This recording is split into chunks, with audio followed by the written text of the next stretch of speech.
called Seka in Gwasi, Suba South constituency of Homa Bay County. I went to school, first Seka Primary School, 3 years. That's class 1 to 3, class 4 to 8, in another school called Ligongo Primary School. I'll not go into the details because we don't have time to talk about my childhood history. I then proceeded to Kokoro High School. Kokoro Boys is in Awendo constituency, modern day Awendo constituency, where I did my KCSE, and then later proceeded to the University of Nairobi School of Business Studies, that is a Faculty of Commerce. I'm a graduate of accounting, and I'm also a certified public accountant. Actually, I'm a member of the Institute of Certified Public Accountants. I am member number 6101, and I'm in good standing, Mr. Speaker, as can be attested by the file that I've just passed across. Then I must then move straight, Mr. Speaker, to my work experience, which spans over 28 years now. After graduating from the University of Nairobi, Mr. Speaker, I was employed to work with the same university in the finance department. Started off at the very basic level, entry point for a graduate, which is assistant accountant, where I was basically doing the routine accounting duties. But later I rose very quickly to become an accountant, finally to senior accountant 2, and finally to senior accountant 1. In which time now I was involved in more advanced accounting work. I actually was responsible for preparation of the final accounts for the university. I was in a team that was doing that and preparing for final audit. I was also involved largely in cash flow management for the university. I then later left the university to work for an international organization called Media East Africa. It's a humanitarian organization with headquarters in Switzerland. I was the regional finance director responsible for supervising the finance departments of the region, that is Uganda office, South Sudan office, Somali office, and the Kenya office. The budget for that organization, or the regional budget, which I was responsible for, was $8 million, which in the current foreign exchange rates could be about 1 billion plus. And my duty in that organization, Mr. Speaker, was basically to do fundraising, do the budget, preparation of budget and fundraising, ensuring proper utilization and efficiency in financial management in the entire region. So I served there for 3.5 years. Then I became a member of parliament, having won my seat for the first time in the elections which were conducted on 29th of December 2007. I won Gwasi Parliamentary seat, a seat I won again subsequently 3 times. Actually, I have the record of the only person who has ever been elected in that constituency more than once. But having said that, Mr. Speaker, when I joined this parliament, I have done this now takes me even to the relevance of my nomination or the docket to which I'm nominated. Since I came to parliament for 15 years, from 2008-15 January to 2022, say for a few months, like about 7-8 months when I served in the cabinet as assistant minister in the office of the president, I have always been a member of the Budget and Appropriations Committee. This committee is the one that actually has the constitutional responsibility and mandate to prepare the budgets of this country. Actually, the budgets that come from the National Treasury are estimates. The budget is a preserve and function of the National Assembly of the Republic of Kenya. So during which time, when I was a member of the Budget and Appropriation Committee, I interacted a lot with the Kenyan budget and the macroeconomic policies. I can attest that I've interacted with the Budget Review Outlook paper, which is always prepared every year. I am very comfortable with how to generate budget policy statements, budget estimates, finance bills, division of revenue bills, county allocation of revenue bill, generally budget process, and the debt management strategy paper.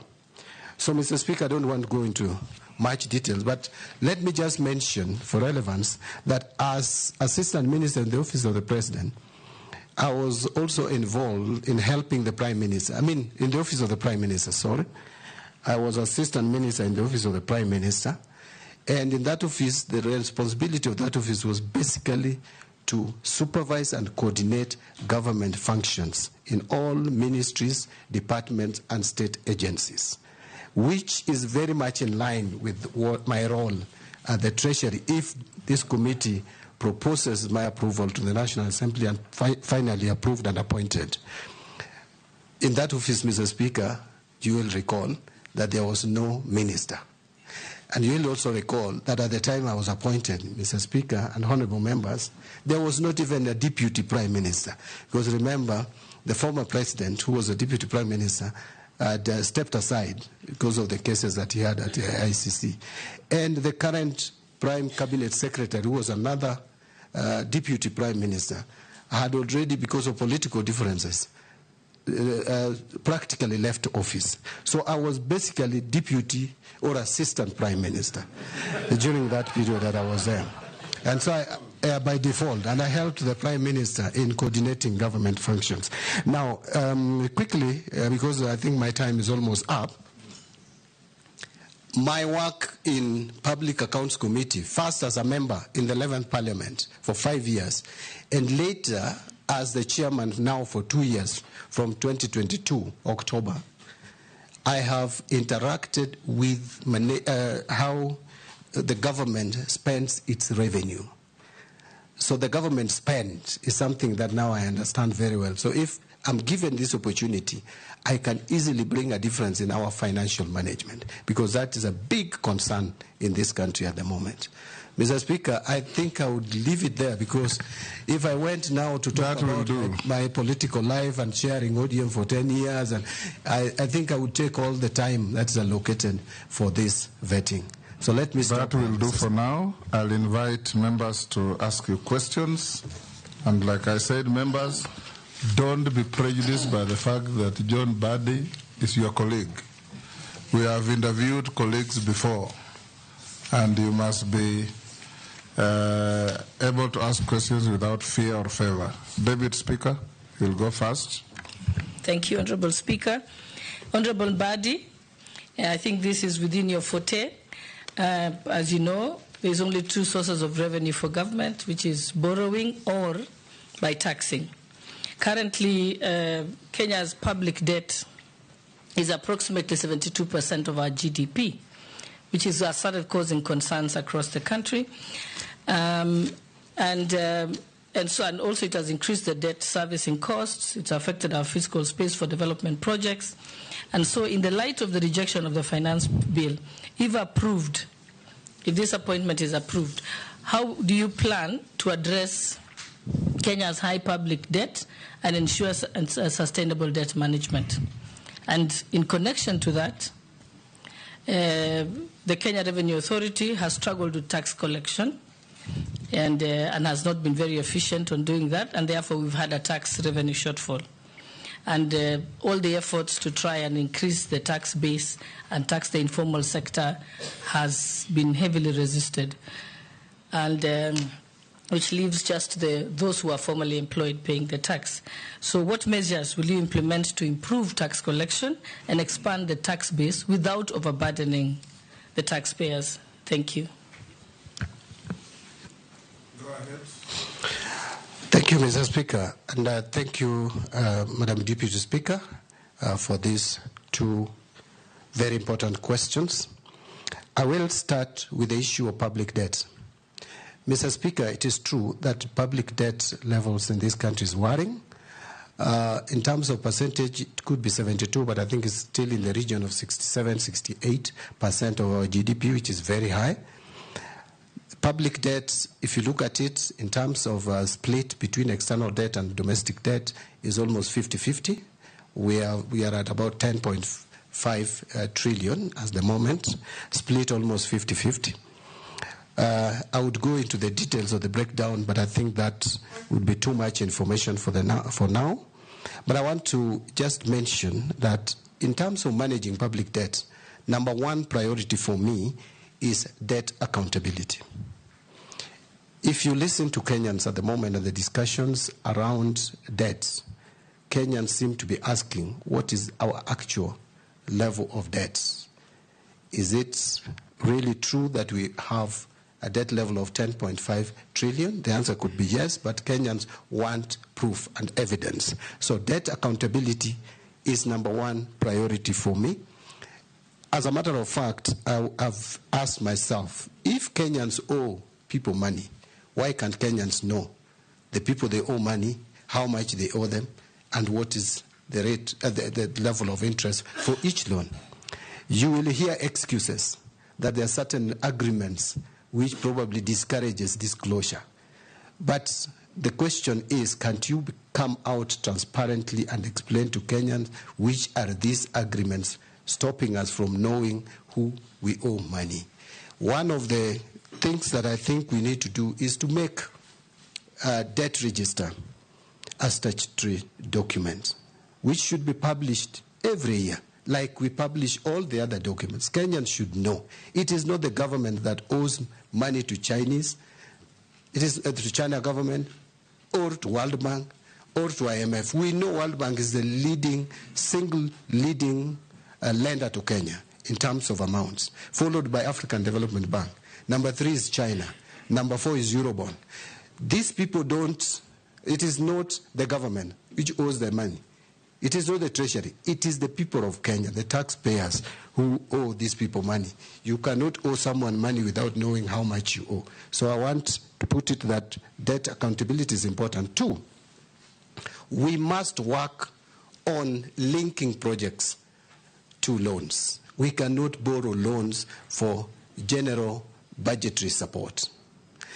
Actually, where we lost it, Mr. Speaker, and Madam Speaker and honorable members, is from 2014, we shifted our borrowing strategy from specific donor-funded projects to general support. What that means is that you do your maths, you calculate you do your estimate, and then you get your revenue, and whatever is remaining, you put to debt. So debt comes to this country, like the Eurobond, without going to specific projects. How then would you pay that loan if it does not fund value-adding projects or proper investment in public assets?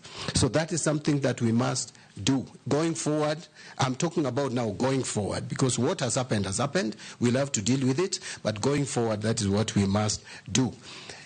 A lot has been said about revenue mobilization, and the focus has been that we should be changing tax rates, we should be increasing tax rates, we should be coming up with new taxes. I don't think that is the solution. The solution to tax mobilization or revenue mobilization should be targeting the tax collector, KRA. KRA is like a cow which we milk without feeding.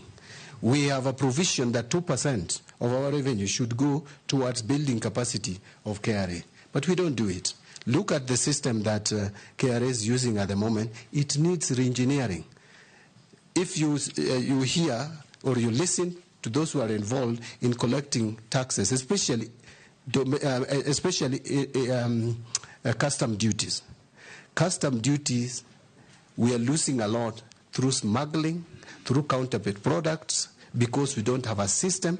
We don't have a system that is foolproof, a system that can help us manage some of these tax leakages.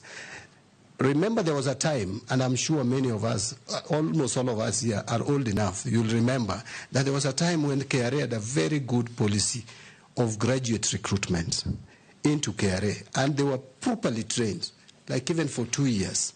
You must have properly trained tax experts. The way we are recruiting staff at KRA at the moment and deploying them needs to be relooked into. You cannot have people who are not properly trained to collect taxes from people who hire properly trained accountants to calculate their taxes. I also want to say that you need to look at the leadership and management of KRA in general. So one of my first tasks will be to make sure that I have a sitting with KRA to look at how we can reform that institution. Because there was a time in this country, not long ago, when we were collecting 18% of our GDP as taxes. Today it is 14%. If we could just increase from 14% to 18% of GDP, you will be adding about 600 billion to our revenue base. So you will be reducing the fiscal deficit and the fiscal gaps that we have. But finally, you talked about the finance bill that has been lost.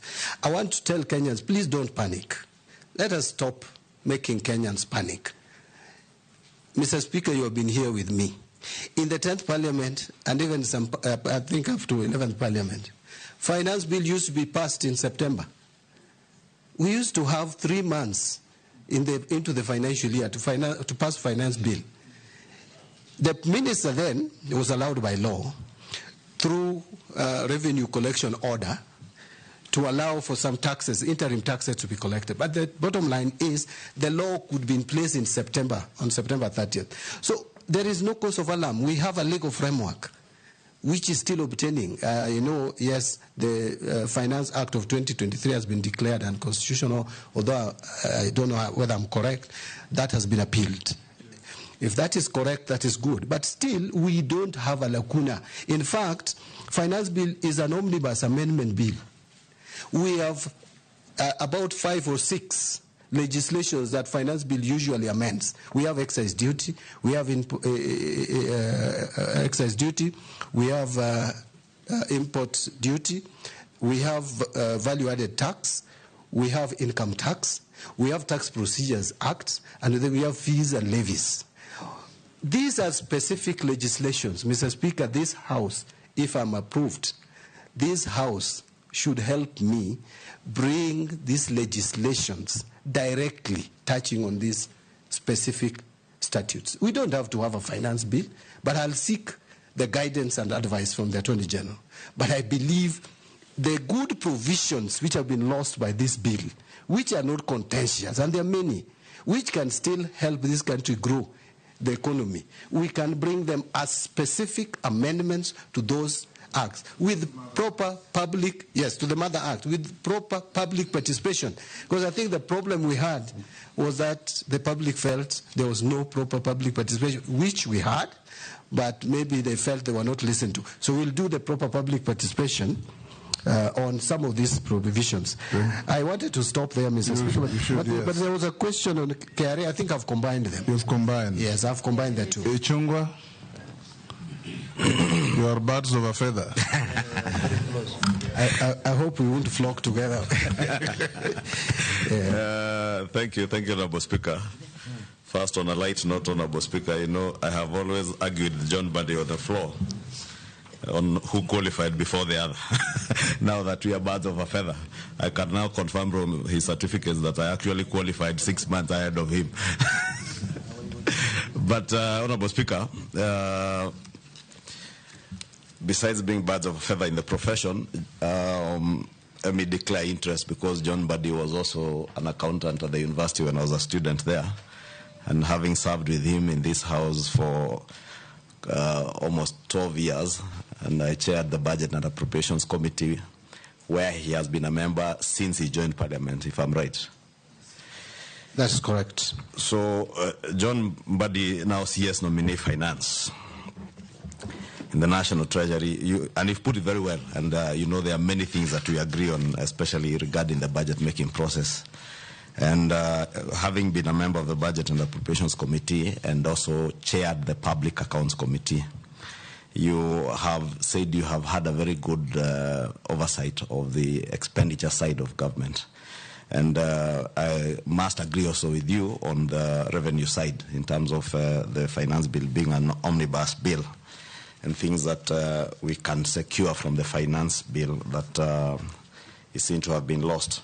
But you've also touched on issues touching on KRA, and there are systemic problems in KRA. And you and me know that our revenue projections, we have always not agreed with them. I would now want to hear what you intend to do now that the shoe is on the other foot. to make sure that our revenue projections are as realistic as possible. Because, you know, part of the problems that we've had with our fiscal deficit is unrealistic revenue projections coming from the National Treasury and, of course, having emanated from KRA. We've spoken about the systemic problems in KRA, including the lack of custom systems management, proper customs management systems at KRA. I would also want to hear what you intend to do. And you know, there is resistance within KRA to have proper systems put in place. Because as you say, especially on the custom side, people are minting hundreds of millions for themselves at the expense of the nation. I want to hear specific what specific measures you intend to take at KRA to ensure first that there are proper systems. Because as you rightly said, that is what is lacking within KRA, besides the management problems that you have alluded to. I think I'll leave it at that for now.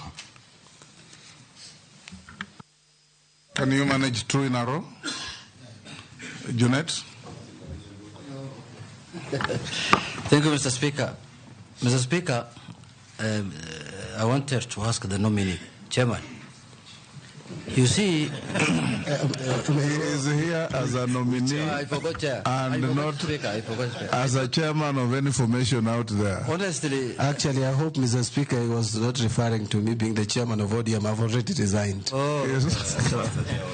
you know, Mr. Speaker, you know, for when you call somebody for the last 15 years chairman, that Yes. becomes his name. Yes. Anytime I find I used to call him chairman. Now, Mr. Nominee, one thing I wanted to ask you is that you have explained it very well, but you have come to this position. You are coming to this position at a time when the economy is not in a very good situation. And as you are aware, 70 shillings of the 100 shillings collected is going to pay debt. And Kenyans don't even know whether we are paying real debt or fake debt. That's what they're grappling with. So how will you ascertain what kind of debt we have, whether it is a fake debt or real debt? Secondly, as you are aware, the poor in this Kenya feel that this economy is rigged against them. They don't feel they are part of this economy. What measures will you put in place to tell Kenyans, the poor ones, that you are part and parcel of this economy? Issues of pending bills, Chair. Issues of 30% of the budget. I mean, nominee. Nominee. Issues of 30%. How will you achieve 30% of our budget to go to the development expenditure? My last question is, nominee, you know very well, me and you never believed in this bottom-up economy. Now we have found ourselves here. You know what we believed in. You know your principle must guide you. How are you going to marry these different thoughts of bottom-up economy and what you believed in? You participated in manufacturing another economic manifesto. So tell me how you'll marry the two, Mr. Nominee. This bottom thing now that you're inside. Thank you. Thank you, Mr. Speaker. Mr. Speaker, let me start by addressing... Leave the laughing to the public. Just listen and... Thank you, Mr. Speaker. I think... thank you. Thank you, Mr. Speaker. Mr. Speaker, allow me to start by responding to the questions raised by the Leader of Majority, my friend Kimani Chungwa. Yes, I agree. We have complained, Mr. Speaker, previously that our budget estimates, especially on revenue side, are not realistic. In fact, I'm persuaded that we have been using revenue as a balancing figure. Revenue projection as a balancing figure. It's like what we do as a country is we look at our expenditure level, where we want to spend, how much we want to spend. Then once we get that total, then we ask ourselves how much can we raise from the loan or debt market, external and domestic. Then the remaining amount we put as revenue projection. That to me is very wrong. We must reform the economic policy department of National Treasury. Reforming does not mean you lay off staff. I want to be very clear there. Just focus our economic projections so that they are realistic, they are based on evidence of economic growth. If previously you have not been able to collect so much, why do you then pretend that you can collect so much in the subsequent year? Like, Mr. Speaker, we have collected only 2.2 trillion this year from ordinary revenue. Yet we are projecting to collect, we had projected initially before the challenges we faced with the finance bill to collect 2.9. That is a whooping 700 billion increase. That was not realistic. Right now it has come back to, or come down to 2.6. So we must be realistic in our revenue projections. But even be that as it may, we must also still enhance revenue collection by reforming KRA, because we are still under-collecting. But in terms of budgeting and projections, I agree with Honorable Kimani Ichung'wah that we are going forward, we are going to be more realistic so that we don't have big budget deficits and budget revisions in the course of the year as we have had it previously. In terms of how do we address the challenges of collection of taxes, custom duties, it is, and I mentioned it, the system is porous. We must make sure that we automate it and automate it properly. Sometimes we pretend to be using automation, yet we use outdated systems, systems that are just aiding the leakage of revenue instead of helping. We must carry out proper review and evaluation of KRA. I have the first meetings, I will guarantee this committee, if you approve my nomination to become the CS National Treasury, my first meetings will be focused on how to reform KRA. Because without that, we are not going to succeed in revenue mobilization. Honorable Jotend, you've raised the issue of debt, and you have asked, how do we determine real from fake debt? I don't want to use it fake or real, but I talked about accountability, debt accountability, public debt accountability. And I said, I am committing that we must try to make this a statutory document so that every Kenyan knows how much we owe to who and at what cost. The other thing that I want to talk about in debt management is we must manage our liability. We have to restructure our debts. Let me just give me 1 minute, Mr. Speaker, to say the following. That if you look at how our debt was structured, especially external debt, in 2010, we had 60% of that debt, 66 actually, under multilateral, which are concessionary loans, and only 4% on commercial debt. We moved to a point where 31% in 2020, 31% of our debt was commercial debt. Averaging interest rate is 8 to 9%. That is not sustainable for an economy. It is now coming down, it is 23%.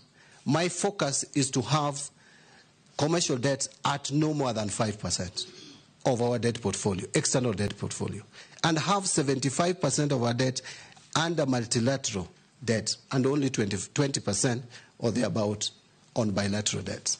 With that, you can clearly reduce the cost of debt. But something else about debt is, Mr. Speaker, and sample this, honorable members, our debt portfolio is 50-50, almost, external, domestic. Yet interest payable per year on external debt is 260 billion, on domestic debt is 700 and almost 50 billion. 3 times we are over borrowing domestically. And we have raised the interest rates of borrowing domestically. I know I'm one of the people, if you look at my wealth declaration, I have a government bond I've bought of 13 million. And I'm getting almost 16% returns. That is unsustainable. We must have a conversation, Mr. Speaker, and not to scare anyone. We must have a conversation with banks. We are not going to control interest rates. We want you to give the country hope. Yes. And you are doing so. We are not, I'm not going to advocate for interest rates control, as in setting the rates to be charged. It had very disastrous result when we attempted that, remember, through a legislation. But banks promised us, Mr. Speaker, banks promised us that if we remove the rate caps, they would loan even more to the private sector. Presently, that is not the case. In fact, bank executives sometimes can just sit and take teas and do nothing, but still make money for shareholders by buying government bonds and government bills. We must move away from that. Actually, we have crowded out private sector. You can see the youth is up in arms. They have no jobs because the private sector is not borrowing money from the not lending. The private sector is not borrowing money from banks, yes, to invest, and so we can create jobs. Yes. I know that one of the reasons why we have been raising the interest rate is to control inflation. Inflation has reasonably been controlled now at 4.6%. We must also be alive to the fact that we must balance the two. There must be a net-off effect so that we also grow our economy. Thank you. Finally, there was the issue of what do we do about the poor and the pending bills. Pending bills is a serious matter, Mr. Speaker. I think it is something that we must agree on. I know we are moving as a country to accrual basis. As an accountant, I know with the accrual basis of accounting, then we will not be talking about pending bills because there will be no cutoff. Any bill that comes will automatically move to the next financial year and pay it. But these pending bills, a lot of them are also fictitious. I know there is a committee in place, and I don't want to criticize that committee. I know it is headed by the former Auditor General, Edward Ouko. But, Mr. Speaker, I ask myself this question. The pending bills that I'm told have been submitted to that committee, or before that committee, is upwards of 663 billion claims. And there are a total of 114,000 plus of those claims. How do you have one auditor, even if you are a genius, with a few months to audit that and give you? So what I'm saying in a nutshell, Mr. Speaker, is that we need to have a system where there is nothing like pending bills verification, because it has become a way of just failing to pay bills that are owed. We must have a system. Not only that, nominee, you remember about 8 years ago, there was a committee to verify pending bills. It became a toll station.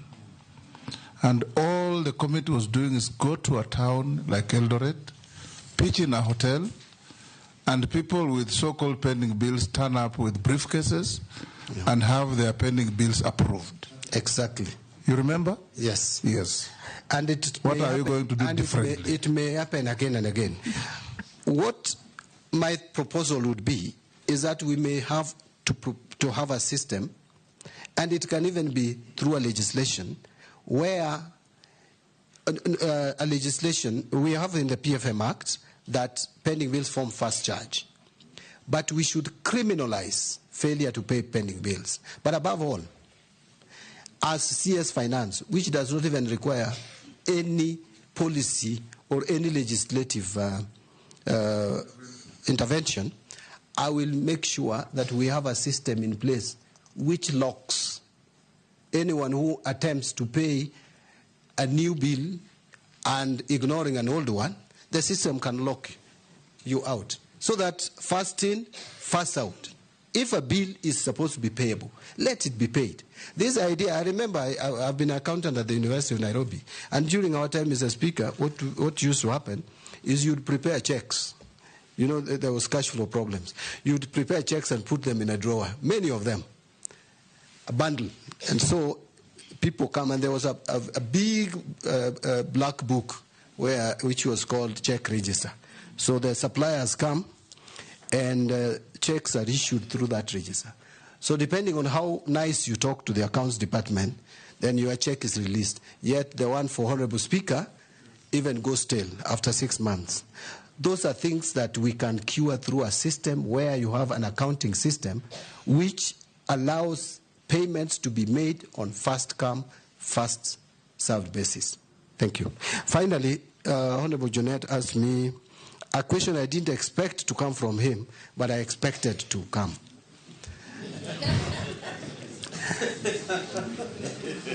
Mr. Speaker, I've been asked about bottom-up. Bottom-up economic transformation agenda. That is how it is called. Let me tell you, through you, Mr. Speaker, tell Honorable Jotend this, that bottom-up is actually a concept of UDA, read Kenya Kwanza.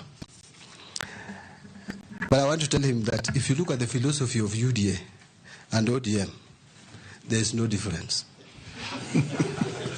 Actually, the two are social democrats. Yes. The two political parties promote social democracy. But let me leave that for that. Look at better. What is it all about? It talks about job creation. It talks about cost of living.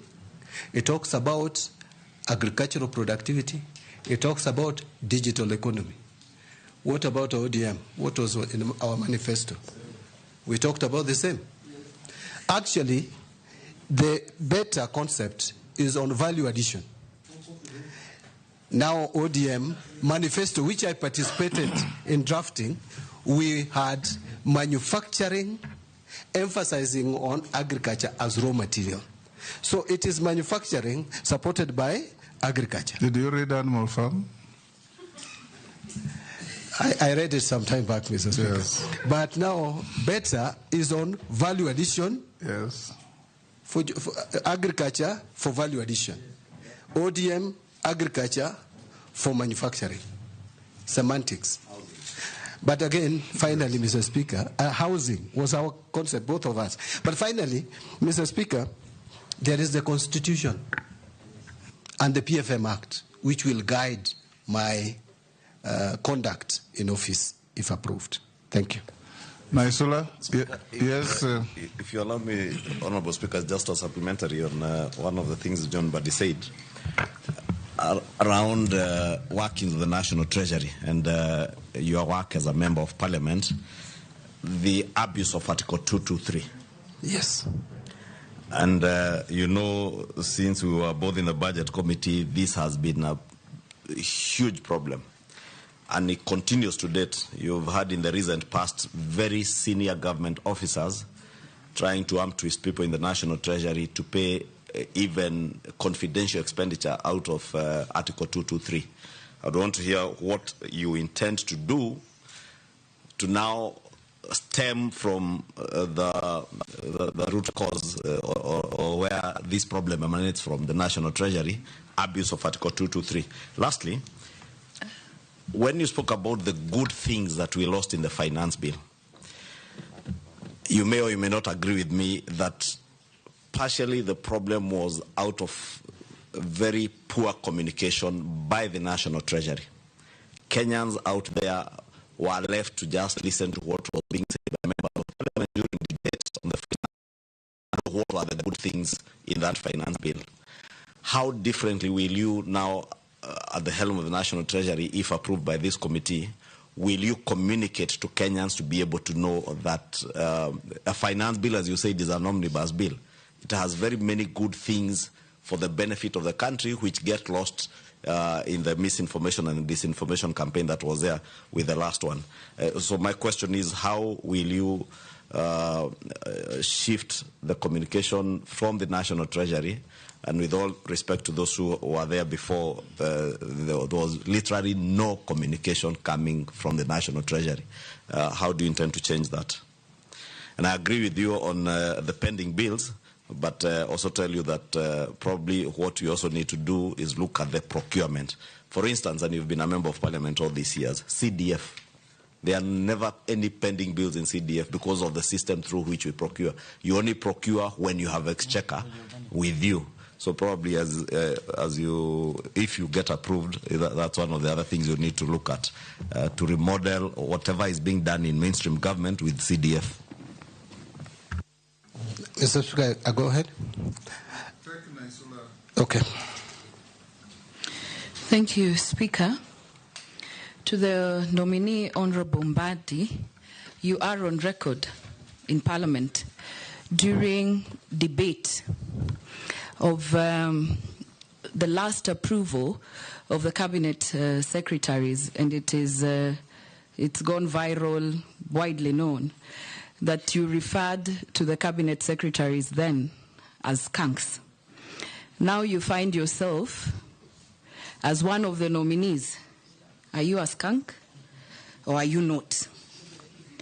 The second question is that we have advisors who, I'm reliably informed, sit at State House, who advise the President on matters economy.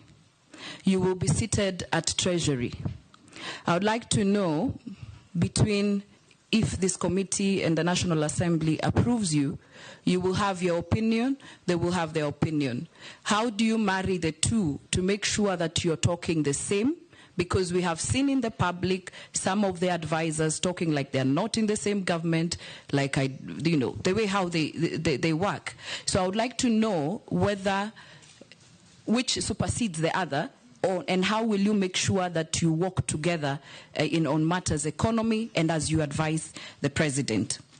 Finally, there's been allegations that in Treasury we have people who've been there for so long.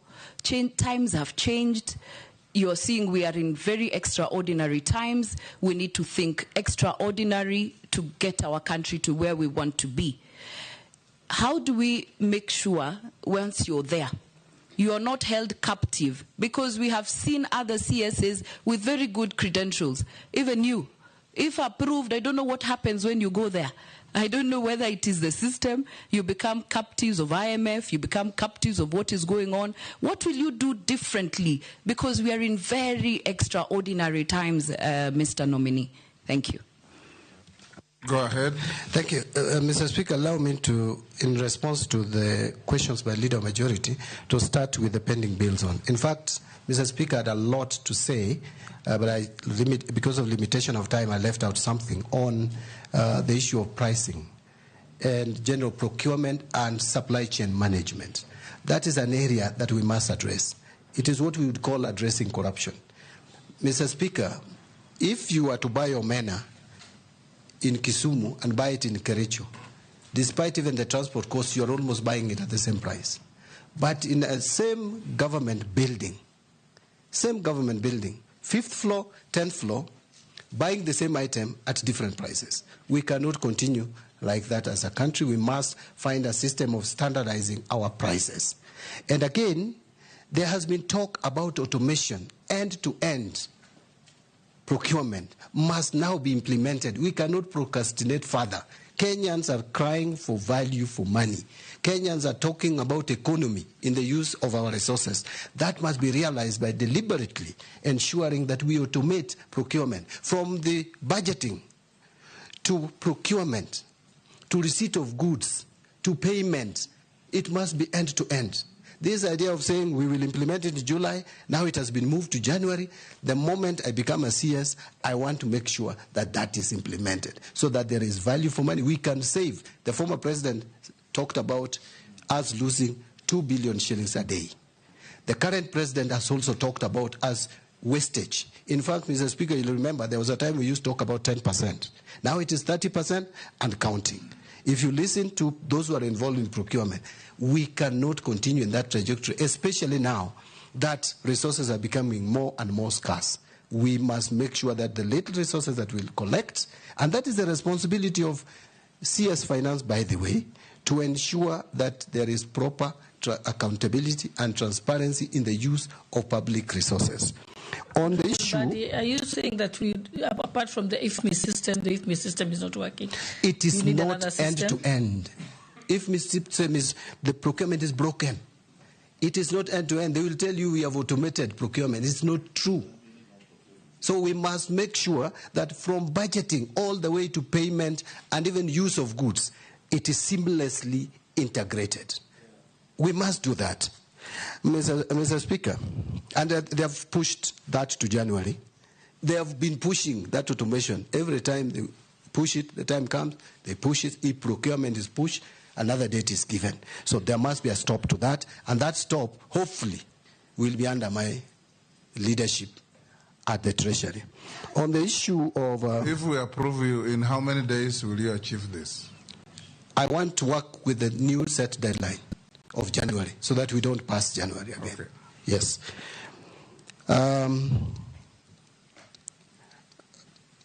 The communication, I am in total agreement. In fact, the reason why we lost the finance bill was communication.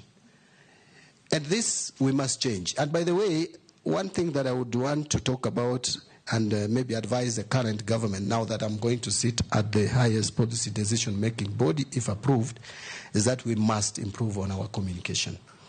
All departments, communication cannot be left to one individual called communication, Honorable Mwaura, government spokesman. We must have every ministry and department communicating explicitly and clearly to Kenyans.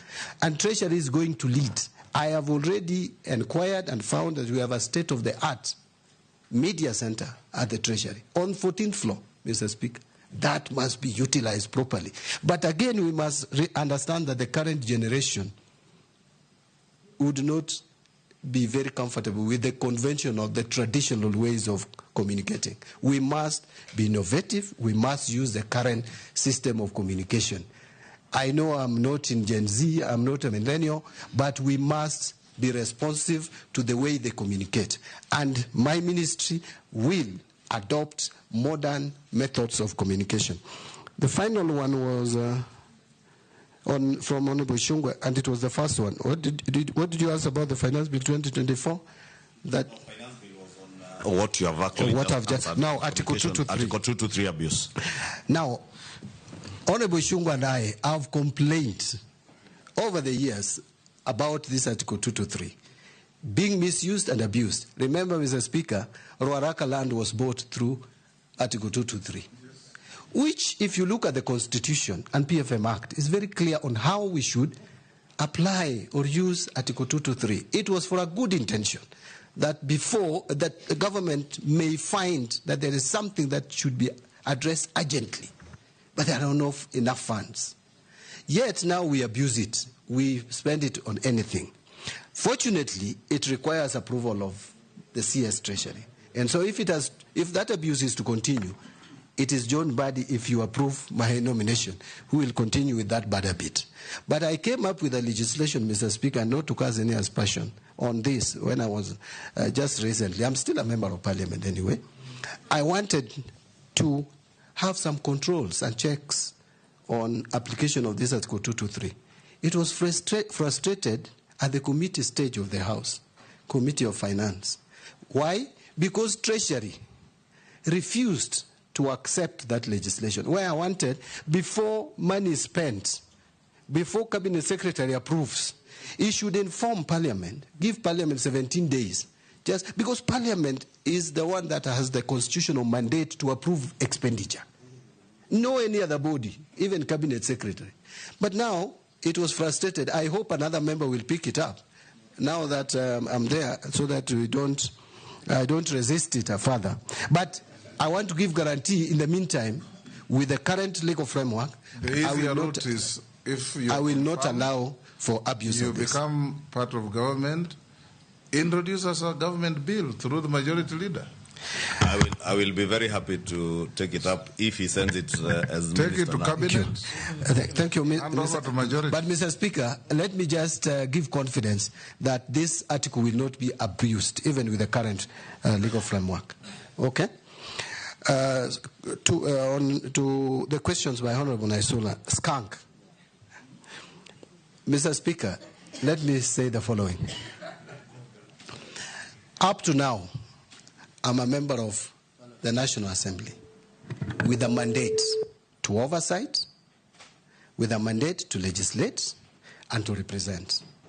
Mr. Speaker, I have a duty, up to now, to vet and approve President's appointees.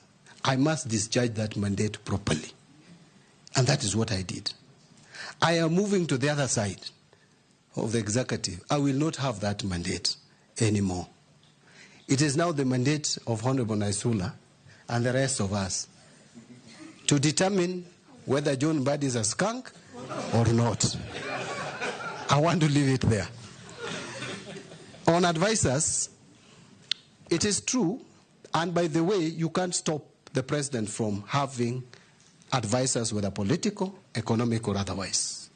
He has that mandate, he has that authority to hire. The only thing I want to state is legally, I am the principal, or I'm going to be the principal, if approved, advisor to the president on matters finance. You advise, the person advised takes the advice or not. You cannot force the person you advise to take your advice. But I also believe that these people are professionals like me. So we would be engaging at one point and agreeing or disagreeing, but the final decision will be taken by the cabinet, which is chaired by the president. Finally, the only caution I would give is, if you're an advisor, please make sure the person you advise communicates. Don't communicate on behalf of the person you advise. So if I have advisors today, what I would do is to tell my advisors, please make sure when you advise me, I communicate the advice. The rule of thumb, advisors are never known. Thank you. They are backroom operators. Yes. Yes. Thank you. Finally, it's about, you are very polite. They call them Treasury mandarins. The people who frustrate the efforts, the good efforts of the Treasury. I don't want to call them Treasury mandarins. Some of these gentlemen, ladies and gentlemen, are actually very experienced. Almost all of them, by the way, very experienced economists, accountants, finance experts, etc. It is just about leadership. I'll provide leadership at the Treasury so that we make sure that we work for the interest of this country. If there are gaps, I want to call them gaps. If there are gaps in resource capacity or human resource capacity at the Treasury, I will liaise with the relevant authorities to make sure that those gaps are filled. Thank you. Yes, Nelson. Maybe even one question. Yes, Honorable Mbadi. Maybe even hijacked and asked three. Ask one question each so that others can also ask. Maybe even consider further shuffling some of those senior Treasury officials. I'm told that the mafia and the cartel there is so strong that they decide on when to send an exchequer, to release an exchequer where. So that you find agencies, some of the agencies are 60, 70% or 90% on consumption of the exchequer, yet you have others that are still lagging at 40, 50% way towards the closure of the financial year. So they are very powerful, and I think it is just not about, leadership. It's about also trying to shuffle those senior cartels that are there in the Ministry of Finance. And please do it if this committee approves you. Mine that was a comment. And a question is the exchequer, not exchequer release, on shareable revenue to the counties. The law says the 15th of every month, the shareable revenue should be released to the devolved units. It has never been done in the last 10 years. What will you do different to make sure that our counties receive their shareable revenue on time? Thank you, Honorable Speaker. Honorable Mbadi, should you be approved? This country is in ICU. In my look, it's in ICU. Number two, the success of all other cabinet secretaries that Parliament might approve, which now seems to be an alumni of Nairobi University, the success or failure of cabinet secretaries will be you. University of Nairobi. University of Nairobi is now the cabinet is alumni of Nairobi University. But the success, Honorable Mbadi, should you be approved, is actually you. The success or failure of all of them will actually be you. So my question is this: what took us where we are from the public is opulence. It is the behavior of public servants and government servants vis-a-vis the performance of our economy. The talk of a performance of our economy is that it is very bad. The behavior and the look of the people who work in government is that it is very good. And I will give you an example. A minister driving a Prado, and then he has a chase car, which is a Prado, and actually two of them. I have seen this on the road. Since this problem, I have not seen any government or minister's car. I don't know whether they have hidden them or not. But the truth of the matter is, the behavior of the government servants and the performance of economy is not actually commensurate. So my thinking, honorable body, if you look at what you are saying, these are long-term, medium-term. I would propose, should you get this opportunity, let the minister drive a maximum car of 2,000 cc. Do what Kibaki did during Kibaki, so that the behavior of government servants and the behavior of economy actually goes together. But if you don't do that, Honorable Mbadi, that the people of Kenya will see, then you will be actually a failure. Maybe mine is a comment, Honorable Speaker, but that is a very big comment. What is your opinion, Honorable Mbadi? I thank you, Speaker. Take the third, Kikaria. Thank you, Honorable Chairman. Mine, first of all, is for the public out there. There has been this clamor that the President does appoint political appointees into. I think John Badi is answering them. They are out there. John Badi is making a good account to answer that question to the public. My question is to the nominee is this. Currently, you're the chairman of PAC, and the auditing financial statement usually are 2 years or 3 years in delay. The Auditor General's report, which is a very important report for purposes of oversight, usually come late, maybe 2 or 3 years behind. What steps will you take to expedite the conclusion and consideration of the audit report in Parliament? Thank you, Honourable Chairman. John, I'm reading what the public is sending to us. Thank you. Put to you later. Go on now. Answer Nelson. Yeah, I will start from Honourable Nelson, the Chair, Defence and Foreign Relations.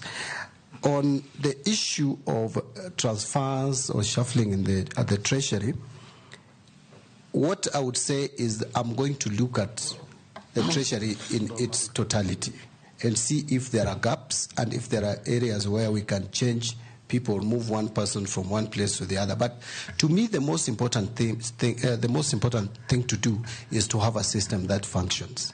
Because if you don't have a system that functions, whoever you bring may just mess you up. So we need a system that is functioning, a system that even if I'm away, would still ensure that what should be done is done. The issue of favoritism, where some MDAs get funded and others are not, that to me is a failure of the system. We must correct that and ensure that there is equity, that there is fairness, that the system serves all Kenyans equally. So it is about system. Once you put the system in place, the officers you will put will do what is required. On the issue of shareable revenue going to counties, you are addressing, Honorable Nelson, you are addressing a converted person. I am a supporter of devolution, and I know that we need to support our counties. Counties are struggling at times, and a lot of times. In fact, we are incurring a lot as a country by failing to send monies to counties within the required time. Why? Because counties end up borrowing money from commercial banks and pay huge interests on borrowed funds just to pay salaries. We must make sure that we reverse that. I know there are revenue constraints, but we must balance. We must manage our cash flow. That will be my responsibility. One of the most important and critical departments at the Treasury is that Department of Accounting, the department that deals with managing the cash flow. Honorable Kosing, I hear you. A lot of opulence, a lot of wastage. By the way, even the reconstitution of this cabinet is as a result of, is actually a direct consequence of show of opulence, which made some Kenyans mad, to the extent that now the president had to be forced to do certain things which he shouldn't have done, really. So we must contain wastage. We must contain wastage, but we shouldn't be mechanical about it. In my view, we should contain it practically. One of them is to reduce our operating expenditure. We must make our budget transparent. This idea of lumping budget lines and saying other operating expenses must go from our budget. What are these other operating expenses? We must be clear.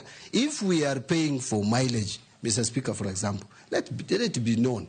We know that members of parliament have to be facilitated to go to the constituency. I'm not saying that is parliament that is putting, actually parliaments rarely put block figures. It's good to use us as an example. Yeah, but I'm giving parliament as an example. But there are ministries, departments, which do that. Mr. Speaker, have you asked yourself why we still have one officer, a driver, taking impress for 200 staff for a training? Yet every member of staff has an IFMIS number. Let each person get a per diem allowance or impressed and comes back and accounts for it, like it happens in parliament. Anytime I move out of the country, I am given my impressed. I come back and account for it directly. It's not never given to clerks. But you go to ministries, there is lump sum amounts, impress, you find someone taking 3 million. These are wastages that we must work on and control. Finally on that, Mr. Speaker, and as I said, we must work on procurement. That to me is the elephant in the room. On Honorable Gikaria, I know Kenyans have not had kind words for political appointees, but I also want to tell Kenyans out there that being in a political office is just a calling. Actually, it is them who elect us to those offices. It doesn't take away our training, background, and professional experience. I have said I've worked for 28 years. I am a professional, just like any other professional, whether in politics or in private practice or in otherwise. Remember, Mr. Speaker, I didn't say this. This Public Finance Management Act, my signature is here. I was in the task force which did this Public Finance Management Act. We were with the former CS Rotich. We were with Kamau Thuge, who is now the governor of Central Bank.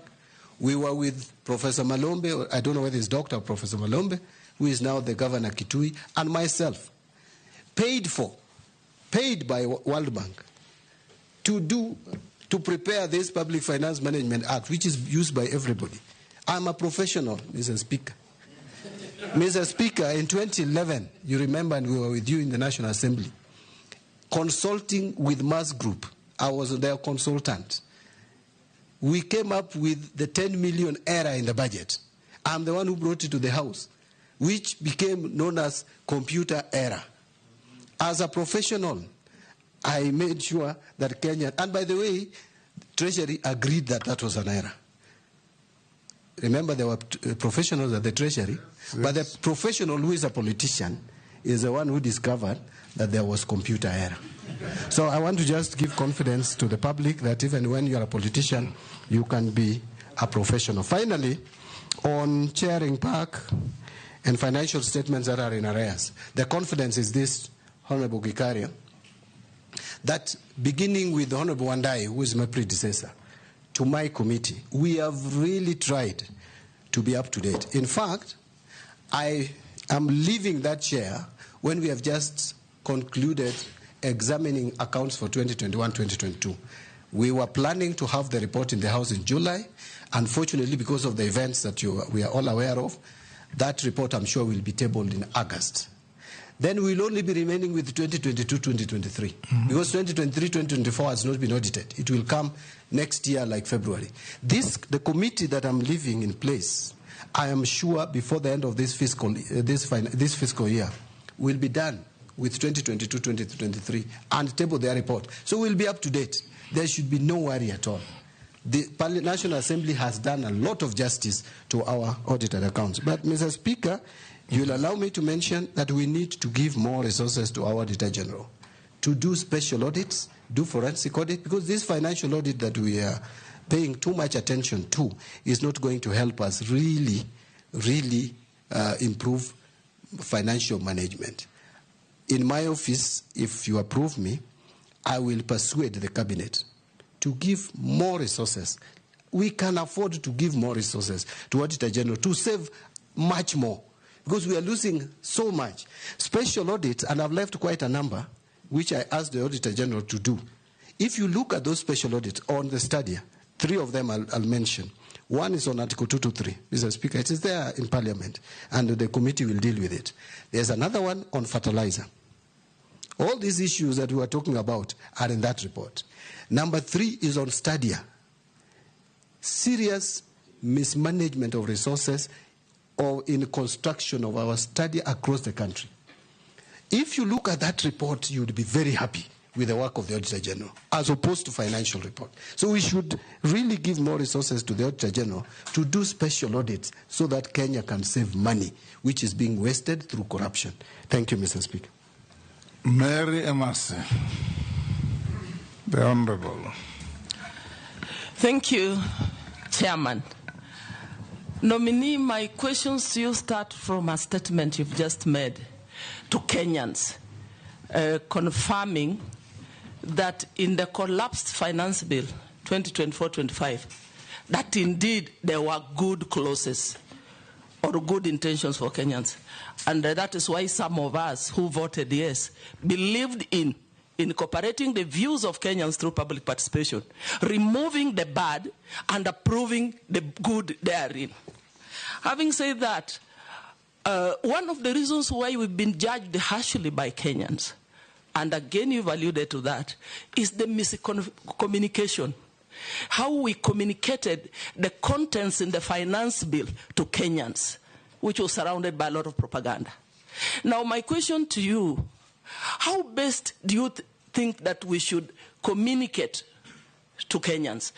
How best should we do public participation going forward? Because you are the one who is going to bring to us the next financial bill. Secondly, you've also spoken to the aspect of revenue raising, and you've said you're going to look at, have a dialogue with KRA and see how best to improve KRA.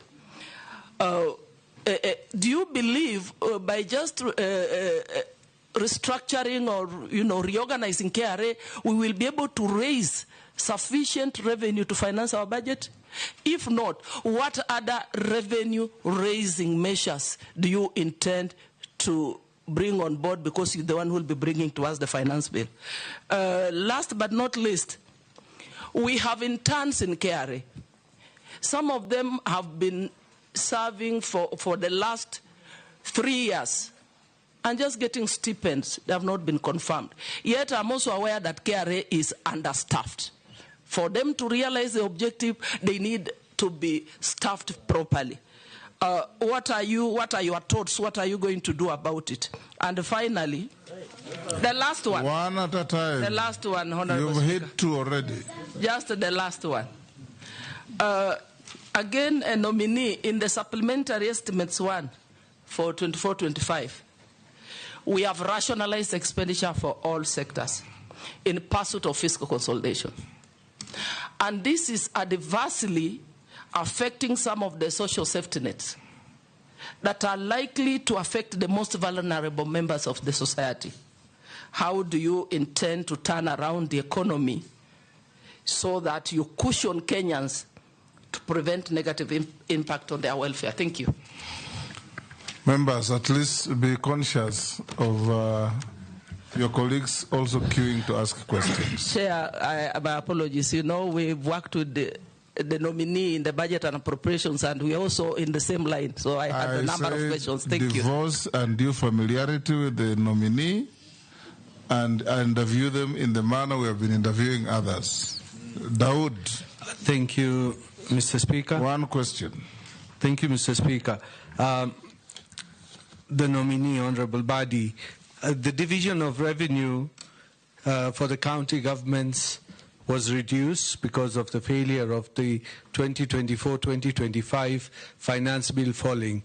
And now, subsequently, the finance bill 2023 has been declared unconstitutional.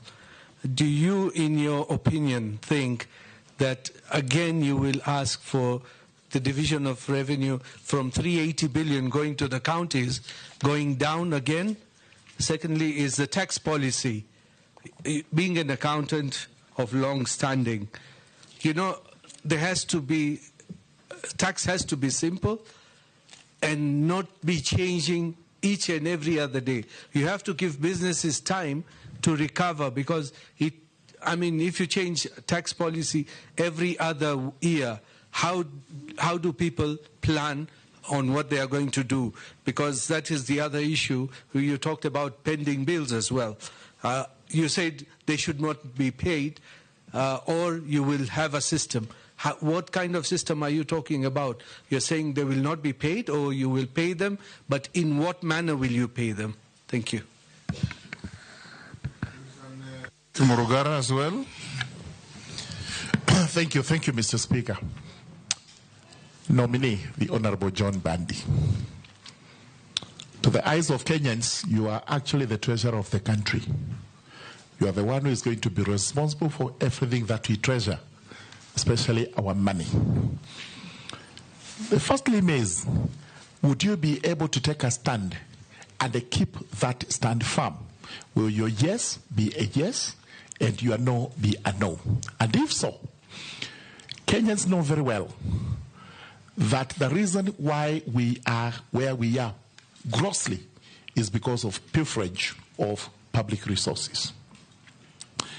And everybody knows what the Auditor General, whom you propose to be funded, has been reporting year in, year out.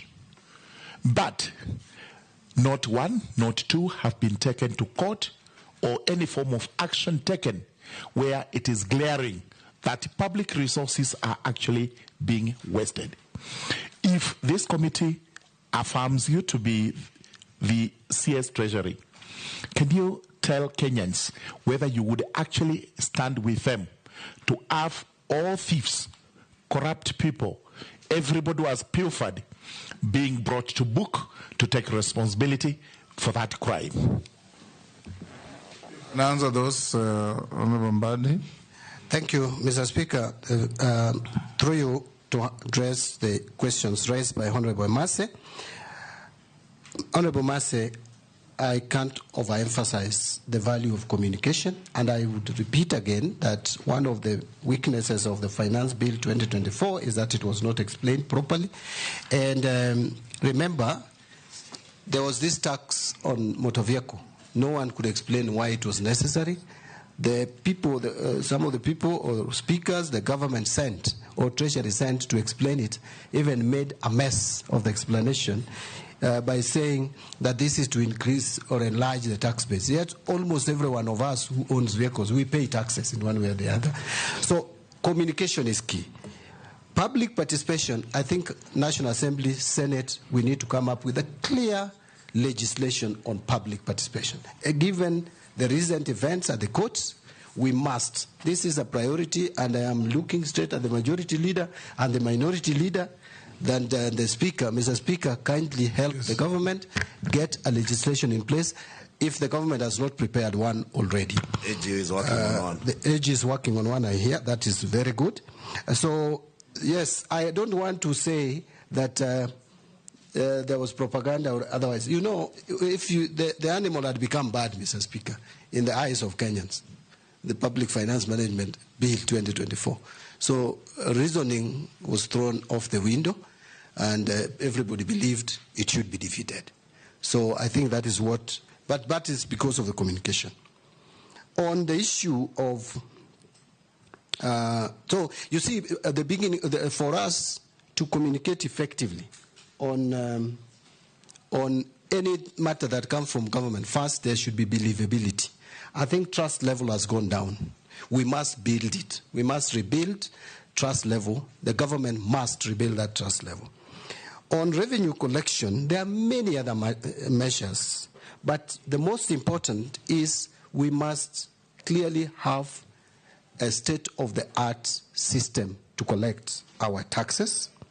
Other revenue-raising measures, I want to mention that we must now think through methods that would generate revenue off balance sheet. One of them is climate change financing. Climate change has a lot of money out there, $1.3 trillion US. We must tap into that money to reduce pressure on the budget. My colleague and friend Honorable Duale's budget should heavily be funded from the climate change financing. Kenya has already applied and has succeeded in securing $259 million US, which will go to 47 counties. It should also help us generate or create jobs for our youth. Another one is PPPs. And Mr. Speaker, allow me to say something about this. You know, we must adopt public-private partnership as a country. But this is going to be very difficult because already the public don't understand PPPs.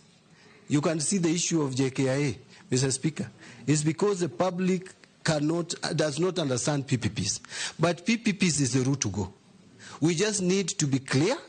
We just need to have the framework in place. I must give capacity because it is resident in Treasury. Capacity to that department dealing with PPPs.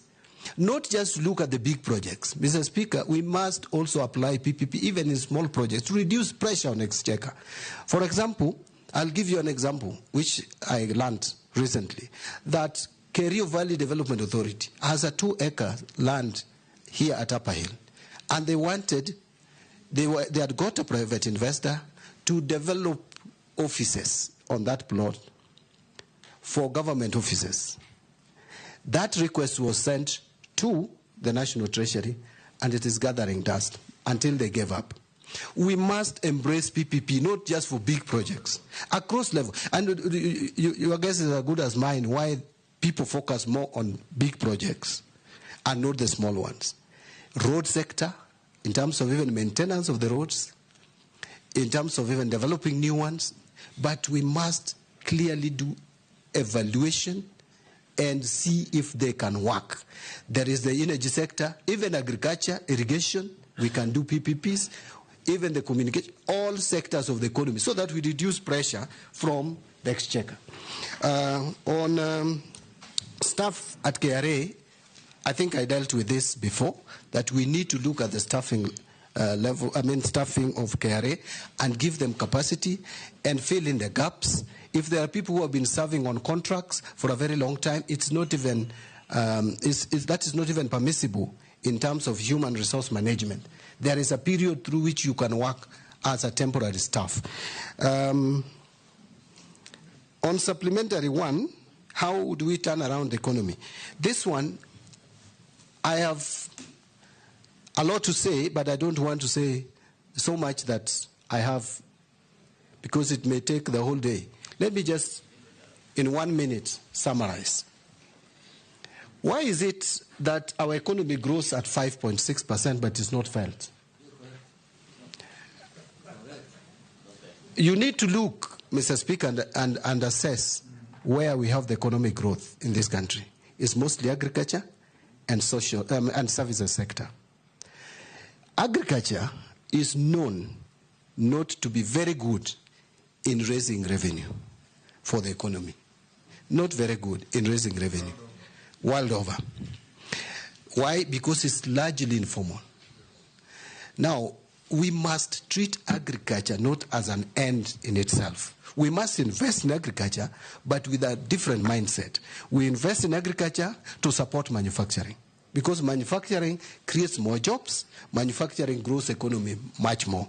Vision 2030, our intention was by 2030 we hit a minimum of 10% GDP. We must do that by working on manufacturing. I want to leave it at that. On Honorable Dayu's question, division of revenue, my view is we shouldn't cut any further the monies that we allocate to counties. Otherwise, we will kill devolution. This was a masterstroke with this constitution. We must, and we owe it to future generations to protect devolution at whatever cost. And that is why in the PFM Act, the moment we approve money to counties, you cannot reduce money that goes to counties, even if there is a shortfall in revenue collection. That was meant to protect the counties. One of the functions given to Treasury is to protect the county governments. And I would not fail in my constitutional obligation to protect the counties. Taxation, I cannot agree with you more. Our tax laws are sometimes too complicated, making it very hard for taxpayers. In fact, it is causing taxpayer apathy. One of the principles of taxation is simplicity, fairness, equity. Our tax system is not simple. In fact, I just forgot to carry. I wanted to read to this committee, Mr. Speaker, a provision in the, do I call it defeated or withdrawn finance bill of 2024. Clause 12, calculating minimum top-up tax. You need to be a very smart accountant to calculate that. Lot of formula, different jargons. You cannot have such kind of legislations and expect to collect revenue. So we need to simplify our tax laws and tax system. If there are, I'm going to work around and check the tax laws that are complicated, that are causing us to lose money. Because when taxpayers realize that it is very difficult and complicated and costly to comply, they will not comply. So we must lower the cost of compliance to taxation. Pending bills, will I pay or not? It is not even me to pay. Authentic bills must be paid. Bills that can be confirmed. And my comment is, we must put a stop. Going forward, there should be no discussion anymore on pending bills. Let us deal with the historical bills and pay them. But going forward, let us not allow MDAs to accumulate more pending bills. And by the way, you'll remember, I have a constitutional mandate. Actually, it is in the statutes. If a accounting officer fails to do what should be done, we can withdraw that power from accounting officer. And that power is with the Cabinet Secretary for Finance. So I am not scaring anyone, but let them be on notice that if you are not going to do what is provided for in the PFM Act, please, you will not be an accounting officer of the government of Kenya. On Mrugara's questions, will I be firm? This one I think Honorable Mugara has an answer. Because, you see, those who know me... He wants to hear from the horse's mouth. Yeah, those who know me know my level of firmness. That does not mean I'm disrespectful. You must know who your boss is. You must know where your loyalty lies. But loyalty does not mean that you must be a yes person. I have, in a number of occasions, disagreed with my party leader, who was my boss in the party. You wouldn't know about it out there. Honorable Junet would know. Firmly, but I don't talk about it, because then that would be disrespectful. So if I am told to do what I should not do, I will not do it, if it is not provided in law. Because my duty number one is to protect, safeguard the Constitution. I hope that answers. Owen. On the last one. Yes. On pilferage of public resources, I think this. It has been in the streak that of I have answers. Addressed even previously. It has Thank been you. in the streak of your answers. Owen. Thank you very much, Honorable Chair, Honorable John Mbadi. Two quick questions. One, VAT refunds and tax refunds is actually one of the loopholes that people use to pilferage funds in this in the government. And you're an accountant, you understand this. I've heard you talk about it. Now that you're in that seat, how are you going to ensure that we don't continue to lose funds through tax refunds, especially VAT refunds? What mechanism will you put? And courts have been used as a means to sabotage government, that people, if you must give back money to taxes, they rush to court, and a lot of money actually is held. Billions of shillings is held because there are court cases, and therefore government cannot access it. What are you going to do to unlock that money, reduce corruption in terms of VAT, and ensure that there's enough cash flow? Secondly, equally, I know you're a believer in constitutionalism.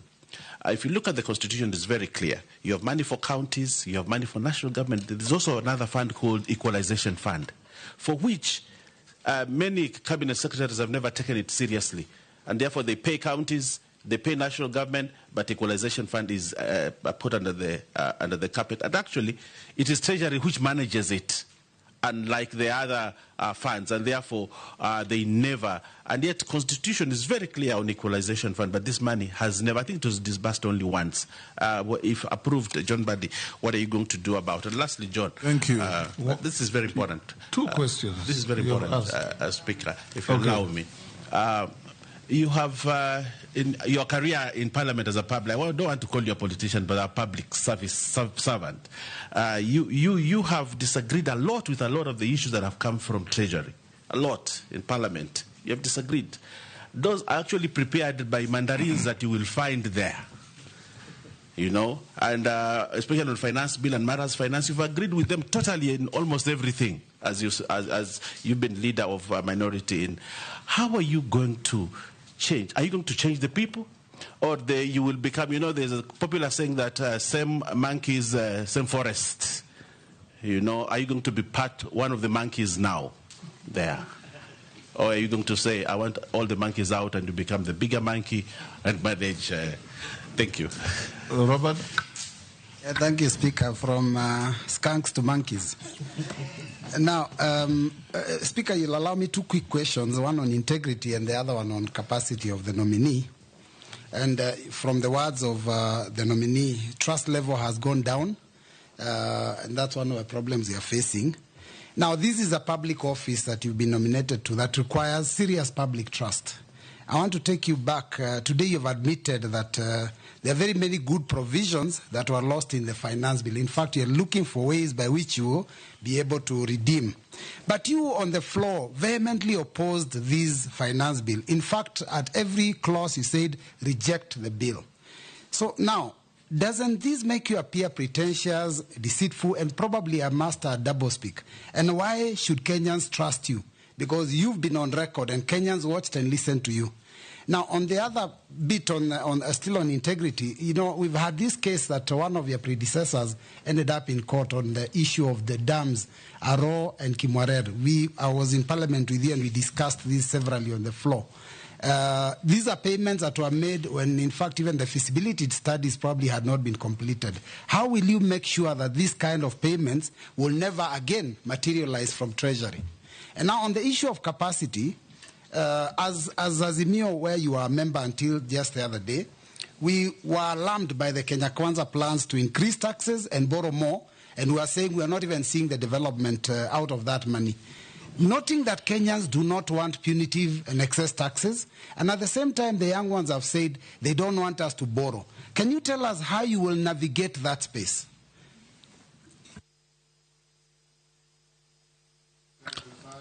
Thank you, Mr. Speaker, and thank you, nominee, Honorable Buddy.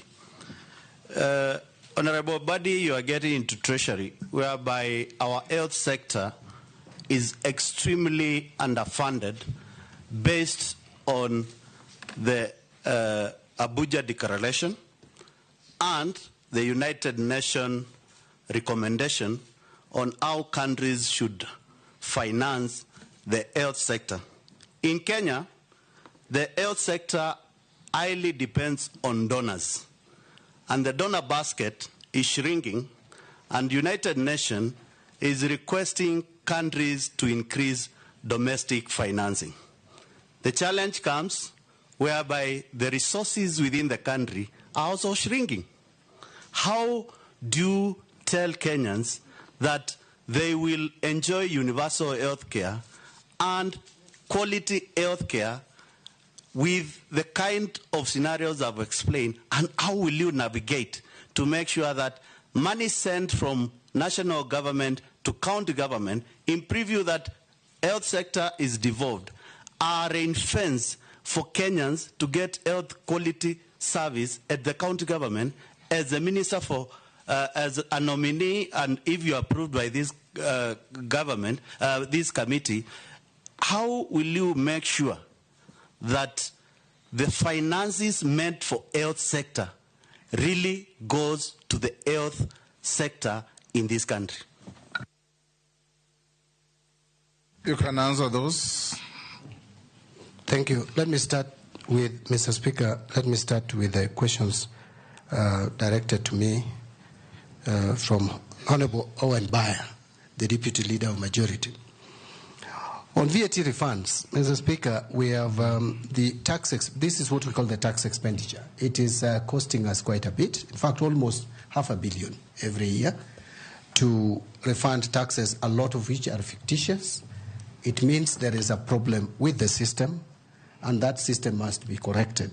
But again, I think we need to, as a tax expert, and Mr. Speaker, I think I'm one of the people who can explain clearly the difference between zero rating and exempt commodities in this country. But I don't want to bore you with those explanations. I just want to mention that I think we need to have a conversation whether those items which we need to subsidize through VAT so that we don't expose Kenyans to untold sufferings as a result of high cost of living, we may think of most of them go to exempt categories so that we avoid the zero rating of commodities which result in tax refunds. Because tax refunds is largely, especially on VAT, as a result of zero rated commodities. Yes, the prices will slightly increase because zero rated commodities become cheaper in the long run if it is properly administered. And I want to be very careful there because the zero rated commodity, sometimes the benefit is not passed to the consumers. So we need to emphasize and have almost every item that we want to still subsidize under VAT under exempt commodity. Then you will eliminate the issue of tax expenditure in that line. The other issue is also on the advanced taxes that we pay. We must have a system that captures these advanced taxes properly so that when finally the taxpayer files returns, they don't claim tax refunds which they don't merit. Then we will minimize the issue of tax expenditure. On equalization fund, I can't agree with you more. This fund must be operationalized. I know there are some challenges. When I get to the Treasury, if you approve my nomination, Mr. Speaker, I will find out what are these challenges. I'm told there are issues about whether to use counties or areas. The Constitution actually talks about areas. It doesn't talk about counties. But we should also not spread it too thin because we know it is stemming from Article 201, Mr. Speaker, where there should be inclusivity, there should be equity in developing our country, using our public resources to develop the country uniformly. So we should not spread it too thin. There are certain regions in this country which have been marginalized over the years, from Sessional Paper number 10 of 1965. Those regions deserve attention, and we had only 20 years to do this. I know Parliament can change that, but why don't we utilize that properly? So when I get to the Treasury, I will make sure that this fund is properly operational. Every year the money is released. It's not even a lot of money to attend to issues of health, roads, electricity and water. It's only targeting 4 areas. Finally, on that matter, Mr. Speaker, I speak with passion because I know what marginalization is all about. Mr. Speaker, I recognize myself both as a Luo and as a Suba. My mother is a Luo, or the late mother was a Luo. My late father was a Suba. So because in our society, you take your father's ethnicity. I'm so a Suba, so I am a Suba. Subas don't even constitute 2%, so we are a minority. I know what it means to be marginalized. I have been disagreeing with the National Treasury. No, I have not actually been disagreeing. I've actually been holding just a different opinion. A different opinion. And by the way, now those opinions, we will have difference of opinion, Mr. Speaker, at the source. So it doesn't have to come to Parliament. Those opinions, the differences will now be at the source. And they will be harmonized there. And they will be harmonized, and I will finally, Mr. Speaker, take the same to the cabinet. I'm the one who will be defending these tax measures, or whatever it is, whether budget estimates, or it is BPS. I'm the one who will now be presenting them to the cabinet. I must present something that I'm convinced, I understand, and I agree with. But that does not mean that only my ideas will have to be taken. No, you must accept also to be advised. These people have wealth of knowledge. Some of them know probably even more than I do in matters of economics. So I will listen to them, but I'll take the responsibility. Honorable Mbui, it's now not trusting me. But, Mr. Speaker, you know, Honorable Mbui was actually my deputy for 5 years. And he knows that I can be trusted. On the rejection of the bill, Mr. Speaker, we understand the circumstances. Actually, we were responding to Kenyans. And I was actually, Honorable Junet is helping me by telling me the whip was applied. I am a very faithful and loyal member of it. By the way, I have been a member of the Economic Council of Azimio, advising the leader of Azimio on economic matters. And I was convinced that even though there were some good provisions in the bill, which I mentioned when I was contributing on the floor of the House, you gave me 5 minutes as the Speaker. And I said there are some good ones, but the bad ones now have made the good ones look bad. You know, and so the public made a referendum. There was a referendum, an official referendum by the public on this bill. Mr. Speaker, if you looked at the social space, everybody was saying reject.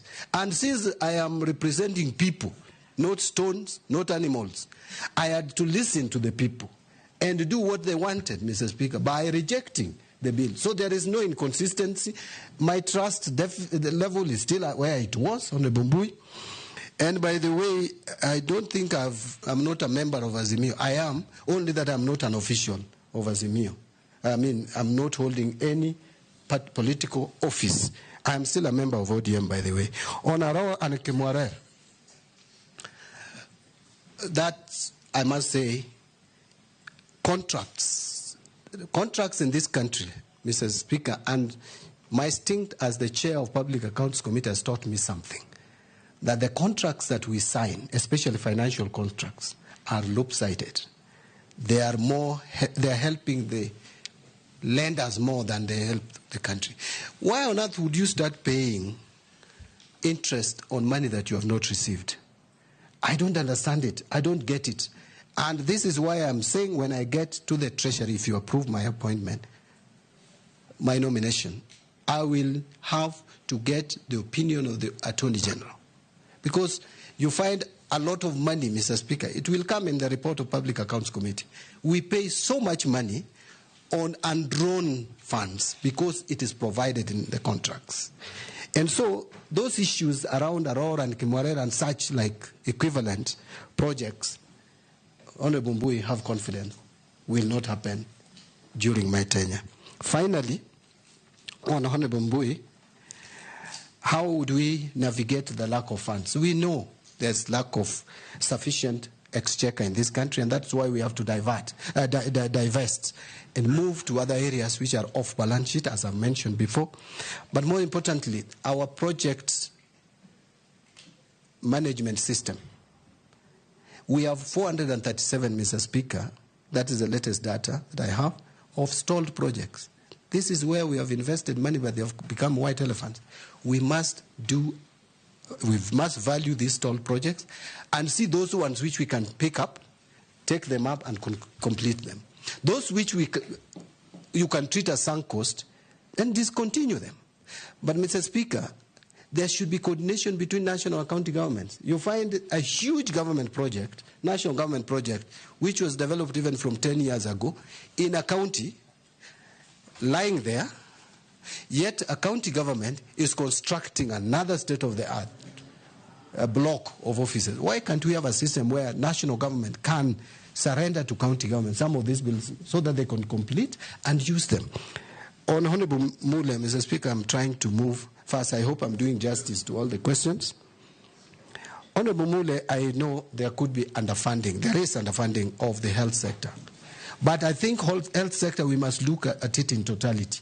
Before we even calculate how much we spend, we must find out how much national government is spending and how much county governments in total, 47 of them, because we have one country with 48 governments, which should be interdependent. So when calculating how much we spend on health, we should take it in totality and make sure that any money that is supposed to be devolved for health is devolved for health.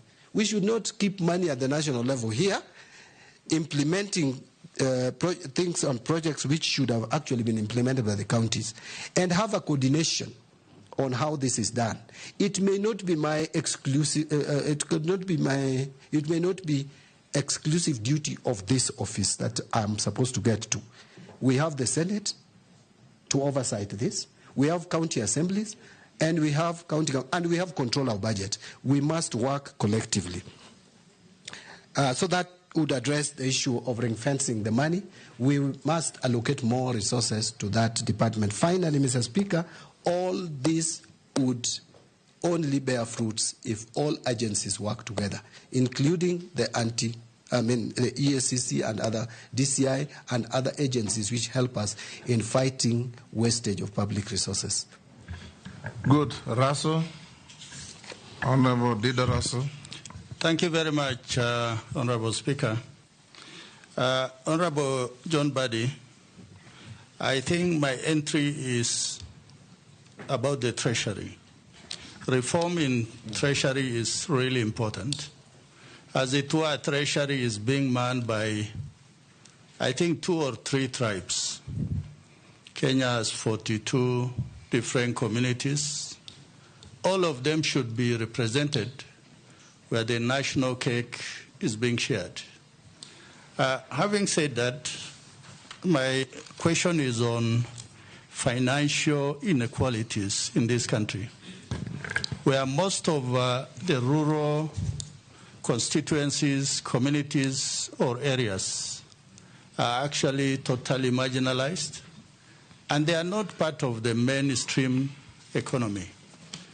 My question is, if the House will give you the job, what are some of the initiatives you are likely to undertake so that places like Suba, Moyale, Mandera, Lamu are part of the mainstream economy of this country?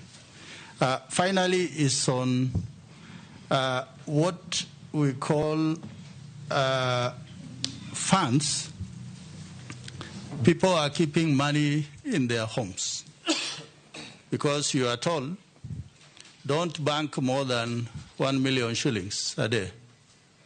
These are prescriptions, we are told, from the World Bank, the IMF, and the money is not in circulation in Kenya. And even in counties, where we are told people actually steal a lot of money there than in the national government, people are not banking money. What are some of the initiatives you are likely to undertake to make sure that actually Kenyans are confident that they'll be taking money to the banks and it is more safer in the banks than when they are in their homes? Thank you, Honorable Speaker.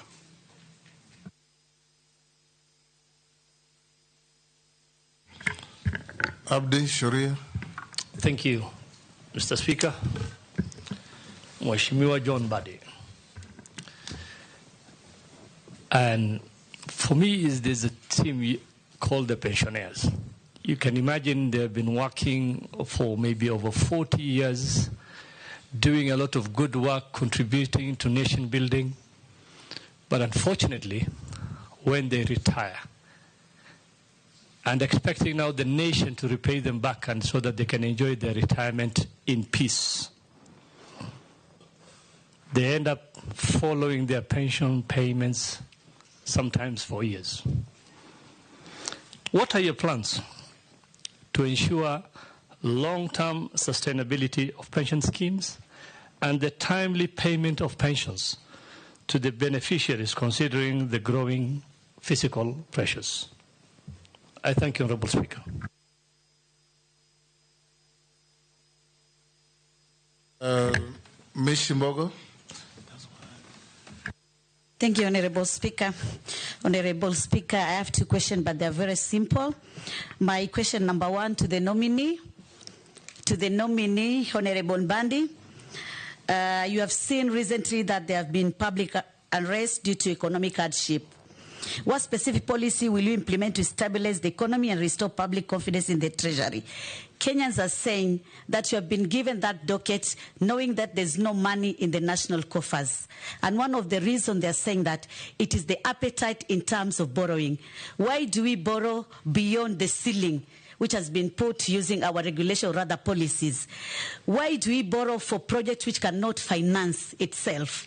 For instance, there is this project of SGR, where we took a big loan from the Exim Bank in China, and up to date, it has been a challenge for us to finance that loan. Why do we sometimes just borrow using foreign currency, and when our shilling goes down, it becomes a big challenge to us? Why can't we just know that, are we taking non-concessional loans or are we taking concessional loans? And why are we taking conditional loans which are not favorable to our country? My second question, it is on economic inequalities, which remains very high in this country, with significant disparity between urban and rural areas. And that is why we had the narrative of hustlers versus royal, or rather versus bourgeoisie.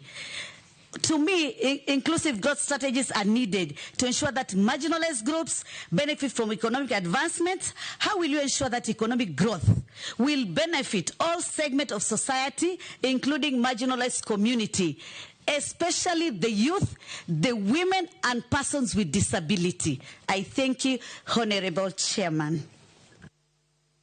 Can we take Mukami as well? Thank you, Honorable Speaker. My question is that there are many unclaimed financial assets that have not been claimed by rightful owners. What strategies will you employ to raise public awareness of the existence of these agencies to the public? The other thing, I really wanted to support you regarding KRA. There were very good system in KRA when they were recruiting the university graduates. And the government had invested a lot of money. In fact, they used to have even an intelligence department. And even those graduates were taken for training. Later on, I don't know what happened because all those graduates were fired. So what I would like to ask you, if you happen to get this chance, are you going to instate those people? Because they are trained, they know what they are supposed to do, instead of recruiting other. You can answer those, John? Thank you, Mr. Speaker. And honorable members, I'll start with the questions from Honorable Raso. On reforming Treasury, I think I talked about it, and I am committed to reforms at the Treasury. About 2 or 3 tribes manning the Treasury. Well, as a matter of fact, there has been discussion around this, and we are Kenyans.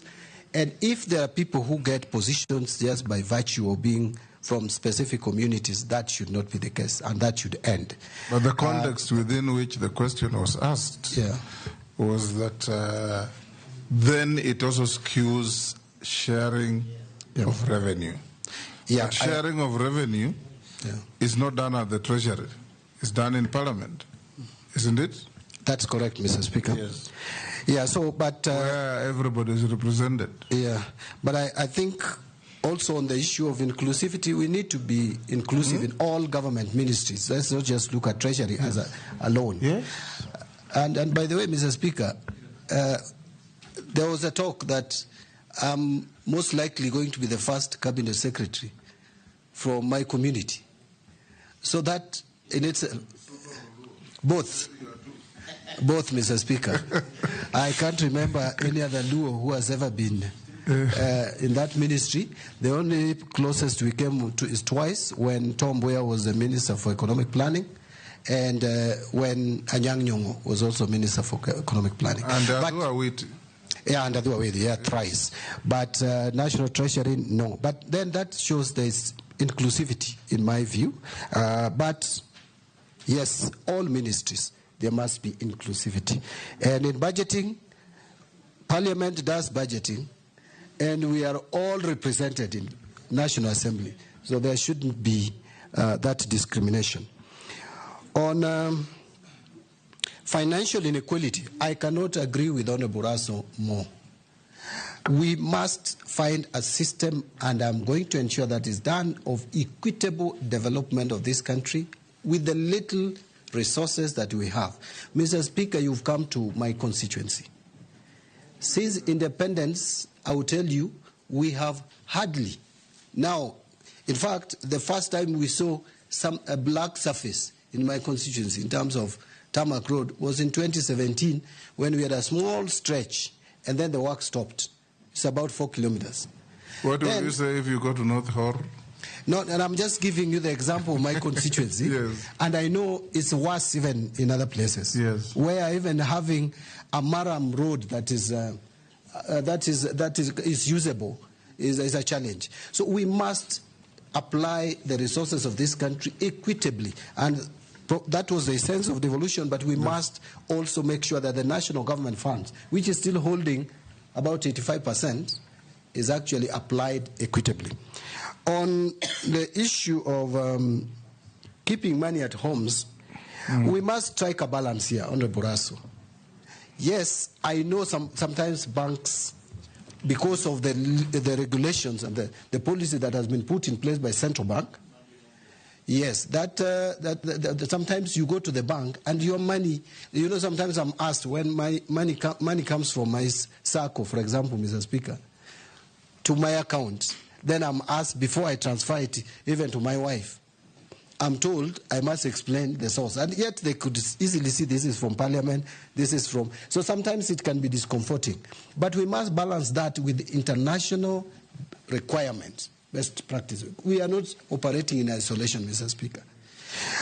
Right now, through the Financial Action Plan Task Force, which is accepted internationally, and Kenya is a member of East and South African anti-money laundering group, where we have 22 countries.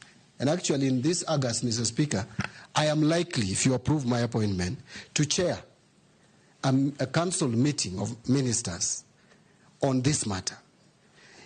We have set rules that we have agreed on, that we have signed to, so that we are accepted. Our financial system is accepted globally.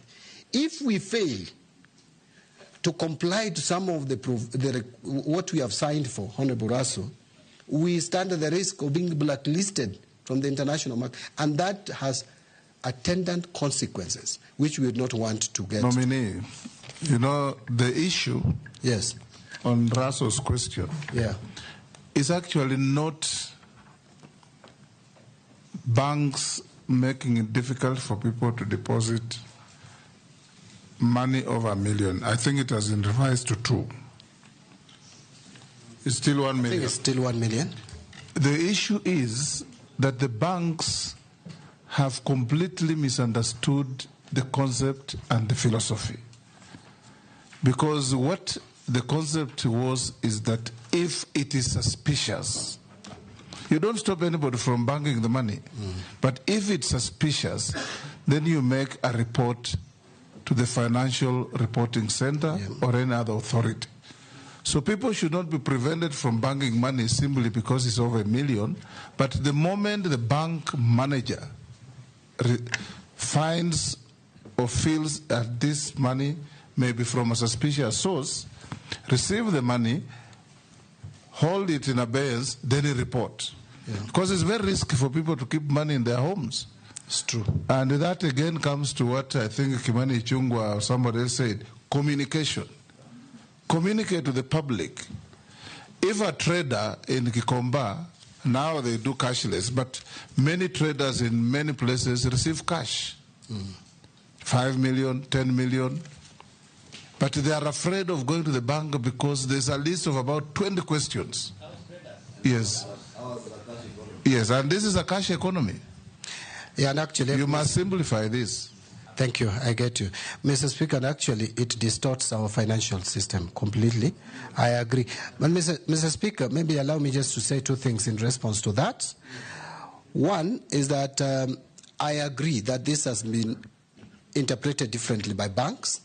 And we know why. I personally know why. It is because there was a period, remember the NYS scandals and those scandals, many banks were forced to pay fines. So banks became too cautious. So I think what we may need to do, or what I would do once in office, if you approve my nomination, is to have a meeting with the Kenya Bankers Association and also with the central bank, so that this matter is clarified, so that it doesn't become a bottleneck for Kenyans to bank, because the most ideal is for Kenyans to have money in their bank accounts. On the issue of pensioners, I want to also again, which has been raised by Honorable Shuria, pensioners not being paid. Apart from the time lag between the time you retire to the time you start getting your pension, and I think we need to treat our senior citizens better. You know, you have offered a service to the public. Now that you are supposed to enjoy some of the benefits of the money that was saved, or you saved, or was saved on your behalf, you need to. Mr. Speaker, in the year ending 30th June 2024, we failed as a country to pay pension to the tune of 26 billion shillings. These are Kenyans who have retired and did not get their pension.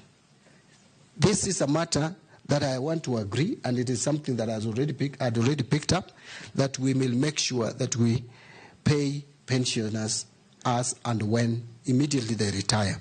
And this can only be done. If you get there, yes, John Buddy, even as an MP, which you still are, yes, I'm sure you know that when you go to your constituent's office or your home, about 10-20% of elderly people who visit you are carrying papers of unpaid pensions for 10 years, even more. I have many of the messages here, Mr. Speaker, yes, in my phone. So you are saying exactly what is correct. Yes. But, Mr. Speaker, I am happy that we changed the system of contributing to the pension in this case, because, again, the issue of sustainability comes about.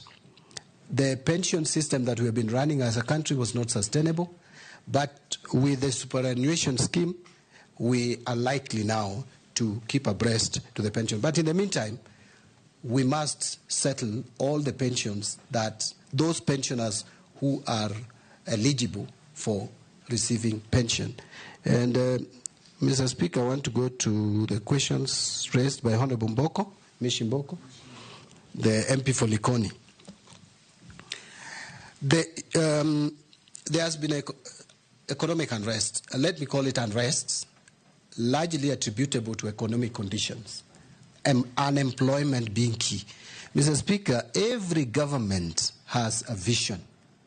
We had the vision in 1965, the sessional paper. I remember when Kibaki came in, there was economic recovery strategy for growth and employment. That was 2003. Then we came to Vision 2030 in 2008, which has been broken down into 5-year medium-term plans. We are in the last medium-term plan. All these, if you look at them, especially now Vision 2030, which is operating at the moment, or obtaining at the moment, it was anchored on 3 pillars. The economic pillar, at least 10% growth, which we have not realized. There is a social pillar on equity, or inequality, or inclusivity. And then there is also the political pillar based on democracy and accountability to the people. If we follow this vision and model our philosophy to actualize that, then we will address the problem of unemployment, which is the single most important challenge that we have as a country today. In 2019, our population census was at 47 million plus. Out of that, Mr. Speaker, 35 million was people or Kenyans below 35 years, 75%. And this is a generation we have educated through free primary education and subsidized secondary education from 2003. Very ready for the market, no employment. That is why I was saying we need to shift our attention from using agriculture, which is the main driver of our economy, as an end in itself, to providing raw material for manufacturing so that we can create more job opportunities. With that, then we will be able to address this economic unrest, if I may borrow your word, Honorable Ms. Mboko. And again, on economic inequalities, we need to, I am already thinking that World Bank is funding, although it is a loan, but very concessional loans, the social safety nets. We need not to put too much pressure on our expenditure. To free that money for other development activities, we get the World Bank to fund some of these safety net measures to remove inequalities that we have, even as we invest more money to the rural areas. Remember, both parties, let me repeat it again, the Kenya Kwanza has this belief on value addition, but also ODM and Azimio had a belief in investing in rural economy through making sure that we have even markets in rural areas, that we open up rural areas for development. If you do that, you will minimize and reduce inequality and create more jobs. Honorable Mukami asked about unclaimed assets.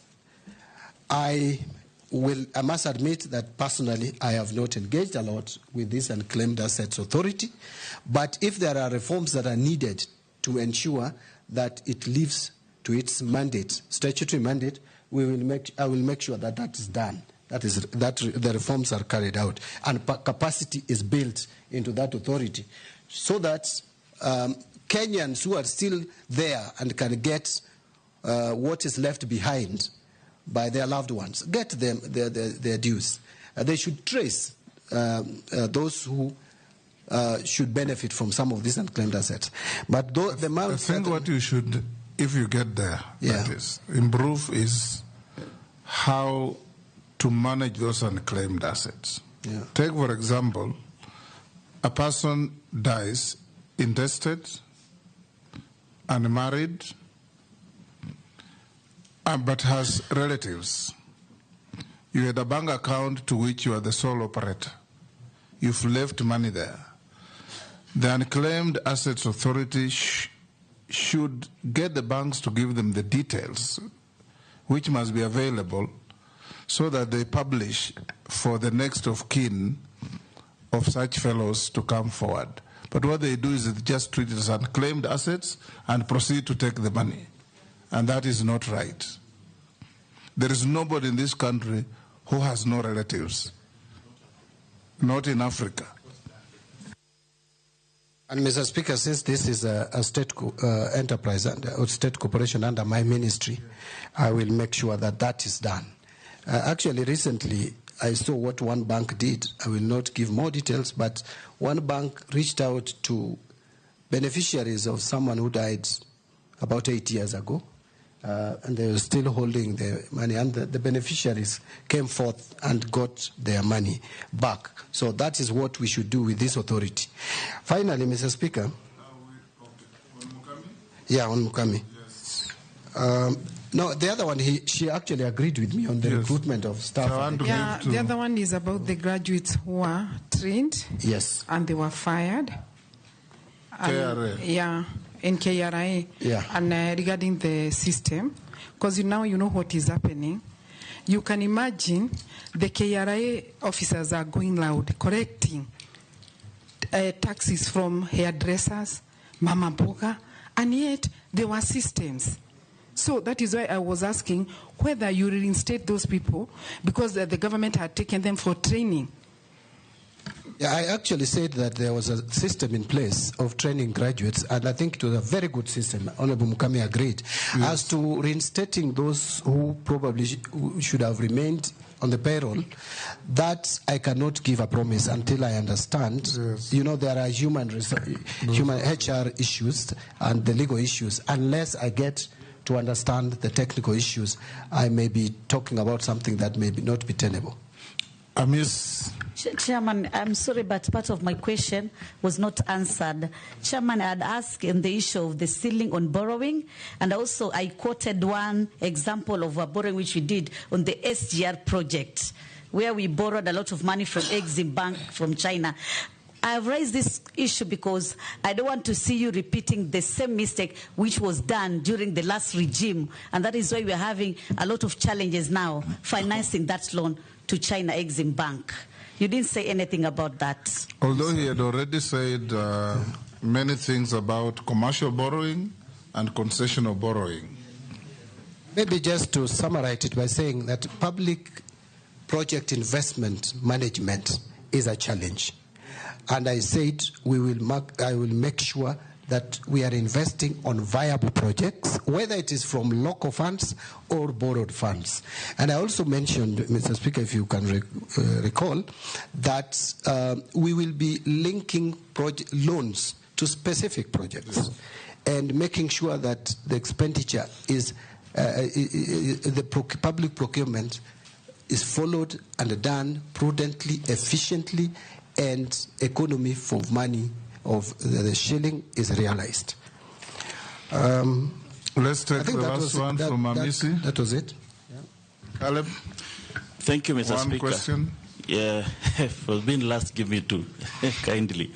Thank you, Speaker. I know also I get the opportunity to listen to the entire interview when you are last, and you seem to be a person ready to disturb the stubborn status quo at the Treasury.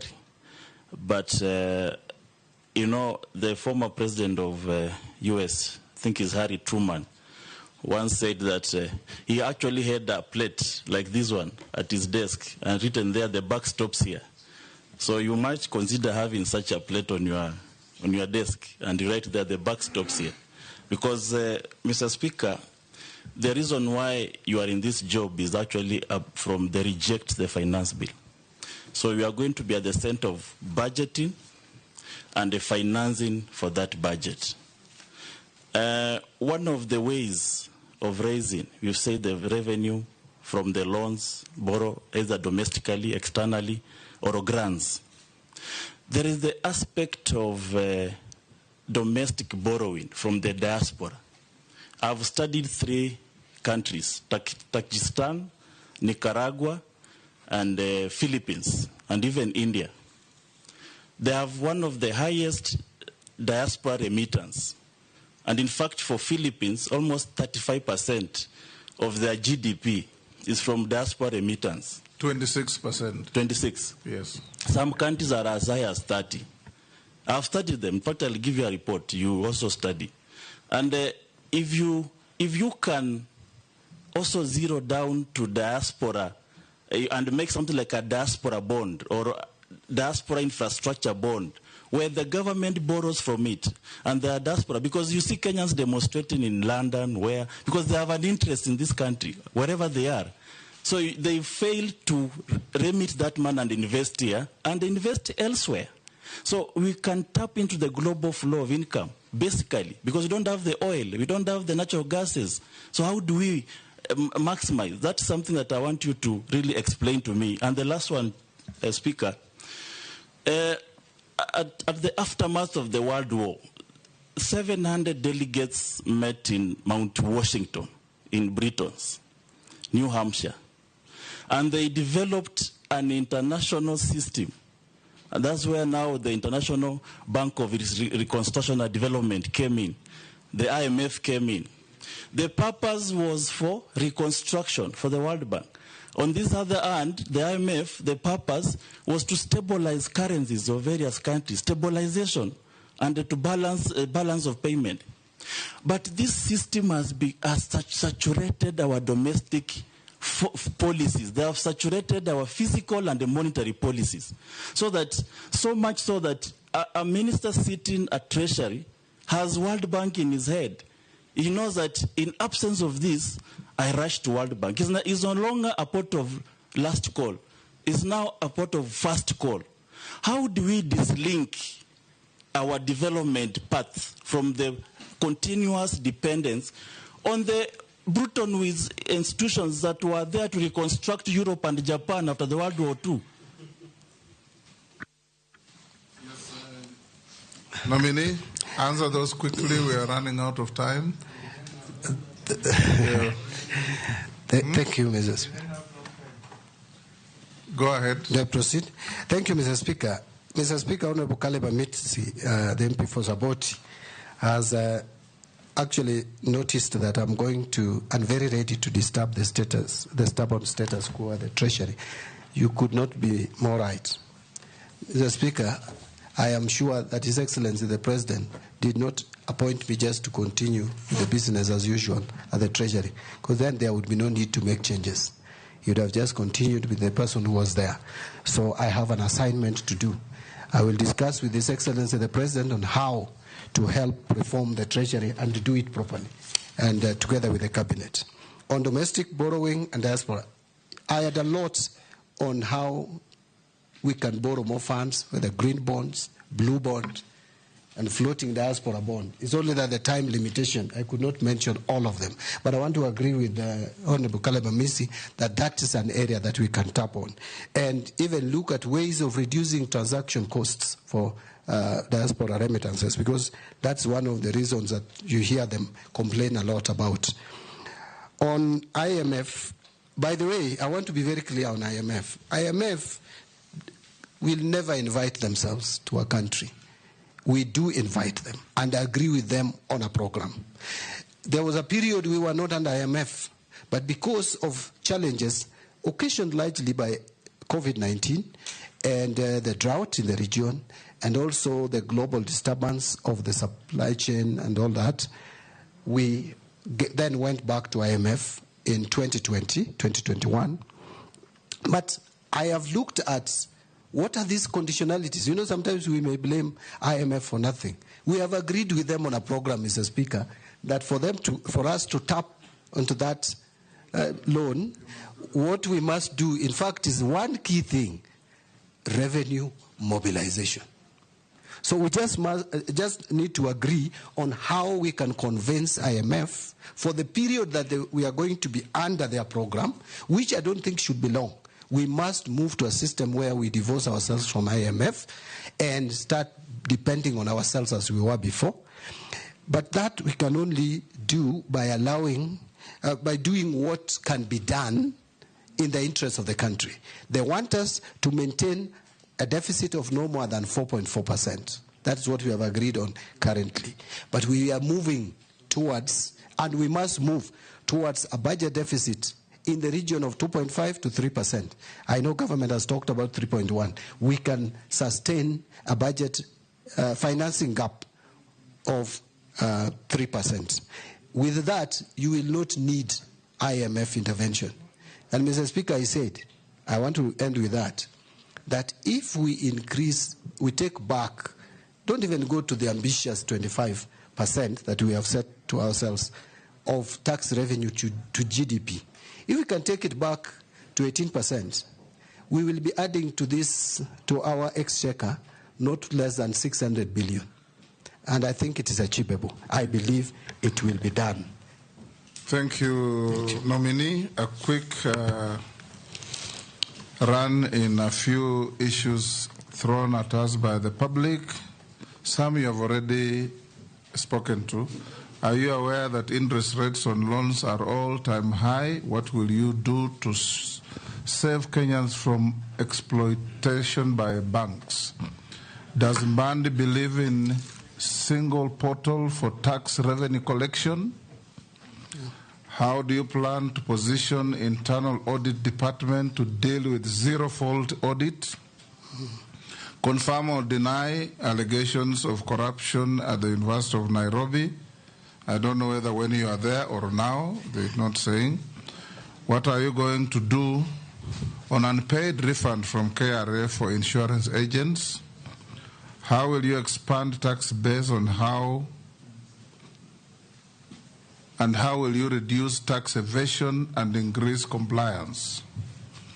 Prioritize payment to UHC and JSS staff. Will you do that when you get in? How will you deal with late capitation to schools?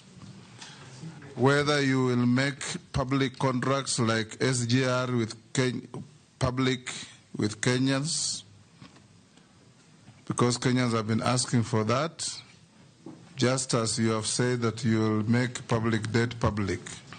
Housing levy, will you tell Kenyans where this fund is domiciled? Is it in consolidated fund or is it in treasury bonds? Those are from the public. There is also, how will you promote the informal sector in Kenya? For instance, would you propose that all government offices procure locally manufactured furniture? Do you think that certain parts of the 2010 Constitution have contributed to a high public wage bill compared to GDP due to an excessively large administration? For instance, There are over 450 MPs, 1,500 MCAs, 47 county governments. If this is the case, what are your thoughts? Would you recommend that the president proposes a referendum to reduce the constitutional overload of the administration? Those are members of the public listening into this conversation. If you can deal quickly with those, I have only one question for you of my Chairman, own. there is another one regarding money laundering. What are you going to do about it? So you can run through all those. Some you have already talked about. You can. Yeah.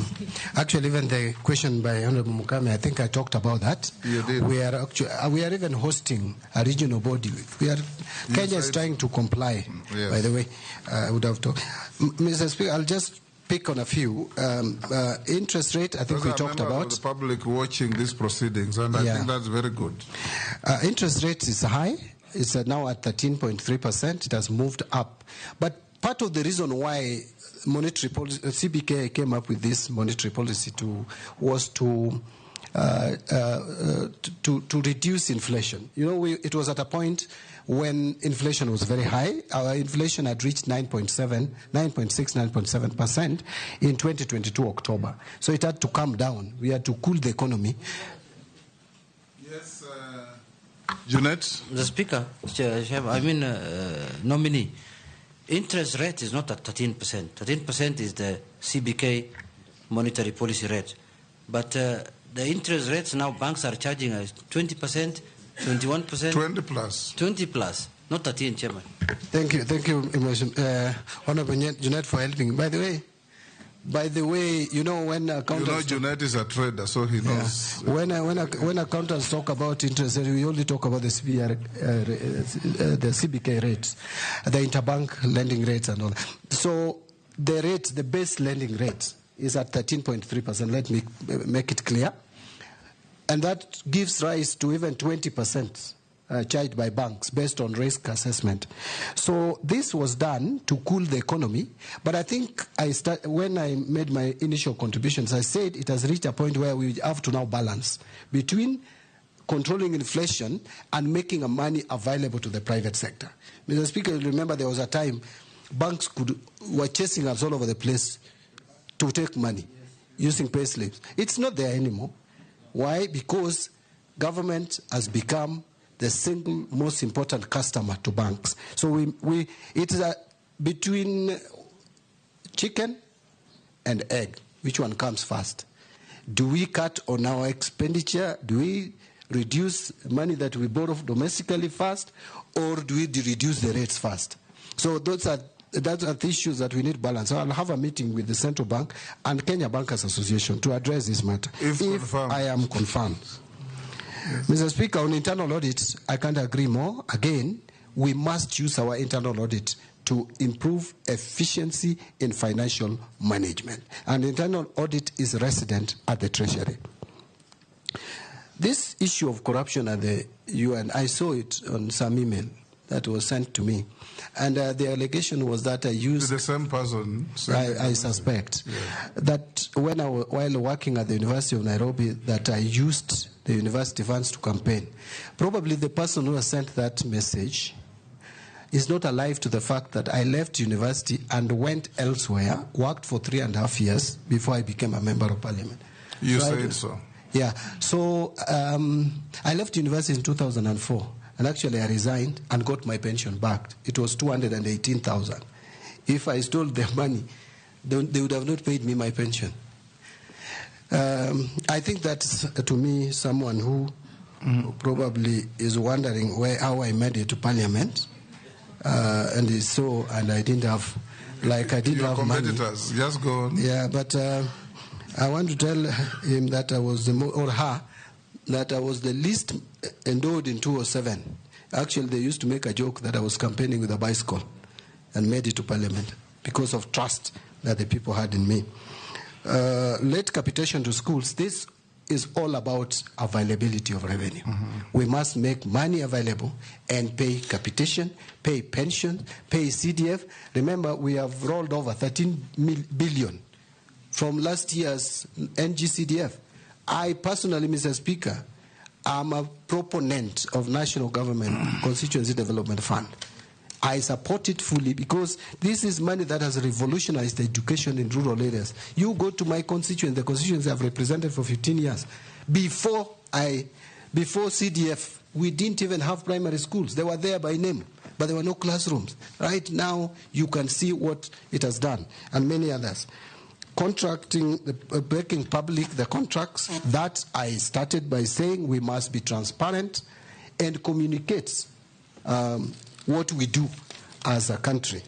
Housing levy, I don't want to really talk a lot about this housing levy because I still need to understand how it is operationalized, where the money is resident, and all the challenges around it we must deal with, because it is my duty, if I'm confirmed, it is my duty to make sure that this money is properly accounted for. Promoting informal sector, I think I talked about that. Yes, in terms of wage bill, contributed by the Constitution, that is true. Mr. Speaker, this Constitution is too expensive. I know the counties had been given, but Mr. Speaker, truth be told, we should have had these counties as agents of devolution for development, but not government. We should have had bigger governments. Where you have now, you go to Vihiga, Mr. Speaker, it's a county with governor, deputy governor, you have CCs, 10 of them, you have county assembly, you go to Busia, chief officers, is the same, chief officer, all that. You go to sub-county administrators, and ward administrators, village administrators. You name it. Yes. Mr. Speaker, there is even a clamor, very outrageous, for more counties. My Suba community want a county. I'm even asking, is it viable? Mary wants a county. Mary is calling for the Teso county. Let us face it. If we could have a system where we have regional governments, and then now devolve resources you can devolve as much as you want. Look, we have devolved CDF with a fund manager there with a very few skeleton staff, and it is working. We could do the same with the devolving resources. That is what Kenyans wanted. But these big governments with big cars, with flags all over the place, I think we overstretched ourselves. But that is upon Kenyans to decide. It is not John Badi, either as a cabinet secretary or even a member of parliament, to decide for Kenyans. Kenyans will make that decision. Thank you, John. I'll ask you two questions. One, we were told by one of your colleague nominees that in the road sector alone, we have pending bills of 166 billion. Yes. Out of which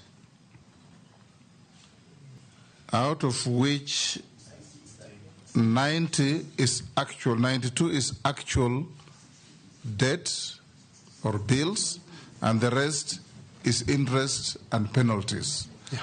Now, in the event you get this position you are looking for, would you take time to negotiate with the people you owed the money to compromise on interest and penalties so that you reduce the weight on the exchequer?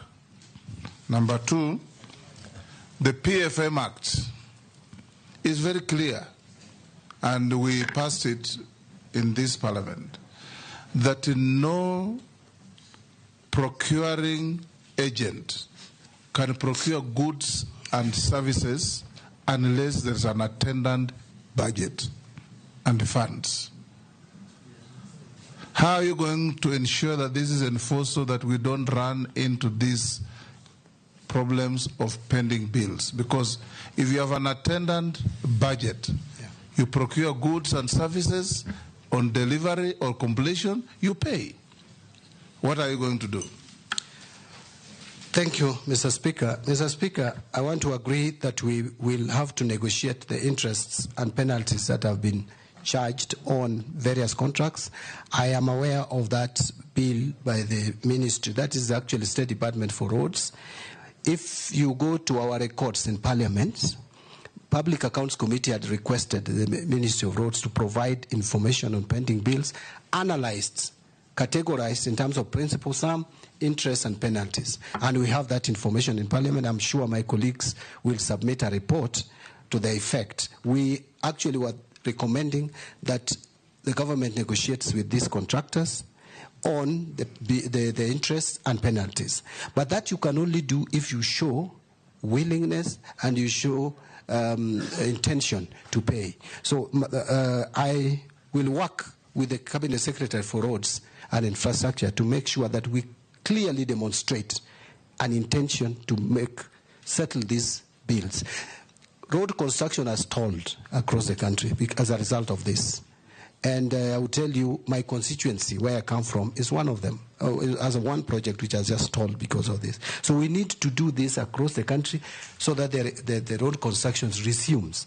Because we have already invested money in these roads. We can't continue keeping them. But we have constraints. Look at the budget of roads, Minister. In fact, I was saying that that budget, at the rate of 50 billion, the pending bills alone, you may require not less than 3-4 years. But then if you have to finance all committed...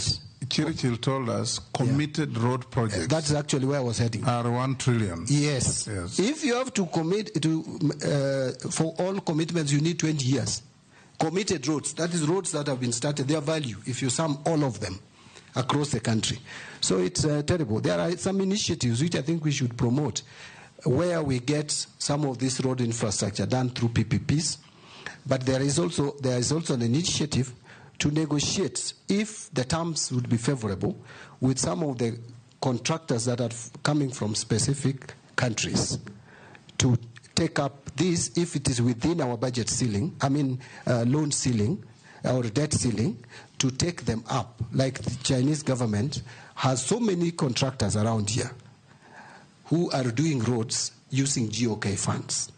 Currently, there are very few road projects done by loans from China. They are all working on roads funded by GOK funds. So we need to explore that. Finally, on procurement without budget, Mr. Speaker, this is again another problem.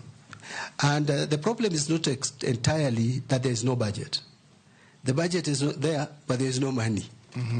The exchequer releases come late. Why? Because we are not able to collect. We don't have money. So we must just cut our clothes according to our sizes. That is the starting point.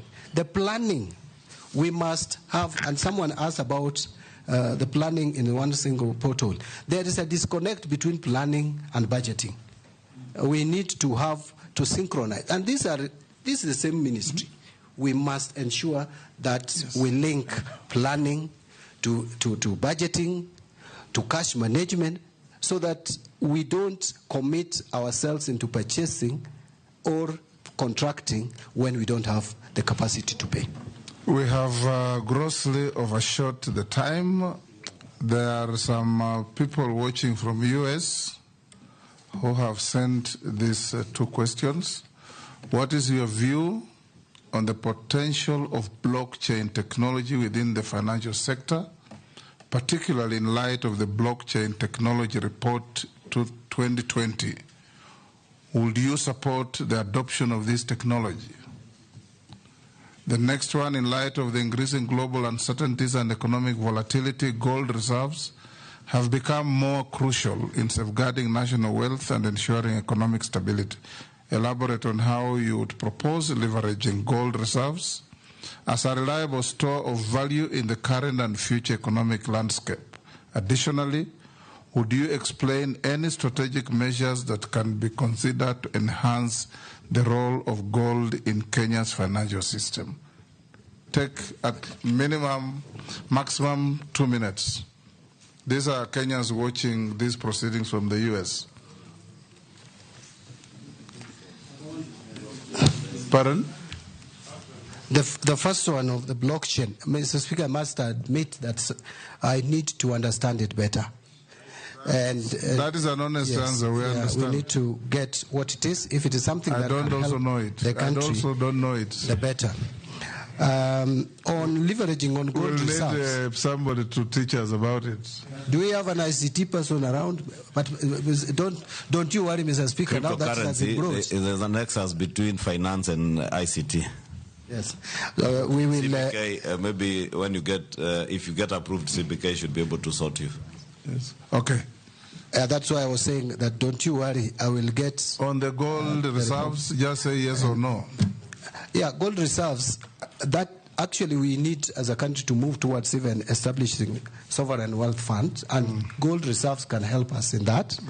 Yeah. And those are areas, those are emerging areas that we need to look at. Thank you. Thank you. Lastly, John Buddy, as a nominee, I have some few mundane questions for you.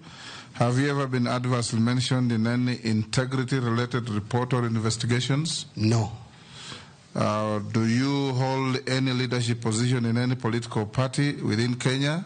No, at the moment. You said you resigned. Yes. Can you tell us your net worth? My net worth, Mr. Speaker, is 380 million. And, Mr. Speaker, my net worth, the difference between, I saw some of my colleagues have done their calculation differently, but my understanding of net worth is it's assets less liabilities. Liability, yes. So if you take all the assets that I have, and I wish I had my file here. I've seen your calculation. Yeah, it's 308. You are 437. Yeah, 437 less 57 assets. million liabilities. Yes. You are 380. Yeah, and the liabilities is mortgage within Parliamentary Service Commission. Circle loans, about 20 million, about. And finally, there is the KCB Bank loan of about 12 million. Yeah. We received 43. We received 34. The only deferred income, Honorable, the only deferred income I have is I have some I have two now, but the one for Parliament I don't know. The pension, I don't know how much it will be, so I didn't. It will be calculated. But there's one which I have with ICA of about 6 million. Your pensionable now it will be calculated. Yeah. It will be just below 200. Thank you. Chair, I was mentioning that because of the challenges Kenyans have had with this matter, because like now his deferred income next year would constitute part of his net worth, or rather when it matures. Yes. And most likely, if he's approved or if he goes through another vetting, Kenyans will want to know how did your wealth grow? How did your wealth grow? I will be able to explain that, Mr. Speaker. So, nominee John Buddy, you received 34 memoranda against or about you, some saying it was right to be nominated, others not. And there are 3 particularly that just involve around, I think, parochial conflicts within your political setup, but you have answered all of them. So we will be, there's some things that clearly look parochial, how you quarreled with people in political meetings and so on.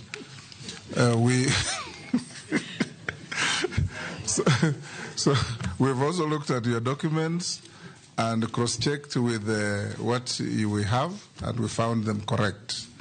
So unless you are lawfully held, you are released to go to your other duties. Thank you. Today is your Sabbato. Yes. So you can go to church. Thank you, Mr. Speaker. In fact, Mr. Speaker, I requested for my day to be changed, but the only time which was available was still Sabbato. Yes. Because it was 7 p.m. yesterday. Yes. And according to my faith, from 6 p.m. or thereabout, already Sabato imeingia. So, but I treated this as kama, is it donkey ama ng'ombe imeanguka kwa shimo? Yes. Lazima utoe. Yeah, but thank you, Mr. Chairman, together with the members of Parliament, members of the committee, for giving me this opportunity to appear before you and present my case. I have done my best. Thank you. Thank you. Sergeant, you can escort the nominee. Thank you.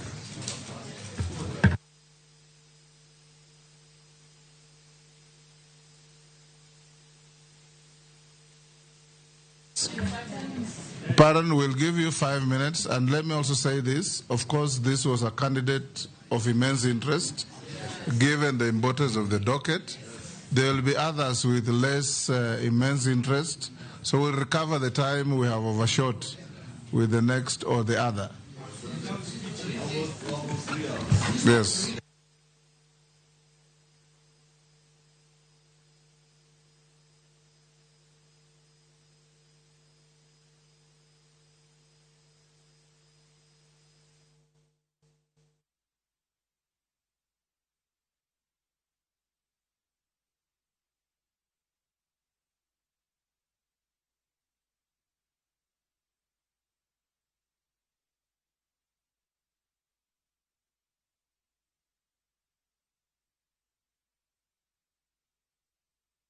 Hi there, I'm your new friend Panda from Paokwa. Come along for our adventure today as we take you through the hummingbird tales. Kim and I are going on a camping trip with our Scouts troop. But first, Tilly, AJ, Kim and Pendo will explore some inspiring African stories. we will learn together about Dr. Rachel Masake. Can I ask you what you are good at? Maybe you can draw or run the fastest in your class. The little ones of all ages will continue learning as they watch the best content on the go only on Viusasa. There is so much to explore.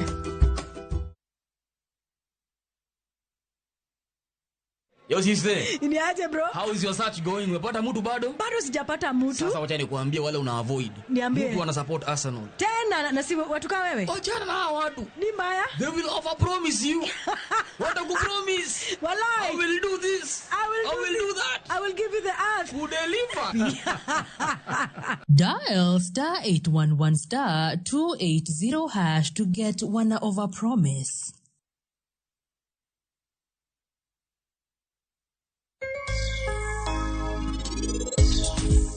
Toka poni para mokbekwa yangwana, anya kathia fuler mama kibaba sama gibo duogo. To anya kamia chwat maduonga hinya anya kawachi. Joni monda mia chwat.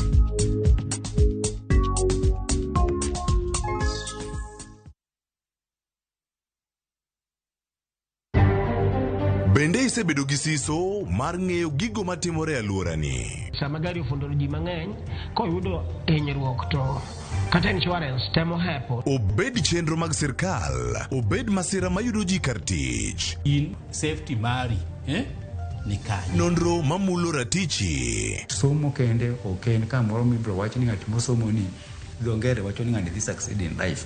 Wuok tich ka wuok tich. Iro curriculum design uchenj e chenro mar rameny piny sa achiel gi nus otieno. Wan oganda luo nyaka wakoro waneni to be wanyalo bedo gi kembni. Nyise oganda jo Kenya gimonjo be ni giwinjo kuomi. Ka ikelo ni gi Lydia Okeyo. Akoro mbajo ng'ato ak mara rameny piny. Chik bai.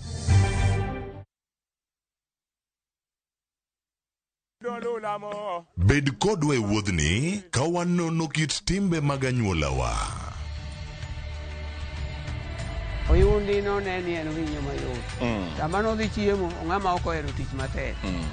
Koro nyako ringi kodhi chiemo. Ema no miyo chake kamano. Gin kido mamiyo wabedo kaka joluo, sigendni mopogore opogore mag dhoudi mag luo. Chiro ma kiti pando chira. Gini dwa chako ndeti mos. Okelo nya Honda. Dil majony. Luweche mag luo mopogore opogore. Moro ka moro kuomgi nigi ranyisi mopogore opogore. Wuon magolo ng'ani ka wuongi watere wadhi gone dala. Koro telo gi le to gi gweno. 111. Lu chenro ni ngeso ka ngeso sa 1:45 otieno e Ramogi TV.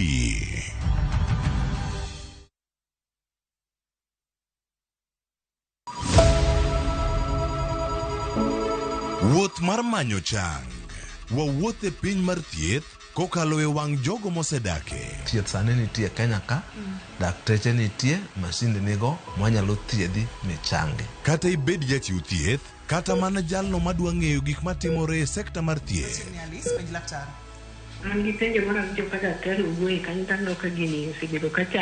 Wakolo pat jolony ka wayudo sigana tok kode marochere. Waweuru keto reputation mbele ne ngima mar ng'ato. Ng'eyo matut e weche mag thieth chako gi goyo mbaka. Advice jowani ne uru penj laktar mondo ing'e kuma inyalo konyorie kapok iyumba yumba. Penj laktar Wuok tich nyaka tich abich, saa 12 odhiambo. Mana Ramogi TV.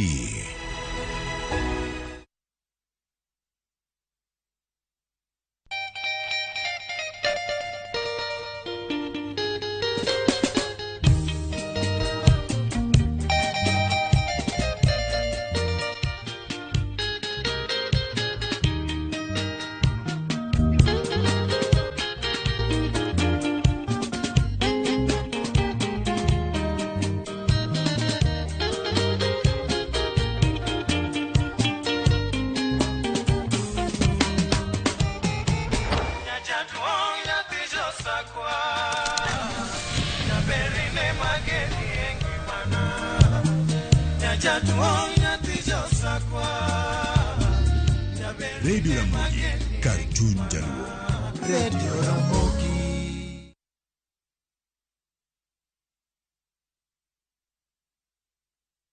Baba shuka leo. Nyasaye ber kendo romo adenda. Baba shuka leo. Wagweli mondi bed kodwa Jumapil ka Jumapil.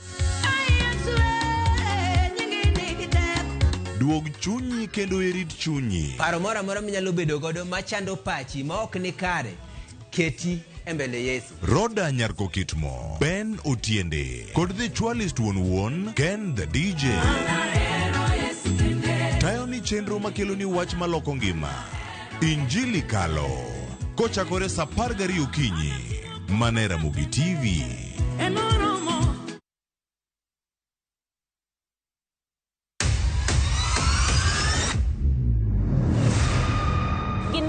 Makelo dongruok mopogore opogore. Don't speak on our issues as women. Let us be the one to speak. Kaka gikete ratil, familia kod tijegi. People's power! People's power! Magitimo gisiso kod lony. As the woman representative of Homa Bay County, this nation is hungry and there is no question about it. Minegi nietelo. Gijiwo kendo gikelo lony mopogore opogore. Mentorship en gimoro ma important kabisa. Mano konyo ji kendo miyo ji bet gi positive attitude. Gimiyo lony margi kanyakla kod yudo duoko ne chandruoge duto magikale. We want leaders to be fair to the nation. To emine wacho sigand miyo kamiyo ogen. Mine wacho ngeso ka ngeso kod jailieta.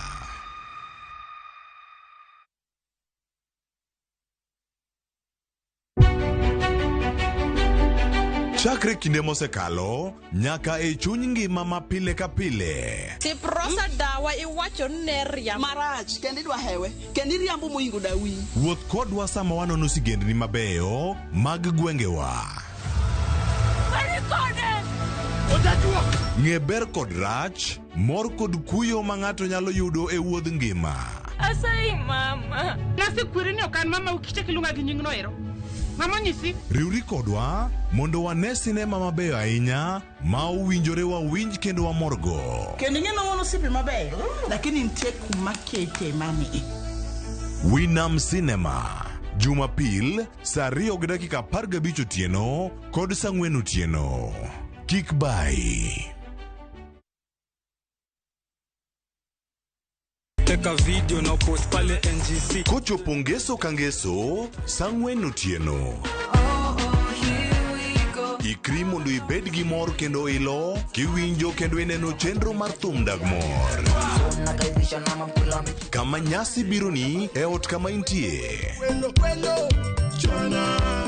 Wayudo Lind Ramogi Nyanyakach katayo chenro gi DJ Local Instrumental. Thumbe mamit, jower kod jomiel, ma chenro ma ok diher ni obai. Ket alama e kalenda mari kendo warome chenro mar thum dag mor. Atieno, tani maliza atieno.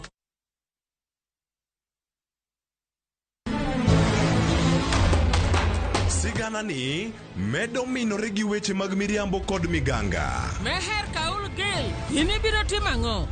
Kare.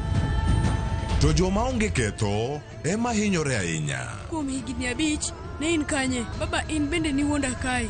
Weche hera medo bedo matek kendo mapek. Akwayi ni mondo in iwuog e odni sani. An naseche koiko kaka Samaira gi Sara biro timo arus. Kata kamano, joma oherore ok nyal pando heragino. Andisora. Aber. Avatar. Ewi magi duto, nyaka joot achiel chung' kanyakla. Ere kaka unyalo wacho nwa joma richo ka? An awinjo ka an gi wich kuot mang'eny ahinya, adwaro mondo atemo kaka untie kae. Choti Sardani. Wuok tich nyaka ngeso, saa 2:15 otieno. Mana Ramogi TV.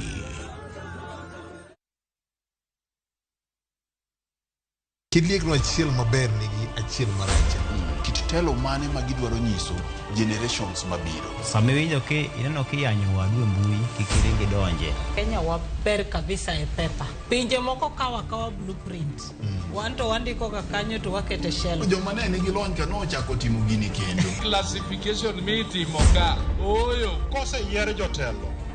We must allow them to work. Kiwe siasa tenge migo oko cha. Ber mar ng'ato. Papi e lach. Ka papi e tekni.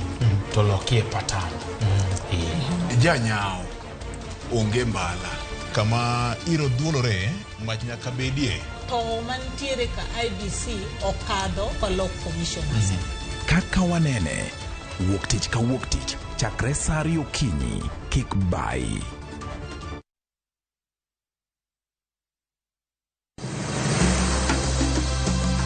Nyakwa Ramogi, bende ing'eyo nonro mar gweng'u? Jakawine manochako yamo lo. Kisumo en kama ne ji biro dwere.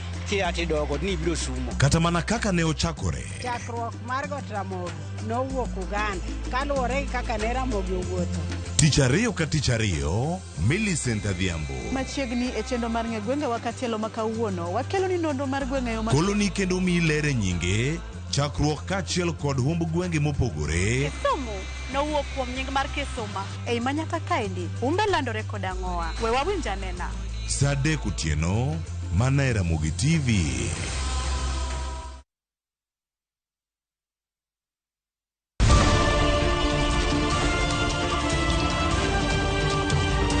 Piny koru to rugi mage. Weche manyien. To chuny mbaka en nyiero, ywak kod muodo lak. Matwak kod duond jopiny. Nyakwa Ramogi jong machiegni neno weche manyien. Ma en rupiny kod mbaka oromo. Ramogi TV.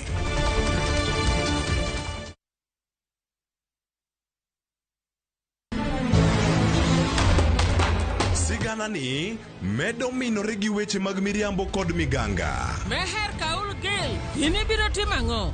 Kare. To joma onge ketho ema hinyore ahinya. Kuom higni 5, ne in kanye? Baba in bende ni wuonda kae. Weche hera medo bedo matek kendo mapek. Akwayi ni mondo in iwuog e odni sani. An naseche koiko kaka Samaira gi Sara biro timo arus. Kata kamano, joma oherore ok nyal pando heragino. Andisora. Aber.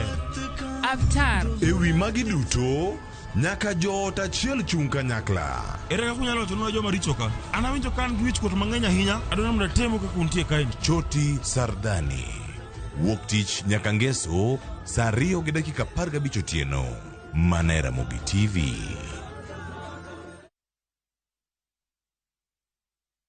Nyakwa Ramogi, Kenya eratiel. Raila has a space to say what gima Jakom dwa wacho. The opposition nothing nyake Supreme Court ngewe abatieki. Oliet Nyakwa Ramogi. Bech be afota Jumapil ka Jumapil. Ana chungo mama kratil kadel war piny. Ka adwani wa discuss kaka Kenya dhi. Winj twak magoratil piny. One was gore no opposition. One was gore no opposition 50 years. Mae ukiparka kele wich bar moro. UDA onge kama pose donje. Adwani penje bati. Koso donje kona mane. Sachiel gi nus otieno. Siasa mar piny Kenya en siasa koso dongruok. Kai kelo ni kod George Bati. Kik bai.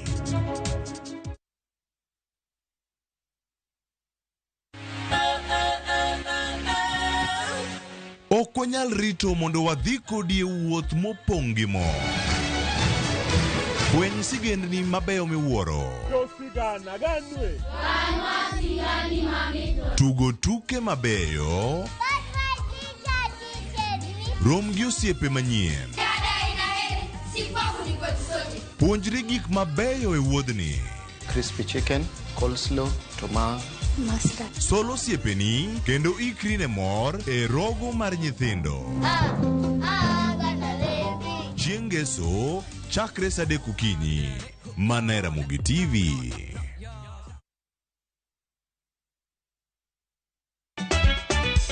Ikri ne nyiero ma ok rum. Riwri kodwa e tugo man gi mor gi nyiero mochwere. Ang'o momiyo itimori ka jo Homa Bay? Onge wach moro minyalo mede. Tich Abich ka Tich Abich ne chenro mar Nyarkochia. Adwa ni rudho sufria ni ma ler piat kang'era kama taneno sucha. Kendo we kinde mag moro bedie. Dang'o biro ka gi ich madhiro sati ni Wada jok sainago jok moa dala ok nyager. Nyiero e yath maber moloyo. No, onge kaka nyalo wanyna donje wach makia. Bendi gina nyago nduru ka. Achakni. Nyarkochia. Tich Abich ka Tich Abich, saa 1:45 otieno. Kik bai.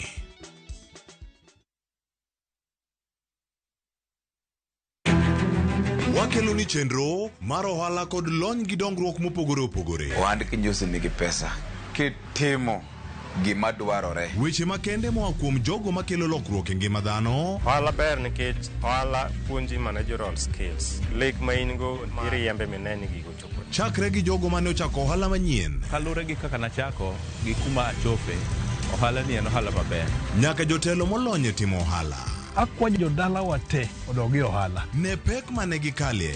Pod waonge uhuru mar ohala. Loch mane giyudo kod kinda mane gitimo e manyo gik mabeyo beyo. Ka jaohala ok inyal chako project ka ionge gi market. Tudri gi Cleophas Oluoch e ohala gi mwandu.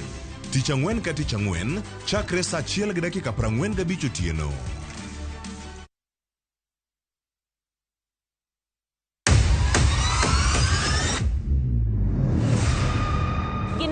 Makelo dongruok mopogore opogore. Don't speak on our issues as women. Let us be the one to speak. Kaka gikete ratil, familia kod tijegi. Magitimo gisiso kod lony. As the woman representative of Homa Bay County, this nation is hungry and there is no question about it. Minegi ni etelo. Gijiwo kendo gikelo lony mopogore opogore. Mentorship en gimoro ma important kabisa. Mano konyo ji kendo miyo ji bet gi positive attitude. Gimiyo lony margi kanyakla kod yudo duoko ne chandruoge duto magikale. We want leaders to be fair to the nation. To emine wacho sigand miyo kamiyo ogen. Mine wacho Ngeso ka Ngeso kod Jailieta.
Good morning, Mr. Chairman. You are Salim Mvuria Mugala, EGH. Yes. Welcome to this Committee on Appointments to interact with us so that you can be assessed by this Committee of National Assembly on your suitability to hold the office to which you have been nominated by His Excellency the President. We'll start by administering an oath. You may choose to use the Bible, the Quran. I think there's also an Indian holy book. The Quran. The Gita. Yes, the Quran, so you may be upstanding. Take the Quran in your right hand and recite the oath that the sergeant will show you.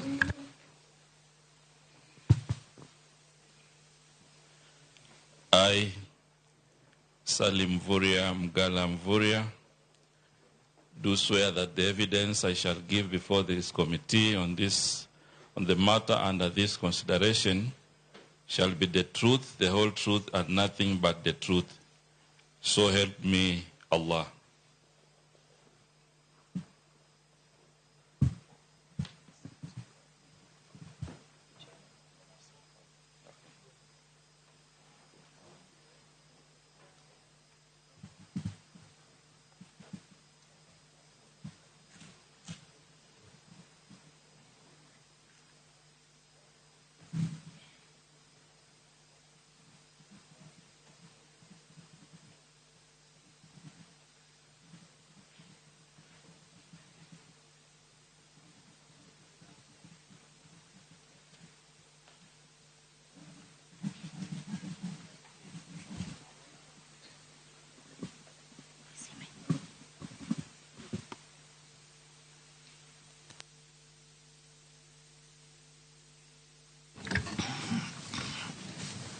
The next is if you have your documents, pass them on to the clerk to cross-check with what we have on you.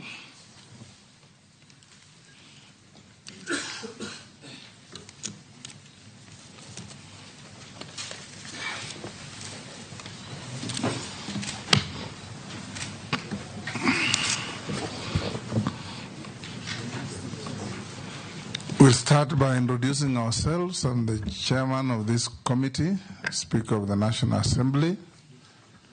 On my right is the Deputy Speaker of the National Assembly, Honorable Gladys Boss. On my left is the Clerk of the National Assembly, Samuel Njoroge. I'll invite the honorable members of the committee to introduce themselves. Naisula. Naisula Lesuda, MP Samburu West. Nelson Koech, MP Belgut. David Kosing, MP Pokot South. Gikare David, Nakuru Town East. Mase Mary, Teso South. Abdul Rahim Daud, MP North Imenti. George Gitonga Murugara, Tharaka. Owen Bayer, Kilifi North. Robert Mbui, Kadiani. Stephen Mule, Matungulu.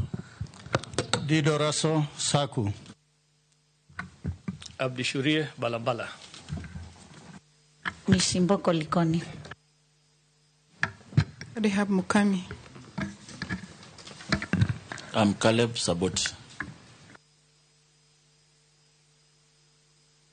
For the record, Kimani Shomo.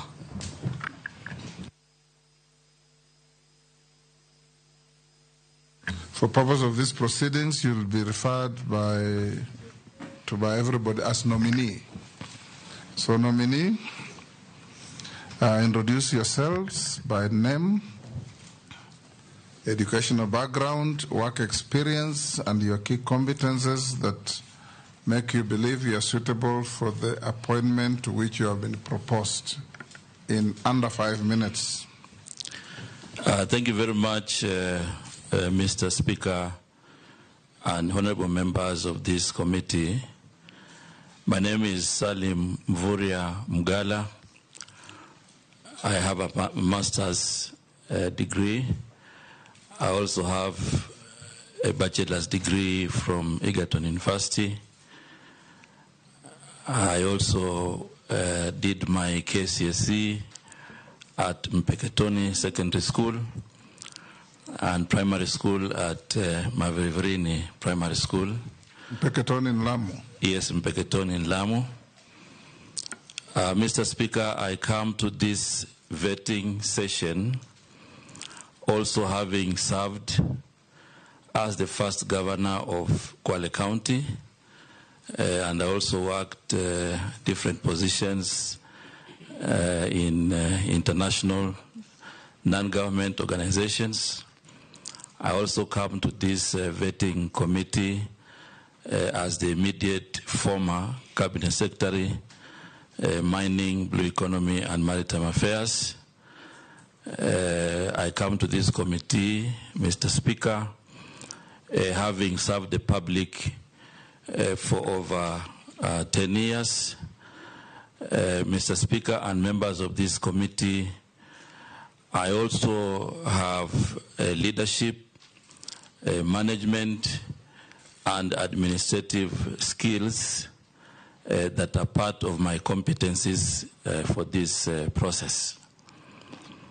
I come to this vetting committee also with a formidable track record of performance in different spheres of the public, having transformed the county of Kwale socially, politically, and economically, and also having provided leadership in key reforms in the Ministry of Mining, Blue Economy, and Maritime Affairs.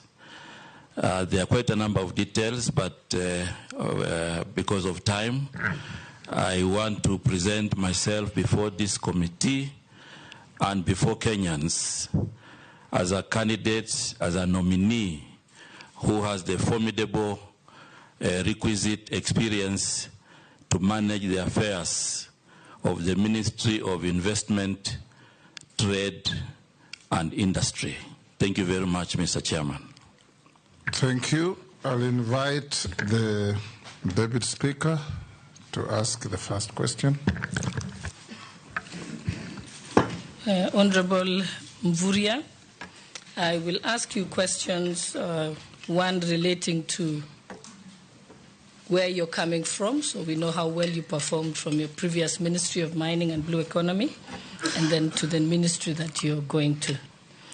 First, I'll start. I would like you to tell us about the key deliverables that can be attributed to your tenure when you were the CS for Blue Economy, Maritime, and so on. Taking into account some of the issues that are raised. In 2023, there was unexplained deaths of cage farmers in Lake Victoria. What did you do about that? There was also, when you came into office, there had been a report in 2019, the performance audit report on monitoring of mining operations by the State Department of Mining. And an act of Parliament, the Mining Act, had been passed when you came into office. So Kenya said that, the report said that currently only 1% of our GDP is attributable to mining, yet it should be as high as 10%. And another thing that was raised in that report is that we've had mines that have not been restored, which has become areas of criminal activity. There's also been deaths around unlicensed and properly regulated mines. So how did you work when you joined office to enhance the sector's oversight, improve licensing conditions, and to ensure that we have responsible mining practices? On where you're going, I'm reliably informed that the Ministry of Trade, where you're going, also has a Kenya Bureau of Standards under it.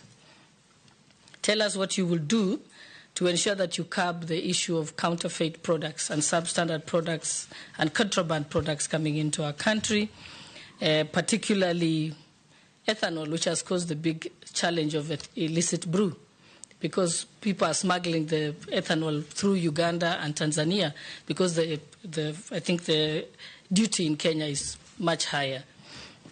And lastly, also the banned pesticides that are banned and have been confirmed to cause cancer that are coming through our borders and are being cleared by KEBS. Thank you.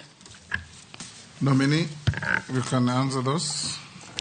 Thank you very much, Honorable Chair and Honorable Gladys, for the questions that you put before me. First of all, when I reported and assumed office at the Ministry of Mining, Blue Economy and Maritime Affairs, this was a very new ministry. The three topics have been there before: mining, fisheries, blue economy, but in terms of having it as a ministry, that was the first time. So I did provide leadership in carrying out key reforms to ensure that that ministry can achieve the mandate and also can make a contribution in the economy of our country. And the first reform that we carried out was the reform around licensing. Before the reforms, licensing was very haphazard, and therefore what has happened now is that we have now an organized licensing system where investors apply through the online cadastre, and then we have structures that review and recommend licensing. And even as I left office, the process of licensing is up to date, and it is now working according to procedure. As a result of that, the moratorium was lifted in October last year, and licenses over 1,200 are now getting processed without any challenges. The second thing that is key for reforms is the testing and sampling. Investors had a lot of challenges, on testing their products, and therefore I led reforms that have now devolved 8 labs across the country. So now we have decentralization, and investors can easily now do their testing across the country. There's one more that is still under reform, the Madini House, which I also had committed to the committee at that time, and it is also in good progress. I also provided leadership in instituting reforms on value addition, and as we speak, we have quite a number of investors across the country that are doing value addition, because exporting of raw minerals denies the country a lot of revenue and jobs. If you go to the Western region, for example, we have an investor in gold refinery, 5.8 billion. In Elgeyo Marakwet, you have Flospa. We have an investor, 4.8 billion. In Vihiga, we have an investor, 2.5 billion. And we had also mapped other areas of the country. Right now, there's an investor who is ready to do 11 billion of iron ore in Taita Taveta. That will also benefit Tharaka in an area called Kithiori and part of Kitui. So that bringing on board of investors is part of my achievement in the ministry. And we also organized the artisanal mining individuals into cooperative societies. Now we have about 300 cooperative societies that are ready for licensing across the country. I provided leadership in gazetting 29 artisanal mining committees that will be giving permits on the ground so that people do not have to travel away from where they are.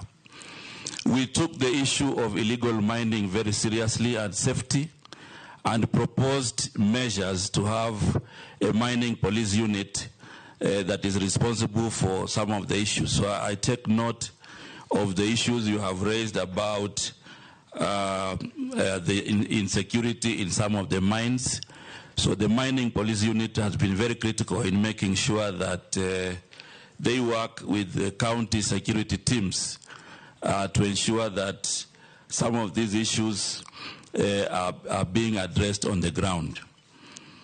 In terms of mine restoration, each of the applicant for a mining license, they have to attach an environmental restoration plan, which they do as they report, and they also do as they exit.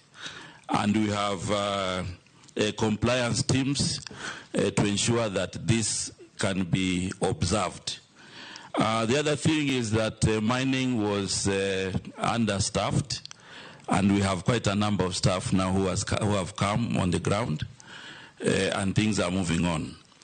On blue economy, many people, many Kenyans had not understood the blue economy and fishery sector, and we instituted reforms also to ensure that we can inspire the economy of the country through blue economy.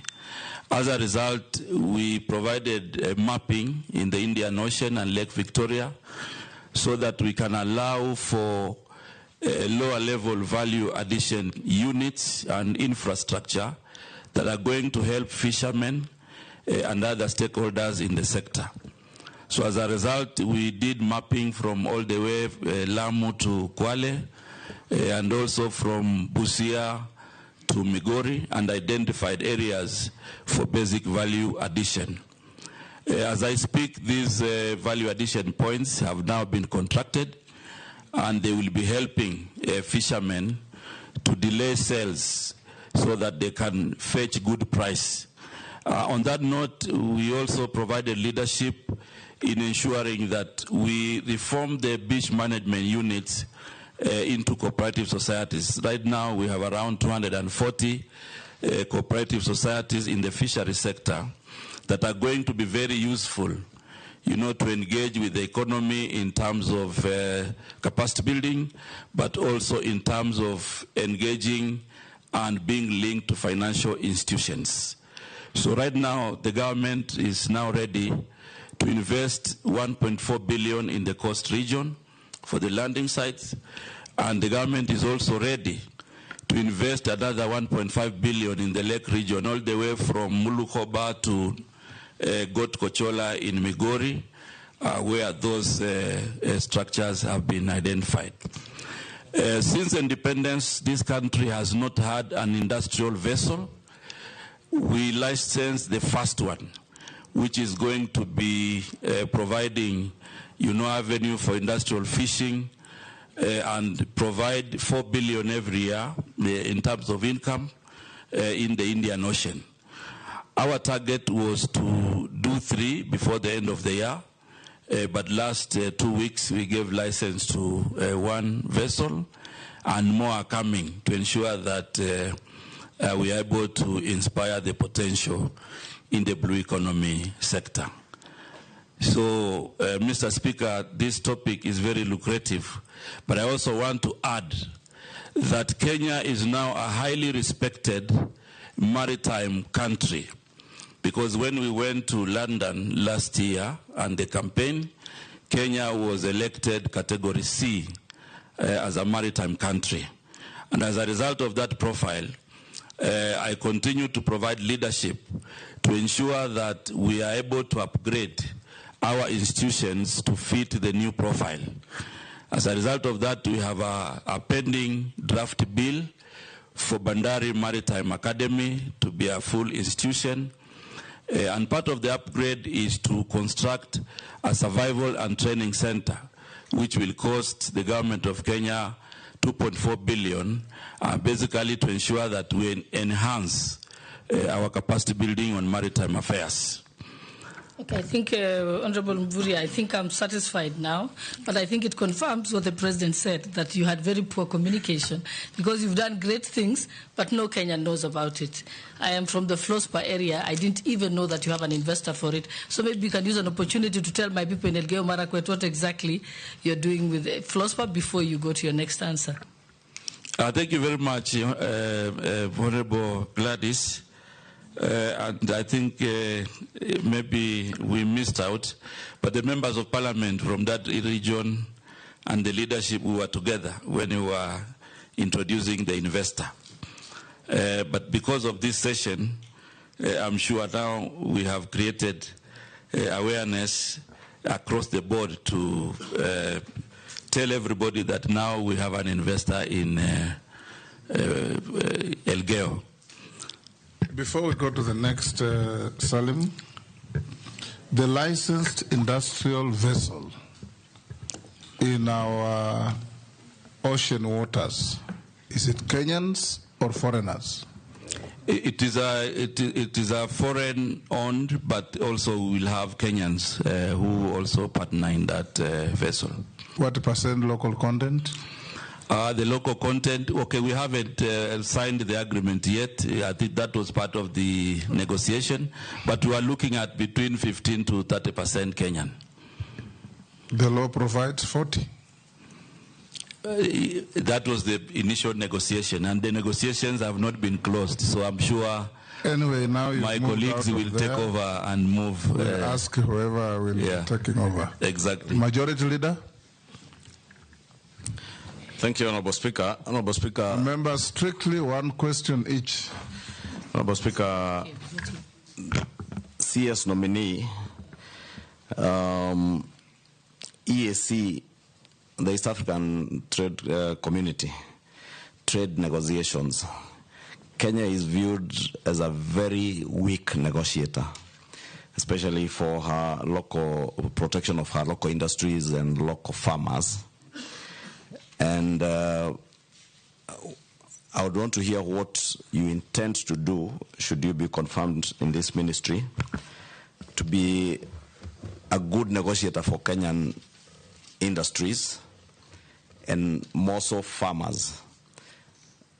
Yesterday, the Honorable Mule here, or the day before, was speaking about tomato farmers, onion farmers, potato farmers, egg farmers, poultry keepers in the country not being able to sell their produce locally because of the proliferation of cheaper products coming from the East African community countries.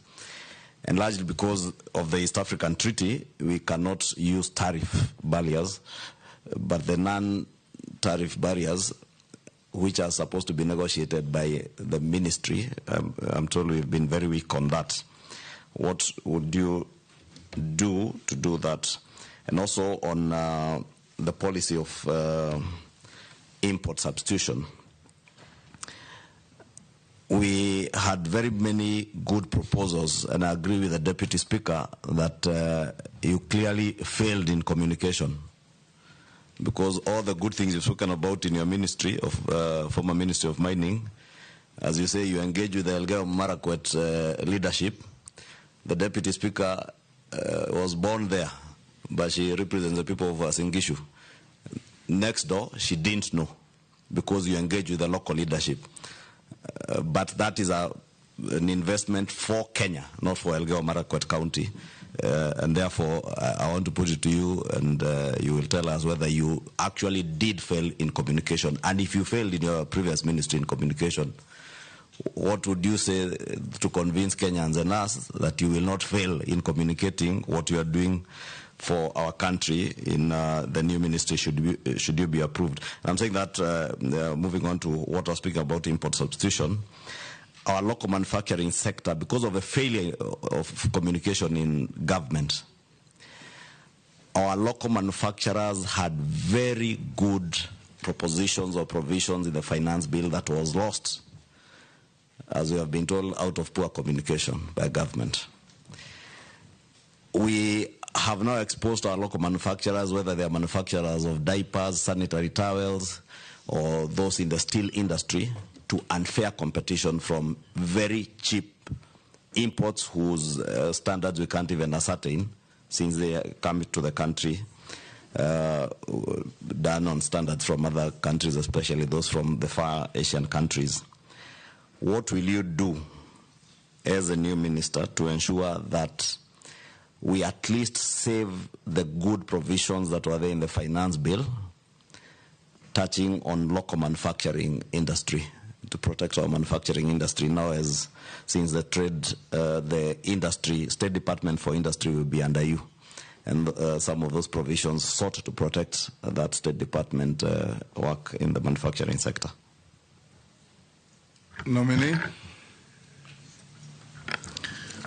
Thank you very much, Mr. Speaker.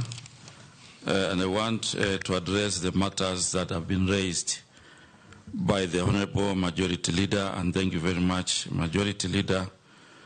I think I will, first of all, I want to begin on where you stopped. On the issue of communication, I must say that we did all the best to communicate this through the media and through any other forms. However, going forward, it is a matter that we will be able to strengthen to ensure that there is communication. And communication here... there is the mainstream media, yes, which we used to call mainstream media, which is the TV stations and the newspapers. But today, the alternative media, which is social media, is now the mainstream media.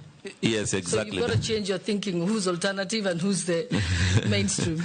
Yeah, that is one of the areas that we will, going forward, I think as government, we will be able to use those channels of communication to ensure that we get everybody on board. On the matter of local manufacturing and the industry in general, that Honourable Member alluded to the fact that there were good things in the finance bill which were meant to revamp, some of the local manufacturers. One of the key areas that we will strengthen, or I will provide leadership in strengthening, is to make sure that we bring as many stakeholders as possible.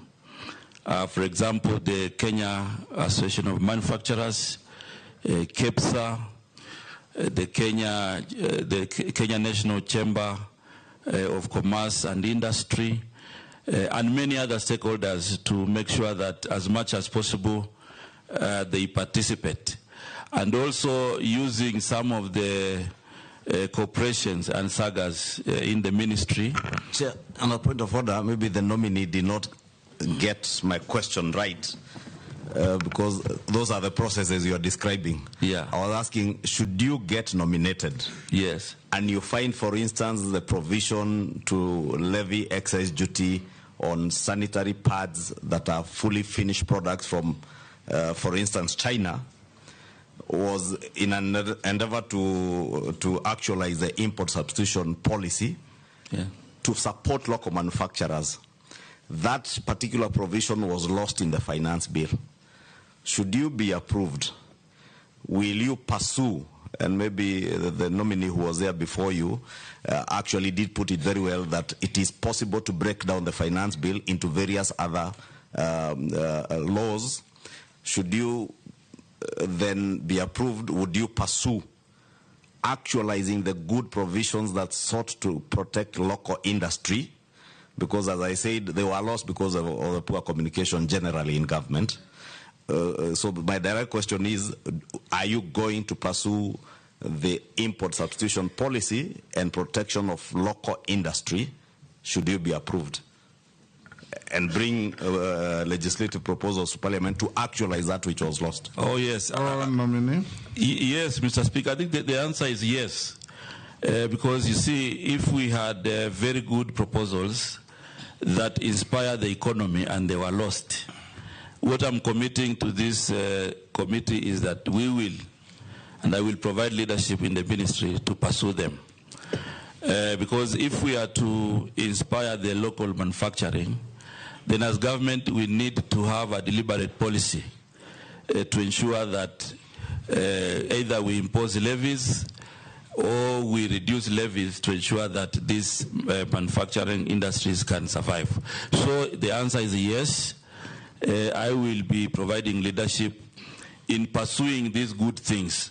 But as we pursue these good things that were lost in the finance bill, Mr. Chairman, I also want to insist that we'll have a robust engagement with stakeholders who may not have seen this before, so that the decision that is finally made is made with all stakeholders in mind. So that is a commitment and a yes, and we will use all manner of communication to ensure that we are able to paint, the positive gains of these particular good things in the finance bill. So this is something we will pursue, Mr. Speaker. The second point about a weak negotiation for Kenya, I also want to commit that we will change the tables. It has come out not just in negotiating for farmers, but even in the other forums, where we have a subcommittee of the East Africa community. Kenya has been making a huge contribution in terms of budgets, but in terms of benefits, you find that other countries are the ones benefiting.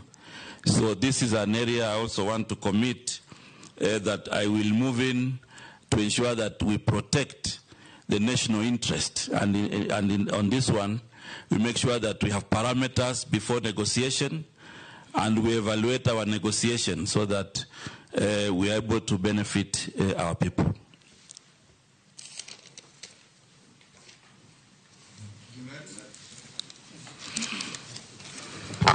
Thank you, Chairman, Mr. Speaker. Mr. Speaker, I have one question for the nominee, and it's in relation to the docket that is going now, even though I come from an area where his previous docket was important to them. But now that we have been told to ask only one question, let me go to the future. The past, the one who's coming is what I will ask, whom I will ask. So, Mr. Nominee, let's go to manufacturing. And you know very well that manufacturing industry employs many people, contributes a lot to the economy of this country, and that's where economies that have developed emphasize their efforts on a long time ago. So the manufacturing sector in Kenya now is facing significant challenges, Mr. Nominee, with many industries shutting down actually, production plants or downsizing operation. This is because the key issues they are raising is high taxation, increased cost of power, ease and cost of doing business, unhealthy competition from imported finished goods. And then neighboring countries are seemingly looking more attractive to them because of those issues. Some of those who have relocated business to these jurisdictions, if approved as a Minister for Trade and Industry, what are you going to do to reverse this sorry state of affairs, Mr. Nominee? An additional question to that. It's almost a similar one. As a Cabinet Secretary nominee for the Ministry of Trade and Investment, how do you plan to protect local industries and provide adequate financing for micro, small, and medium enterprise in the manufacturing sector, especially considering the significant decline of foreign direct investment as a share of GDP from 3.1% in 2011 to 0.3% in 2022? Salim, let's take the next person. If you have no question, we pass. I may not have a question, but I have something to say. Thank you, Honorable Chair. Honorable Mburia, many Kenyans think or say you are a desk minister. You only sit on your desk and run your ministry from your desk. And one of the evidence they are giving is that where you are as Minister for Mining, many counties are mineral counties or mining counties. And for example, West Pokot County is seriously a mineral county. If you have somebody in West Pokot who is Mburia, or is Honorable Mburia, they will be thinking you are actually a governor of Kwale. Nobody will remember these 2 years that you have been a minister, Honorable Mburia, in all honesty and truth. Nobody. So now you are going to a ministry which is also very important, which is industries. And all counties are going, the bottom up, they are going to be maybe industrial centers. Are you going to run your ministry from the desk where you are in minerals? Thank you, Speaker. Short questions. Thank you very much, Mr. Speaker. Quickly. I want to confirm that I'm not a desk minister.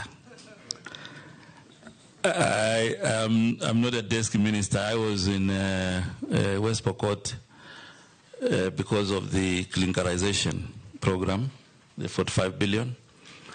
I was in Kithiori with Mheshimiwa here, confirmed. And many other places across the country, including Kadhonzweni in Makueni, Mulukoba in Busia, and many others. So maybe I may not have come to your constituency. I was also in Kamket and Katikit, Kambia, Samaki, and I can give examples, many of them, but I think we need to also acknowledge that our country is very big. And you cannot be there at the right time. Remember also, Mheshimiwa, this ministry was fairly new, and we had also to put structures in place before we go out there. But I have a lot of field information which I can give you here to confirm that I was not desk, including visiting Ndarawe, the first minister of the Republic of Kenya, to visit Ndarawe looking for coltan in that area, and I was with a member of parliament. So I think we have quite a number of visits that we have done. But again, I want to say that we will visit Kenya. I will visit Kenya as much as possible. On the matter of protecting the local small and micro enterprises against foreign investors who might have big capital. One of the things that I want to bring to Parliament, and we will work together, is that currently there's a lacuna in legislation to protect the local investors. And one of the critical things I want to commit we bring in this House is the Trade Development Bill and the Trade Development Policy that is going now to provide a clear dichotomy about the foreign and the local investors. We put it in law. I know even previously there was a case of China Square which was handled, but I want to bring it to this House that we have a lacuna in law, and the first thing we will do together is to ensure that we review the Trade Development Bill, we review the policy to ensure that we have inclusion of this kind of protection, so that we don't just do protection as a matter of impasse, but as a matter of policy and law. The other law that we will need to revise to ensure that we anchor our actions in law is also the Investment Act 2004, to ensure that it also recognizes that kind of arrangement where we protect our local manufacturing. The other question by Mheshimiwa Junet, it is true that we have a big challenge with manufacturing now. We have a target to move it to 15% in 2027 and 20% in 2030. But if you look at the trends, there are quite a number of challenges that also challenge the manufacturing sector. And one of it is the cost of power, which Mheshimiwa has mentioned. And the cost of power is something that we can also do negotiation with our colleagues in the Ministry of Energy, so that we see the kind of tariffs that will be encouraging manufacturing, and the kind of tariffs that do not encourage, we review them, so that we provide an enabling environment for manufacturing. That also goes with also the taxation. But more importantly on manufacturing, manufacturing also required an enabling environment. And currently what is happening is that manufacturers would want a plug and play arrangement. They come to the country, there's a shorter process for licensing. You show them where to work, and they can work. Currently, we have a big challenge with the issues of land.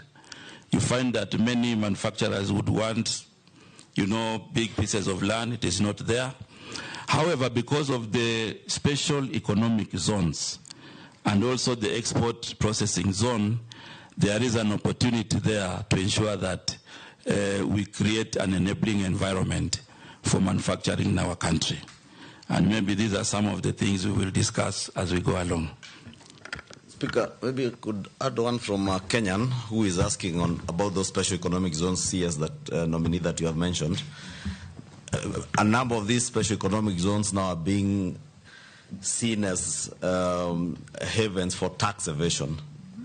And a number of people who are in those special economic zones are importing products apparently for use in the SEZs, but they dump them in the domestic economy. What are you going to do to stem, the Kenyan is asking, what will you do to stem the abuse of the SEZs as tax evasion havens? The action that I will take as the Minister for Trade is to ensure that all the manufacturers pay tax. So we'll use the institutions in the ministry to make sure that we enforce compliance. Because if they evade to pay tax, then it defeats the entire purpose of having them as a priority in the special economic zone. So we'll ensure that we use all the institutions available to make sure that they comply in paying tax in our country. Because we cannot give all the advantages and then they don't pay tax. That one is not going to be accepted. Yes, Gikaria. Thank you, Chairman. Maybe just to reiterate what the majority leader was talking about communication. I think it is important for the nominee to understand the importance of communication or passing the government information to the public. I have been in a committee where we were oversighting the nominee, and it has always been an issue. But all that without the question that I want to ask the nominee is on matters to do with substandard, counterfeit, contraband products that find their way in the market. And what happens, which is the worst part, is that hustlers, a local mwananchi who hustles, goes to the bank, gets a loan of around 100,000 to buy goods that he doesn't know whether they are counterfeit or contraband, and that is why the police land all the time. Yet these things are supposed to be stopped at the point of entry. In your tenure in this ministry, what are you going to do to try and save these Kenyans the agony of losing all their businesses to the police? In fact, that would have been stopped at the point of entry. So what policy measures are you going to put in place to protect these Kenyans by stopping these counterfeits at that entry point? Thank you, Chairman. Thank you, Chairman. Very quickly, I think it would be important if this committee finds you suitable to hold that position and you're passed or approved by the National Assembly, to have a candid conversation and a sit-down with the manufacturers. And not just the normal conference, but have a conversation with them on what the issues are. Because we've left it to ourselves to decide it is the taxes, others think it is electricity, other things. Let us hear from them what their real issues are as you come up with the policies. Because if it's about taxes, others think that some manufacturers are favored. When we see exempts, we can almost tell which manufacturer is being favored. And so we want all manufacturers to feel that the country and you and the nation is actually serving them. But quickly to my question, direct question, what measures will you take to harness the entrepreneurial skills of our young people who have a strong focus on digital technology? We keep telling our graduates they are no longer, we don't have enough formal jobs, they should get into entrepreneurship, businesses, but what are we doing, or what will you do to see to it that we harness it and not just telling them there are no white-collar jobs?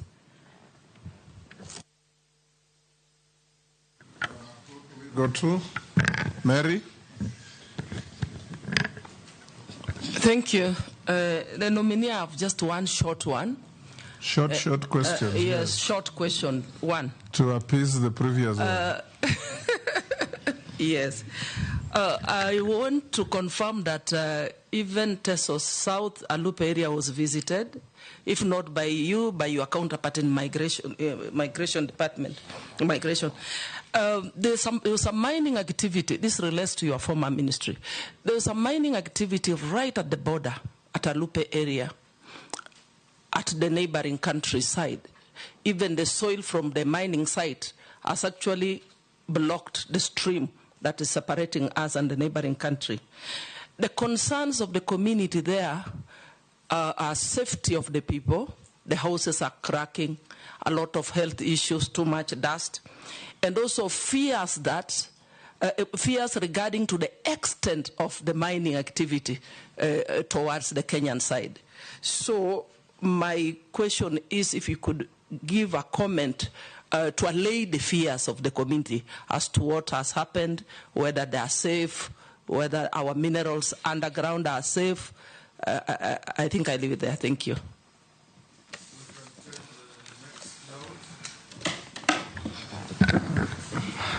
Thank you, Mr. Speaker. To the nominee, Honorable Mvurya. How are you going to, everybody is talking about industries and the big people.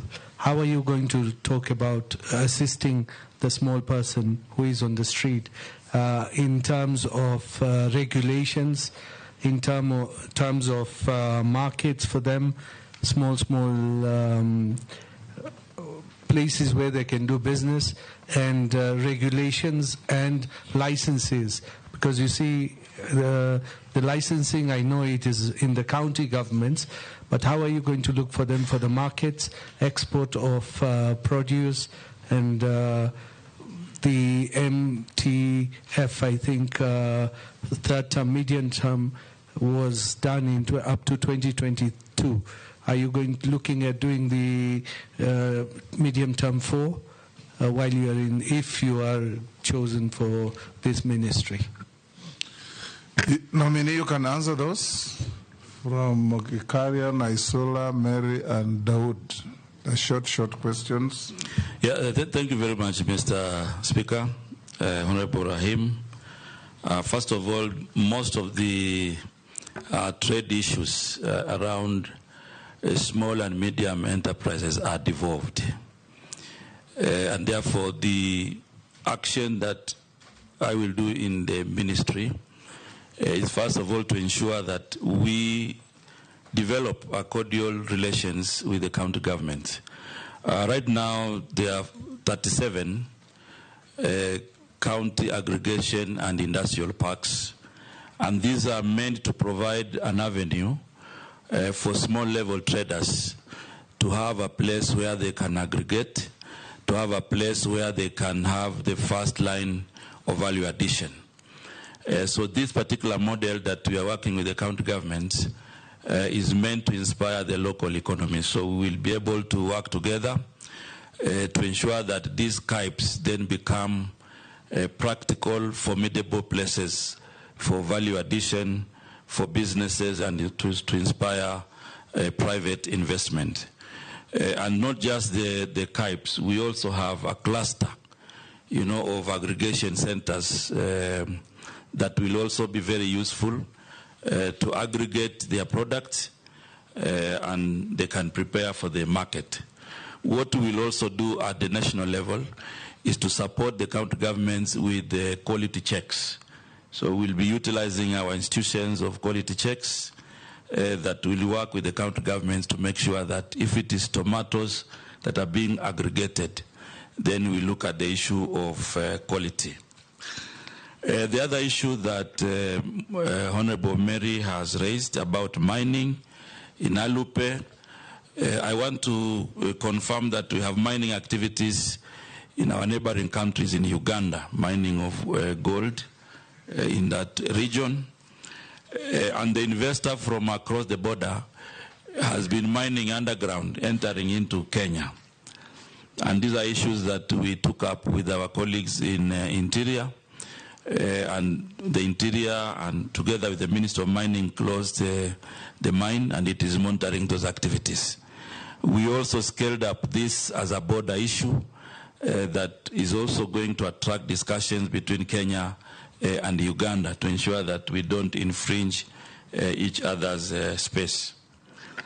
The other issue that Mheshimiwa Naisula has raised about harnessing digital technology, especially for young people. The plan is basically to do incubation and mentorship of ideas. So I intend to provide leadership for Kirdi to mentor and to do business incubation for young people.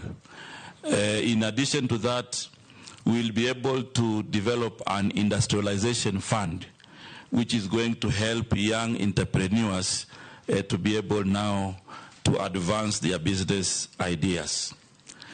On the matter of counterfeit, first of all, I want to say that the area of counterfeit is an area that we will need to work together with Parliament to make sure that the counterfeit authority, has enough regulations, has enough legislation to deal with the counterfeit in our country.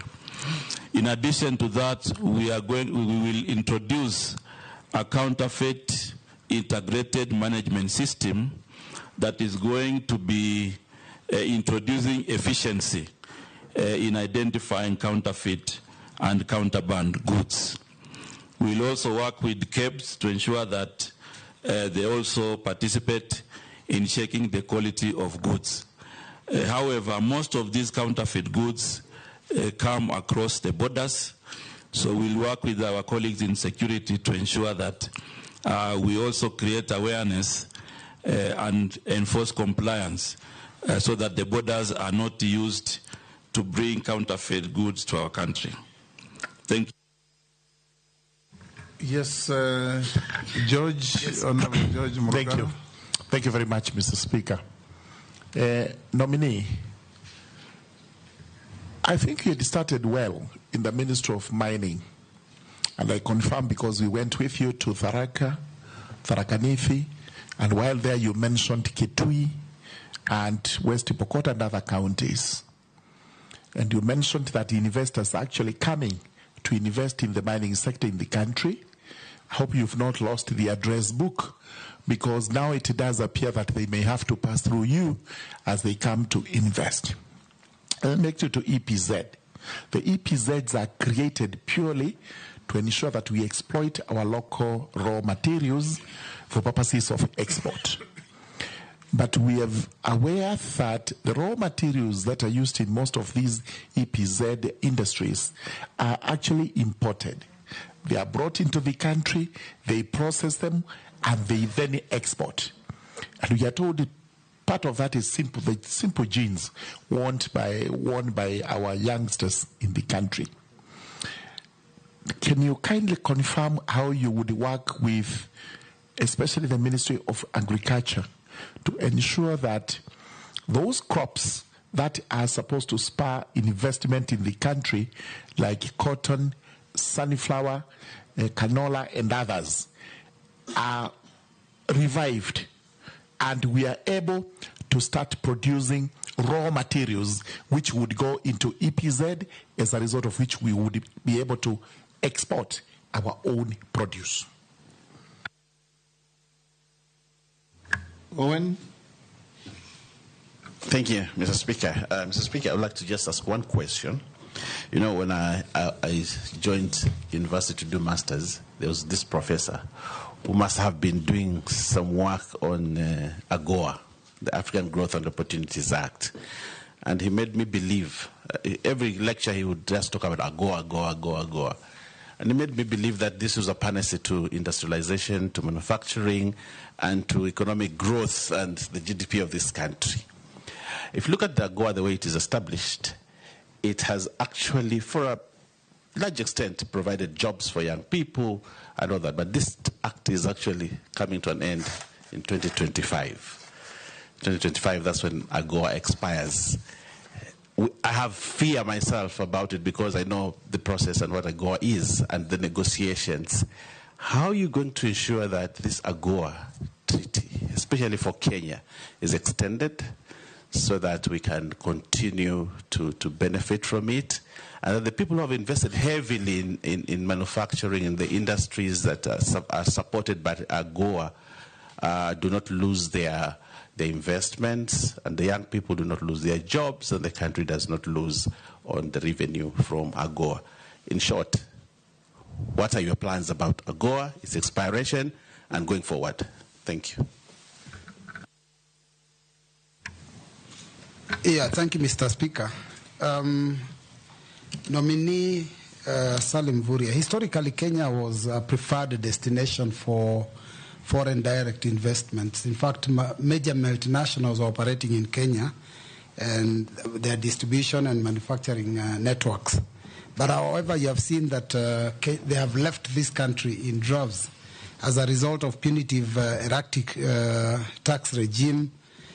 Sometimes it's cheaper to produce elsewhere and just send to Kenya and then distribute from here.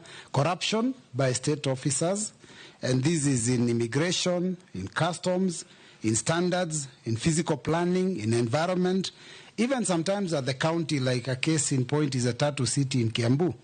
And then also the issue of poor infrastructure and energy and transport. What do you want to do so that you can return Kenya to its lost glory and have those multinationals come back, because then we'll be able to boost the issue of employment of our youth. And there's a question that had been sent to the committee, though it wasn't submitted, not in the form of an affidavit as required, but it was a question that I think you need to also answer because an issue of integrity. These people are saying that there have been allegations, accusations, and criticism leveled against you on the matters of corruption with respect to misappropriation of county funds when you served as a governor. There is no details. They are just asking, what is your view on these allegations, and how will you build public trust and demonstrate that you are capable of dealing with stopping graft in that ministry? Thank you, Chairman. Chair, can I give? Yes, Mule. Thank you, Chair. The nominee, Honorable Mvurya. As you are aware, that Kenya has invested a lot of funds and resources at Konza City for the last almost 10 years.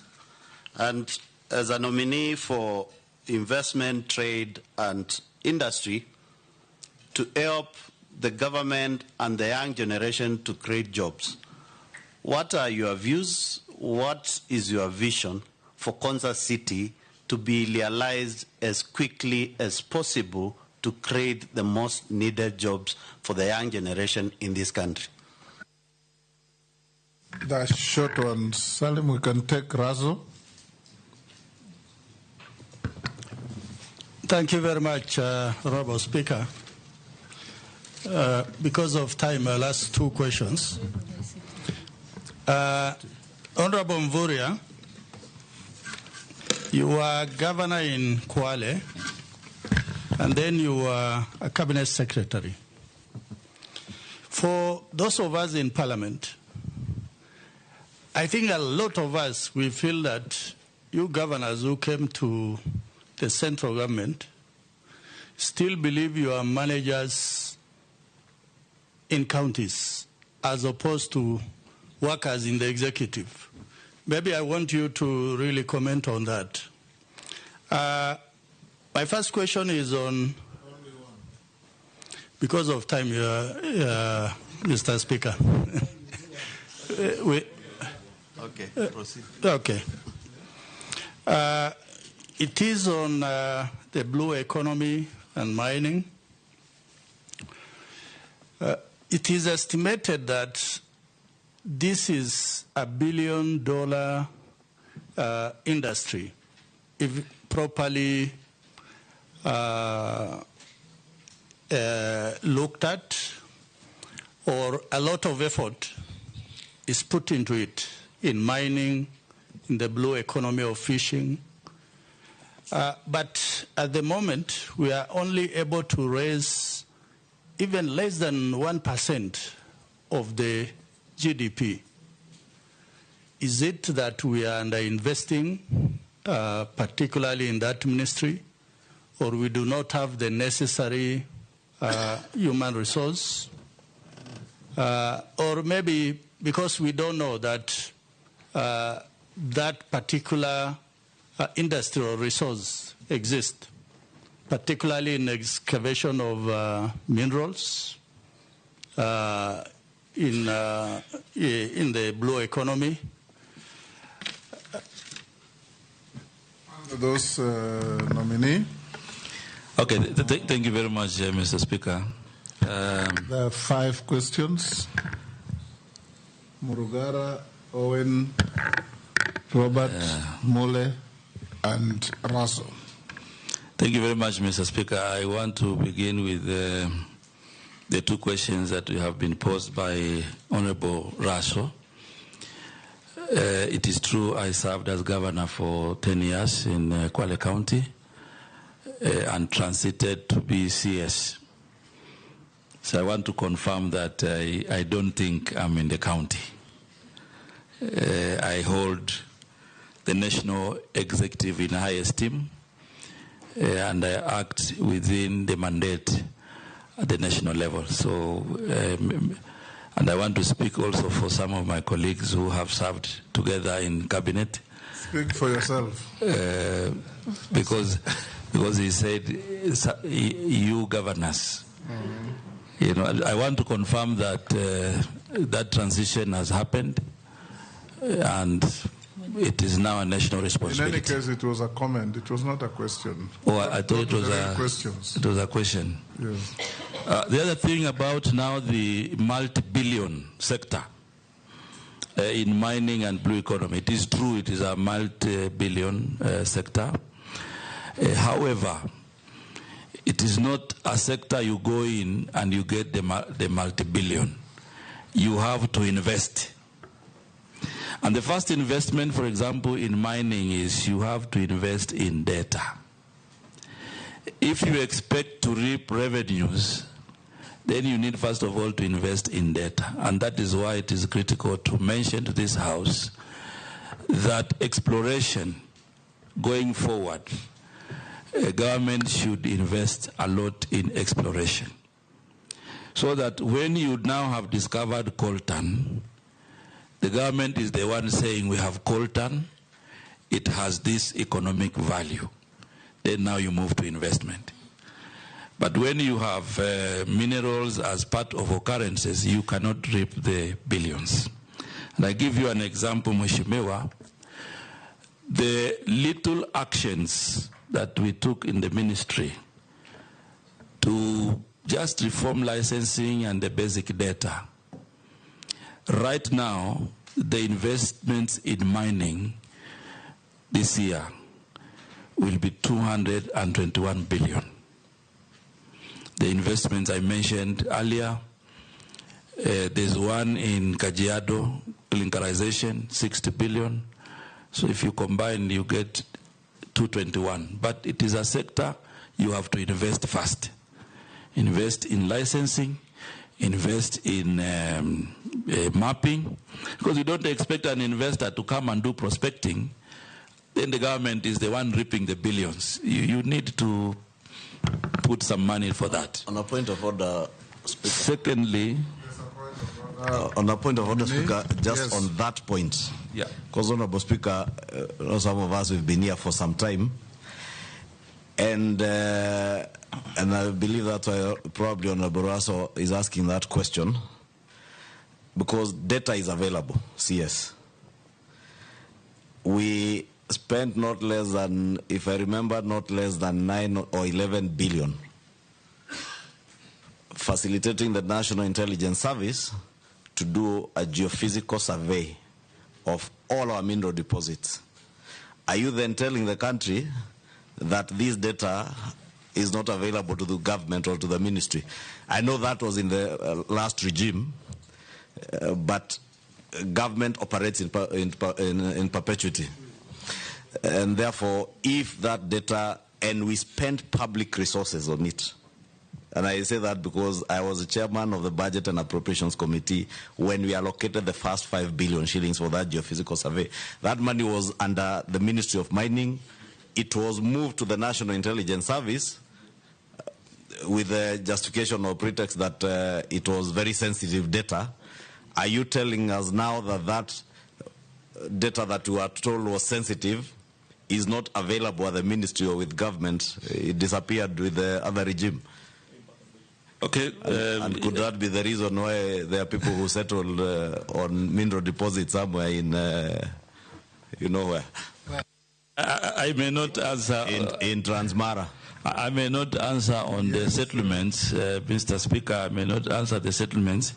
But what I want to say is that that geo survey gave us what we call mineral occurrences, and there are 970 across the country.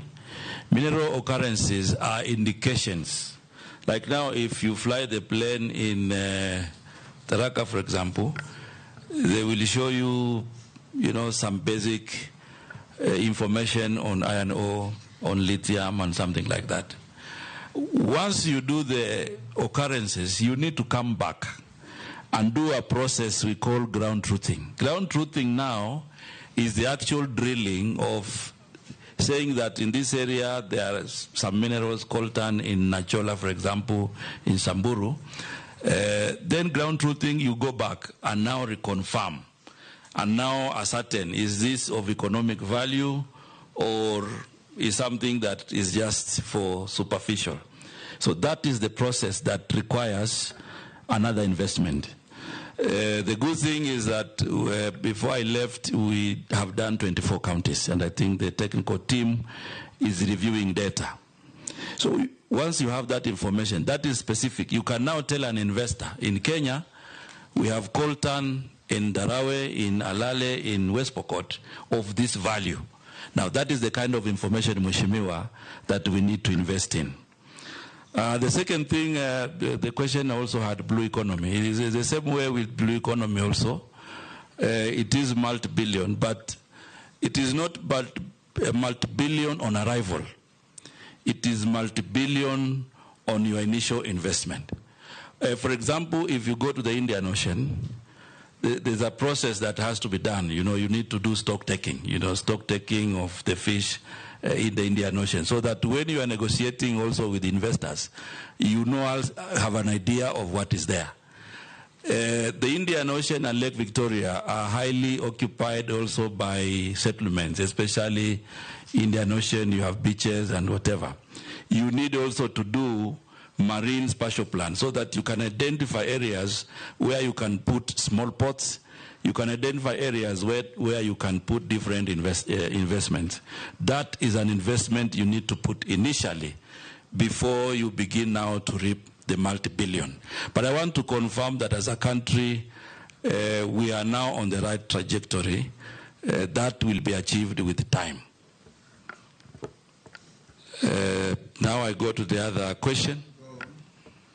The other question by Mheshimiwa Mule about Konza Technopolis. This is really a gem for young people because this is a city which is going to host the digital ideas for our country. And in terms of management, the Minister of ICT is leading this special economic zone. Just like any other economic zones, the challenge is the infrastructure, the horizontal infrastructure. Already there has been discussion with the government of South Korea, and they have committed to help us in putting the infrastructure in Konza. So once the infrastructure is put in place, then we will have a good environment. Point of order, Chair. Chair, so that I can help the CS nominee, already the horizontal infrastructure in Konza City is done. What is being required right now is to pull investors to come and put up the factories. And what I want to hear from you, what plan do you have and incentive government need to give so that you can pull the investors to Konza City to create the jobs? Kenya government has already invested, and we have visited Konza City not twice, not thrice. The horizontal investment is done. What you are speaking about, Korea government has already committed to put up the technical institution in the city. What are you going to do for the new investors? Mule says Konza Technopolis falls under the ICT ministry. And the investment and all the plans is to make it Kenya's equivalent of the Silicon Valley.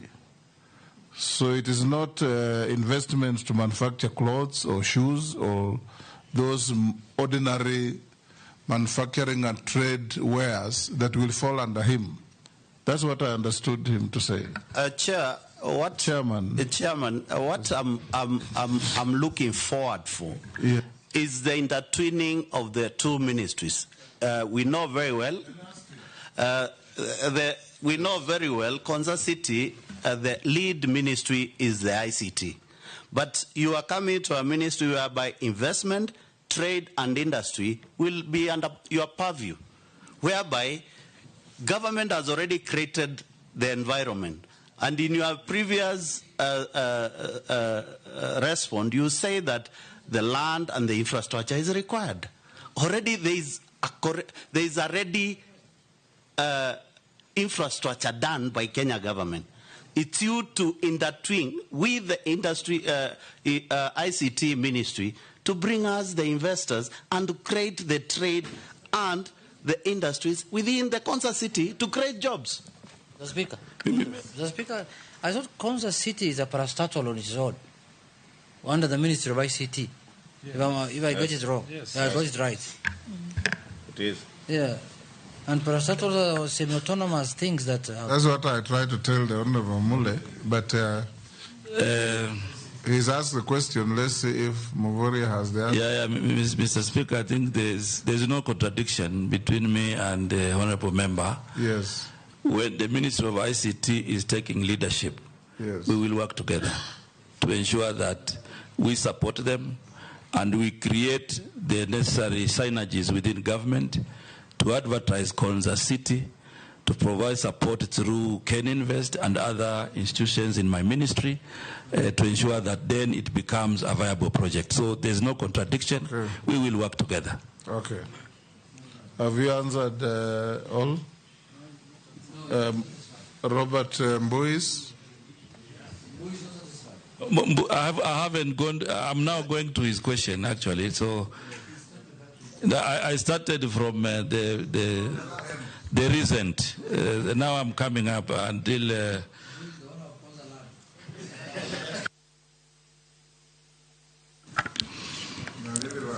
Yeah, I think Mheshimiwa Mbui had a number of issues. Some were comments, but I will try to speak to them. The allegations of misappropriation, Mr. Speaker, when I was governor, have not been brought to my attention. I have not heard from any government institution alleging misappropriation, whether it is EACC, whether it is DCI, whether it is Auditor General, whether the control of budget. I am not privy to any allegations on my integrity. And he also said so that there was no evidence to that. But it's good to put the record straight. Yes. Secondly, there were issues that Mheshimiwa raised about the foreign direct investments. And part of what we will be focusing on, the special economic zones, the EPZ, is basically to inspire the foreign direct investment. Right now, I think we have Naivasha, which there are quite a number of investors who have now reported electric vehicle manufacturers are now in Naivasha. We are also doing Busia. Busia is ongoing. So in a nutshell, what I will do, I will provide leadership to ensure this enabling environment that the government has earmarked to inspire investments, I will make sure that they come to fruition. Of course, there will be other issues that we will deal with together with Parliament, issues of taxation, issues of incentives for ease of doing business, including making sure that when investors report to Kenya, we have minimum restrictions. There are some investors, when they come here, we tell them they have to do some local registration or those kind of things. But that we will deal with you as Parliament to ensure that we together create an enabling environment for foreign direct investment. Mheshimiwa, when I hear you about the issue of AGOA, and you know, not just your lecturer, but many Kenyans, you know, are used to AGOA, which is coming to an end in 2025. And the discussion on AGOA is two-front. One is political, and another one is economic. Political in the sense that currently there are elections in U.S. And in between, the Congress might not sit to discuss AGOA. However, as government, we've already made our position known as Kenya position, that our wish is AGOA to continue, and that has been put emphatically. Didn't the government sign a trade agreement with the U.S., or is not yet signed? On AGOA? No, not on AGOA. AGOA is not just about Kenya, it's about Africa. It's about Africa. So you have to go cooperate with the rest of Africa. Exactly. So I think the other issue, Mr. Chairman, that I wanted to bring on board is that we all know AGOA and the deadline. The government of Kenya, through the ministry, is also in discussion with the U.S. government for the strategic investment partnership. That is ongoing, and part of what I will be taking over upon approval by this House is to ensure that, you know, we discuss graduating, you know, this STIP into a market access arrangement and a comprehensive free trade agreement. Those are some of the things that I want to commit that we will be putting on the table. Once we succeed to have it as a comprehensive free trade agreement and market access, then we will have had a good transition, you know, from AGOA to this new arrangement. But it's still on the table. There's a meeting next month on STIP, and I'm sure these are some of the ideas that we'll be leading as Kenya. The other question by Mheshimiwa George Murungaru, on, I think there are a number of issues that he mentioned, some comments. It is true we went together to Tharaka. We actually flew together to Kithiori. We saw the iron ore, and there are many things. I want to assure you, Mheshimiwa, there's an investor who is now coming into that area. That's part of the handing over I will do, but also because I'm in investment, we will work with my colleague because he's going to be putting up a value addition point in that area and immediately employ between 500 to 1,000 Kenyans in that area. So that's about the mining. The issue of raw materials, Mr. Speaker, I want to commit that we are working with our colleagues in agriculture. We will work with our colleagues in agriculture to revive the raw material crops that can support local manufacturing. And one of these is cotton. Already within the ministry there are projects, Ginnery, The Ministry of Agriculture is already providing cotton seeds in parts of the country. Mapping has been done. Engagement with county governments has already been done. And I commit to continue this conversation so that we can have raw materials for our local industries, but also for the EPZ and for export. Part of these raw materials also means sunflower, because the importation of edible oil is taking a lot of our budget, and it is the desire that we inspire local manufacturing so that edible oil can be value added here in the country. And instead of importing, we can also export to other places in Africa. I hope. Sharia, yes, you have done all of them. Sharia. Thank you, Honorable Speaker. Mheshimiwa Mvurya,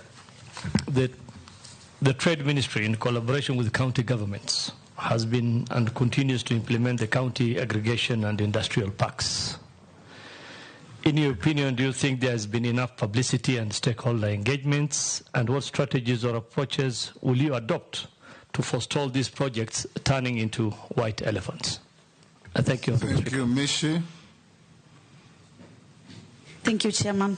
Chairman, before I ask my one question, I just want to put a rider on what our nominee has just said, and because it affects my constituency, and this is about the special economic zone, you need to know that there is what we call Dongokundu Special Economic Zone, which is situated in Likoni constituency, where I represent. And I just wanted our nominee just to give some clarity on how many foreign investors so far have expressed their interest vis-a-vis the local investors. And if it is true that local investors have been denied to be given land for investment, I just want him to answer this so that he gives clarity to Kenyans. And my question, Honorable Chairman, it is on the... That a rider or a... That's a rider because he's already talked about special economic zone, Chairman. But he didn't mention about Dongokundu Special Economic Zone. That is why I had put that rider. Honorable Chairman, my question, it is on the Kenya Kwanza Manifesto, which was talking about establishment of leather industry clusters, which was to be in Athi River, Narok, Isiolo, and Wajir.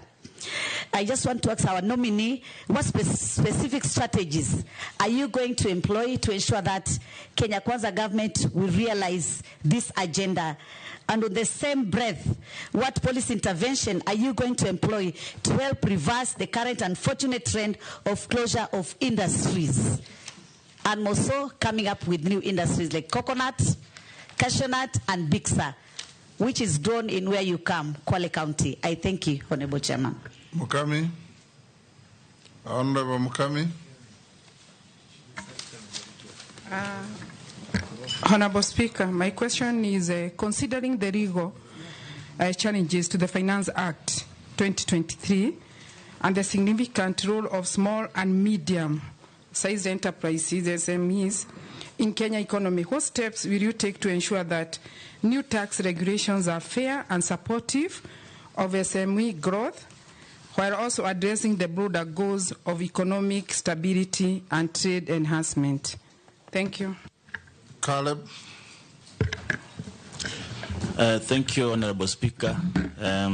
Our nominee, you must have looked at the developmental states and how their path to development was based on, especially the ones that took the route of trade surplus, that is the advantage of the exports over the imports. Some they call it mercantilism, where you put more rules and the standards to make sure that the exports surpasses the imports to develop your nation. It has proven in many, especially the South Asian countries of Taiwan, South Korea, and Japan. This one requires a regime, a set of rules and principles to guide it. the general agreements on tariffs and trade is one of the regimes. Of course, it has transformed now to the World Trade Organizations to encompass the service industries and the intellectual properties. But where does it put the Kenya, the global south? Do we find it fair? Are we guided by fair regimes at the World Trade Organizations that enable us to have this mercantilism advantage to us, the trade surplus, as a factor of development? You, as a new coming minister, if you are approved, which regimes and how will you maneuver through these international organizations that are always unfair to the global south? But the last week I had to raise as a point of order, but I knew I'm going to speak. The question of Honorable Kimani Ichung'wah was very pertinent, Mr. Speaker, because I'm also aware a lot of money has been put to survey by the NIS. But most importantly, Speaker, is that most of the nominees we vet here, they have a lot of promise on what they are going to do. Once they get to the office, they say there's no money for implementation. But we need them to tell us, is there even a paper you wrote requesting for funding that if this one is provided for, then this one will be actioned upon? Nominee. Thank you very much, Mr. Speaker and members. I want to begin from Mheshimiwa Caleb. I think I want to be very clear on the issue of mapping of minerals. As I said earlier, this process was done. You know, the resources that were allocated for that activity, it was okay. It was done. Identified 970 mineral occurrences. Then the process of ground truthing began also with the budget that we had. And now 24 counties have been concluded and it will continue. I want to be understood that on matters mining and all other areas that have been put before, these are areas that you need to do initial investment before you reap the benefits. I think that is the... I've said that 3 times. I have said it 3 times, but now Mheshimiwa brought it back. That's why I'm saying it again. Allow me to save time. So it is not an issue of... The question was just clear. If there is any evidence of you requesting maybe the Treasury that if we have this funding towards this project, then we're able to discover our minerals. Just that. Mr. Speaker, I didn't complain. I was giving you the concept of investing and reaping.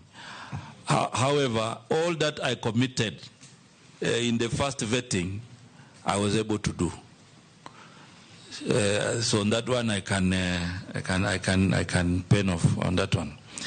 The other issue about World Trade Organization and engagement with Kenya government. The World Trade Organization, in my understanding, is an organization which gives broad policy framework for countries. However, when now you want to do specifics, you do negotiations specific to the area that you would like to have advantage. And therefore, I want to confirm that upon approved by this House, I will engage World Trade Organizations at the global framework level and also provide leadership on now specific negotiations. For example, if you are doing negotiations with a certain region, then that is a specific discussion. However, the general framework has to be within the World Trade Organization framework. So the World Trade Organization may not necessarily be a hindrance, but when it comes now to the specific discussions, that is where negotiators and governments have to be very careful to ensure that their national interest is upheld. And on the matters of tariffs and many others, I want to give an example. You know, last year, Just one statement, imposing levy on clinker has been able to bring a lot of investments in clinkerization in our country. So the tariffs are being employed by government selectively and deliberately to address a particular policy implication. And I'm sure these matters of tariffs and taxes, the ministry will not just conclude. The House of Parliament will be very critical in having discussions on the kind of levies and tariffs that will apply for certain agreements, for certain products, and for certain negotiations. So I think I want to commit, Mr. Speaker, that the ministry, upon approval, will not make these decisions in isolation. We have National Treasury, we have the National Assembly, and the matters of tariffs will be for all of us.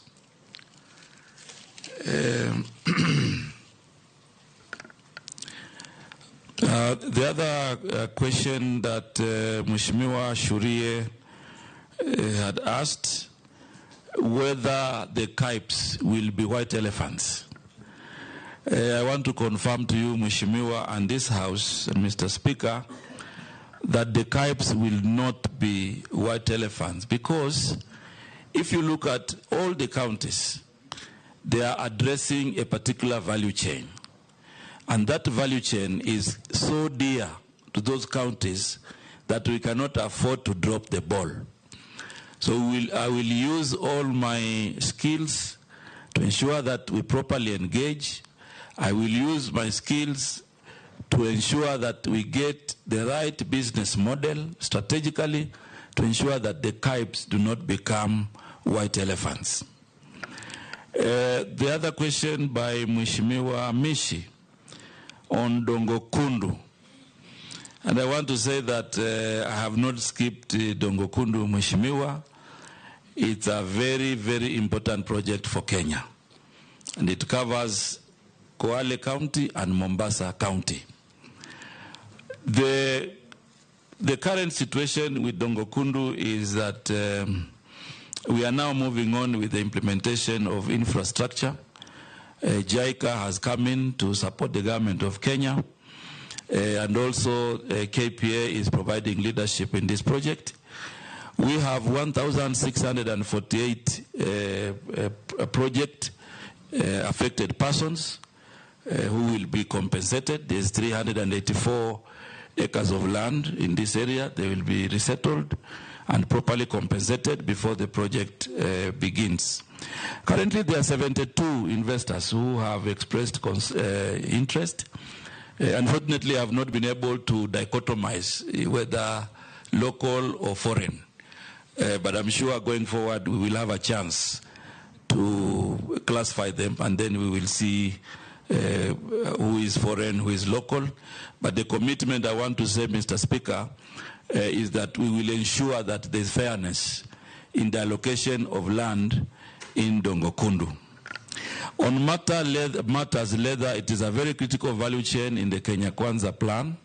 It is also a critical value chain in MTP4 because Kenya has abundance of leather, and we actually have a target to, get income from leather to the tune of 120 billion every year.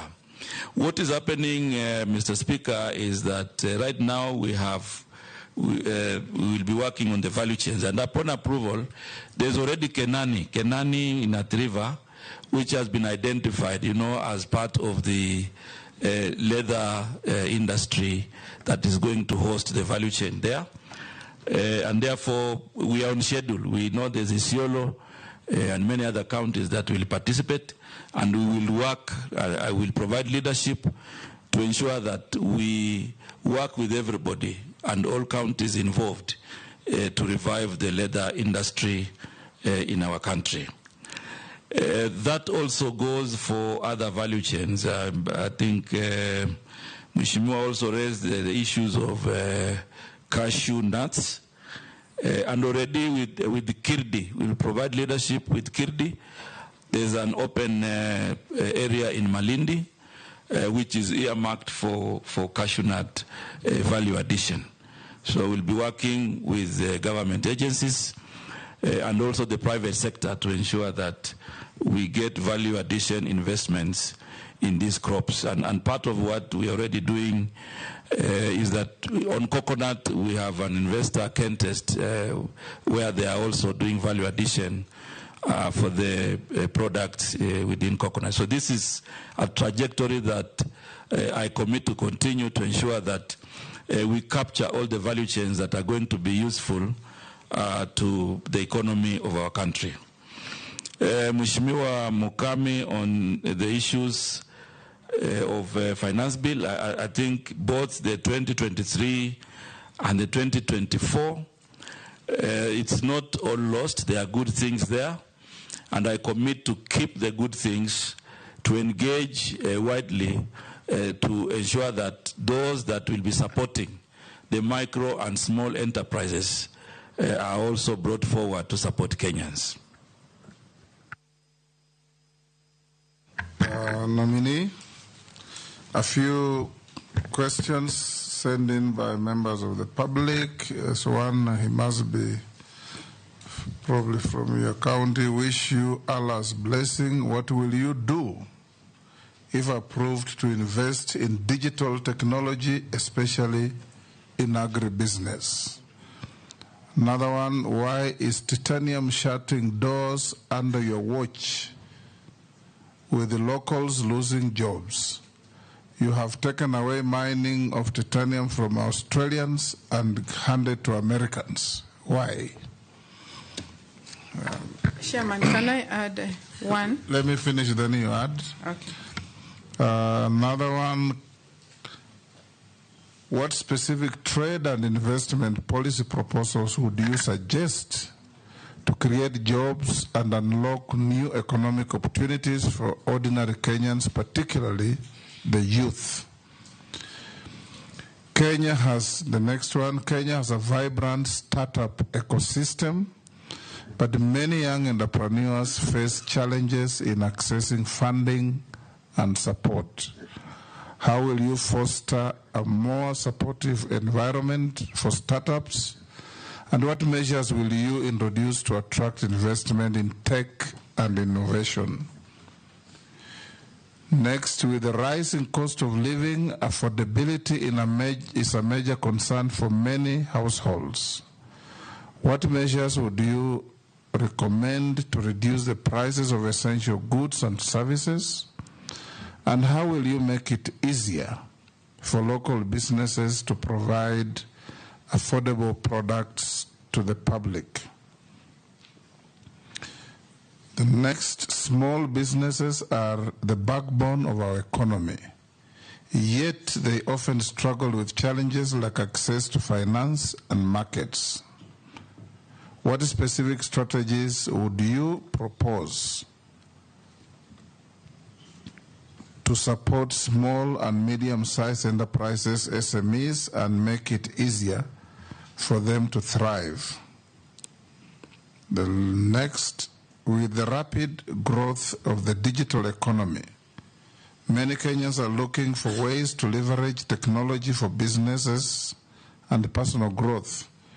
What proposals would you recommend to support digital entrepreneurs and ensure that all Kenyans have access to the benefits of e-commerce and digital trade? The last is, Kenyans are proud of locally made products and want to see more made in Kenya goods in the market. What initiatives will you pursue to support local manufacturing and encourage the production of high-quality Kenyan products? Those are some of the questions from Wananchi who are watching these proceedings that I have sent us to ask you. Honorable Speaker, can I ask mine? Yes, yours or Kenyans? Kenyan. Yes. We wanted to train on beans, githeri, dengu, lentils, and bazi. But from the letter, it says it will cost us 120,000 for every product. That is KD. That means per product, per formulation. how are we going to afford that? And yet we are urging our young Kenyans to start small businesses. Thank you. Razo. Thank you, Speaker. What emerging markets hold the greatest potential for Kenyan exports, and what support is available to help businesses penetrate these markets? Mr. Speaker, one more. Yes, Caleb. How will the nominee for trade ensure there is balance between the government's appetite for tax and the enable environment for investors in the country? This is because reduced taxes is one way of enhancing an enabling environment for trade and win investors, ensure predictable tax regime. Okay, go ahead, Salim. Those are Kenyans who are watching you perform here, sending in their questions. Some of them you have been touching on them along the way, but you can answer those that are fresh. Thank you very much, Mr. Speaker, and I want to thank all the Kenyans who are actively watching this vetting, and also for their questions that they have raised to ensure that they get responses. The first issue of digital technology. Digital technology, there's a commitment to have Konza Technopolis, to provide that opportunity on technology, and I'm sure young people will be beneficiaries of this. What I want to commit to this Kenyan who has asked this question is that I'll be part of this program to ensure that young people benefit from this program. The second issue about titanium and closing. I want to make it very clear to all Kenyans, Mr. Speaker, that the closure of base titanium has no relationship with me, the ministry, or the government. The closure of base titanium is related to the depletion of resources. Last year in October 2023, they wrote a letter. Financial resources or mineral resources? Mineral resources. Last year in October, they wrote a letter to the ministry indicating that they have now exhausted the the titanium that they have been mining in the area that they were given a license. The same base titanium was applied for other areas in the country. They have applied in Lamu. They have applied in Tana River. They have applied in a very small area of Kwale County. And those applications have been gazetted and they are under consideration. I'm sure my colleague will be taking over the decisions of those applications. I also want to make it clear, Mr. Speaker, that as government, we didn't have any role in the shareholding by Americans or Australians. Base Titanium is a private company, and therefore when people buy shares, it is not that I'm the one who has given it to Americans. So I want it to be very clear. But I also want to say that we have a post-mining land use committee, which I did institute, and it is going to discuss with the stakeholders on how the post-mining land is going to be used. And I want to urge this Kenyan who has asked this question to also participate actively in this forum so that they can decide on the post-mining land use. The other question related to issues of trade. As I said earlier, we will work with the Parliament to ensure that we review the trade policy and trade law so that it can be more inclusive to support local investments and have a framework that can also support funding. The issue of support ecosystems, as I said earlier, Mr. Speaker, already we will be working under KIRDI to provide mentorship and business incubation. I will also provide leadership to set up the industrialization fund so that those business incubators can benefit from this program. Yes, the cost of living and issues of prices. I think this may not fall squarely on me as the CS when I'm approved by this team here, but it is also not relating to many other. Not when, but if. If approved by this team, Mr. Speaker, the issue of prices and the cost of living, it touches, many aspects of government, and therefore, as multi-agency, we will be working closely to ensure that this is done. However, there's a point of order from Janet. However, yes. Okay, carry on. However, there are also some aspects that we can handle as investment, trade, and industry, especially on working with the Ministry of Agriculture, for example, to ensure that we inspire and encourage, production. And when the production is enough and it has surpassed, like now, what we have, then I will provide leadership to ensure that we have a warehousing receipting system, that takes the surplus to the warehouse, and that then we can use it to bring down prices at some point in the year. So we'll be working to make sure that we have that warehouse receipting system to aggregate surplus produce and to make sure that farmers and other business people in that are not captive of cartels. The other issue about SMEs and access to finance and markets, part of the reform that I will propose upon approval is a situation where the big manufacturers work with the small, medium enterprises. We have a situation where manufacturers are the ones transporting their last mile product. We want to bring regulation, we want to bring a policy and a law that allows the small, medium enterprises to be subcontracted, to be able to deliver to the last mile. This is part of the reform that I will be proposing upon approval. Again, on matters of e-commerce, now that we are focusing more on technology, the ministry will also be working on making sure that we strengthen our presence through e-commerce. People can make the advertisements, they can have systems to pay, and all this. So we'll be working with stakeholders and Parliament to ensure that this comes to fruition. The issue of local products in the local market, I think I also agree that as Kenyans, we are very proud when we buy Kenya and build Kenya. So in this front, I'll be activating the Ken Invest and the Kenya branding agency to ensure that we promote the local products. Most of our products are not properly advertised. And part of the reform is to ensure that Ken Invest and the Kenya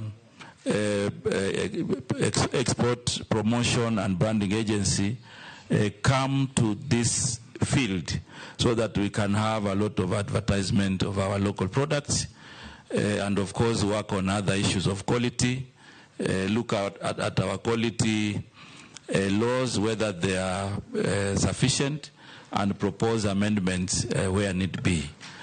The other question by Mheshimiwa Mukami, which is very specific, it has a very specific cost. Mr. Speaker, I would wish that I give commitment to work with Mheshimiwa and many others to look at this issue of training at 120,000 per value chain. I'm sure many small business people will not afford this. And this is a commitment that we'll be discussing on how this can be reviewed and how we can strategically position Kirdi to support more Kenyans in the value chains that are being suggested. Mheshimiwa Raso talked about how Kenya is positioning herself on emerging markets. Mr. Chairman, we already have efforts that I wish to continue upon approval by this House. One is that we already have the APA, the Economic Partnership Agreement with the European Union, which is giving us an opportunity as Kenya to consider a new export market. However, Mheshimiwa Speaker, this APA or the Economic Partnership Agreement, many investors locally and even producers may not be aware of some of the advantages and opportunities that exist. I want to undertake to ensure that we do a robust dissemination so that people can understand what is duty-free, quota-free, right? Yes, but you know, there are products that have been mentioned there. Like when I read it last, immediately after signing, I realized that there were a lot of things to do with fisheries. So we took it upon the ministry to engage the EU on how we can have specific actions and specific implementation framework on matters related to fisheries and blue economy, and that discussion has gone on. There are many others, you know, that affect different ministries, different agencies, and these are 900-page documents, Mr. Speaker, so it requires dissemination positively, especially for those that... You will be the focal point if approved. I've already committed to do that. It will be your duty then to tease out everything and disseminate to action areas. Exactly, I've already committed that, Mr. Speaker. Yes. Secondly, Kenya is also opening new fronts, especially now. I know we have COMESA, we also have SADC, and we have the East Africa Community. East Africa Community is giving us a new market of around 300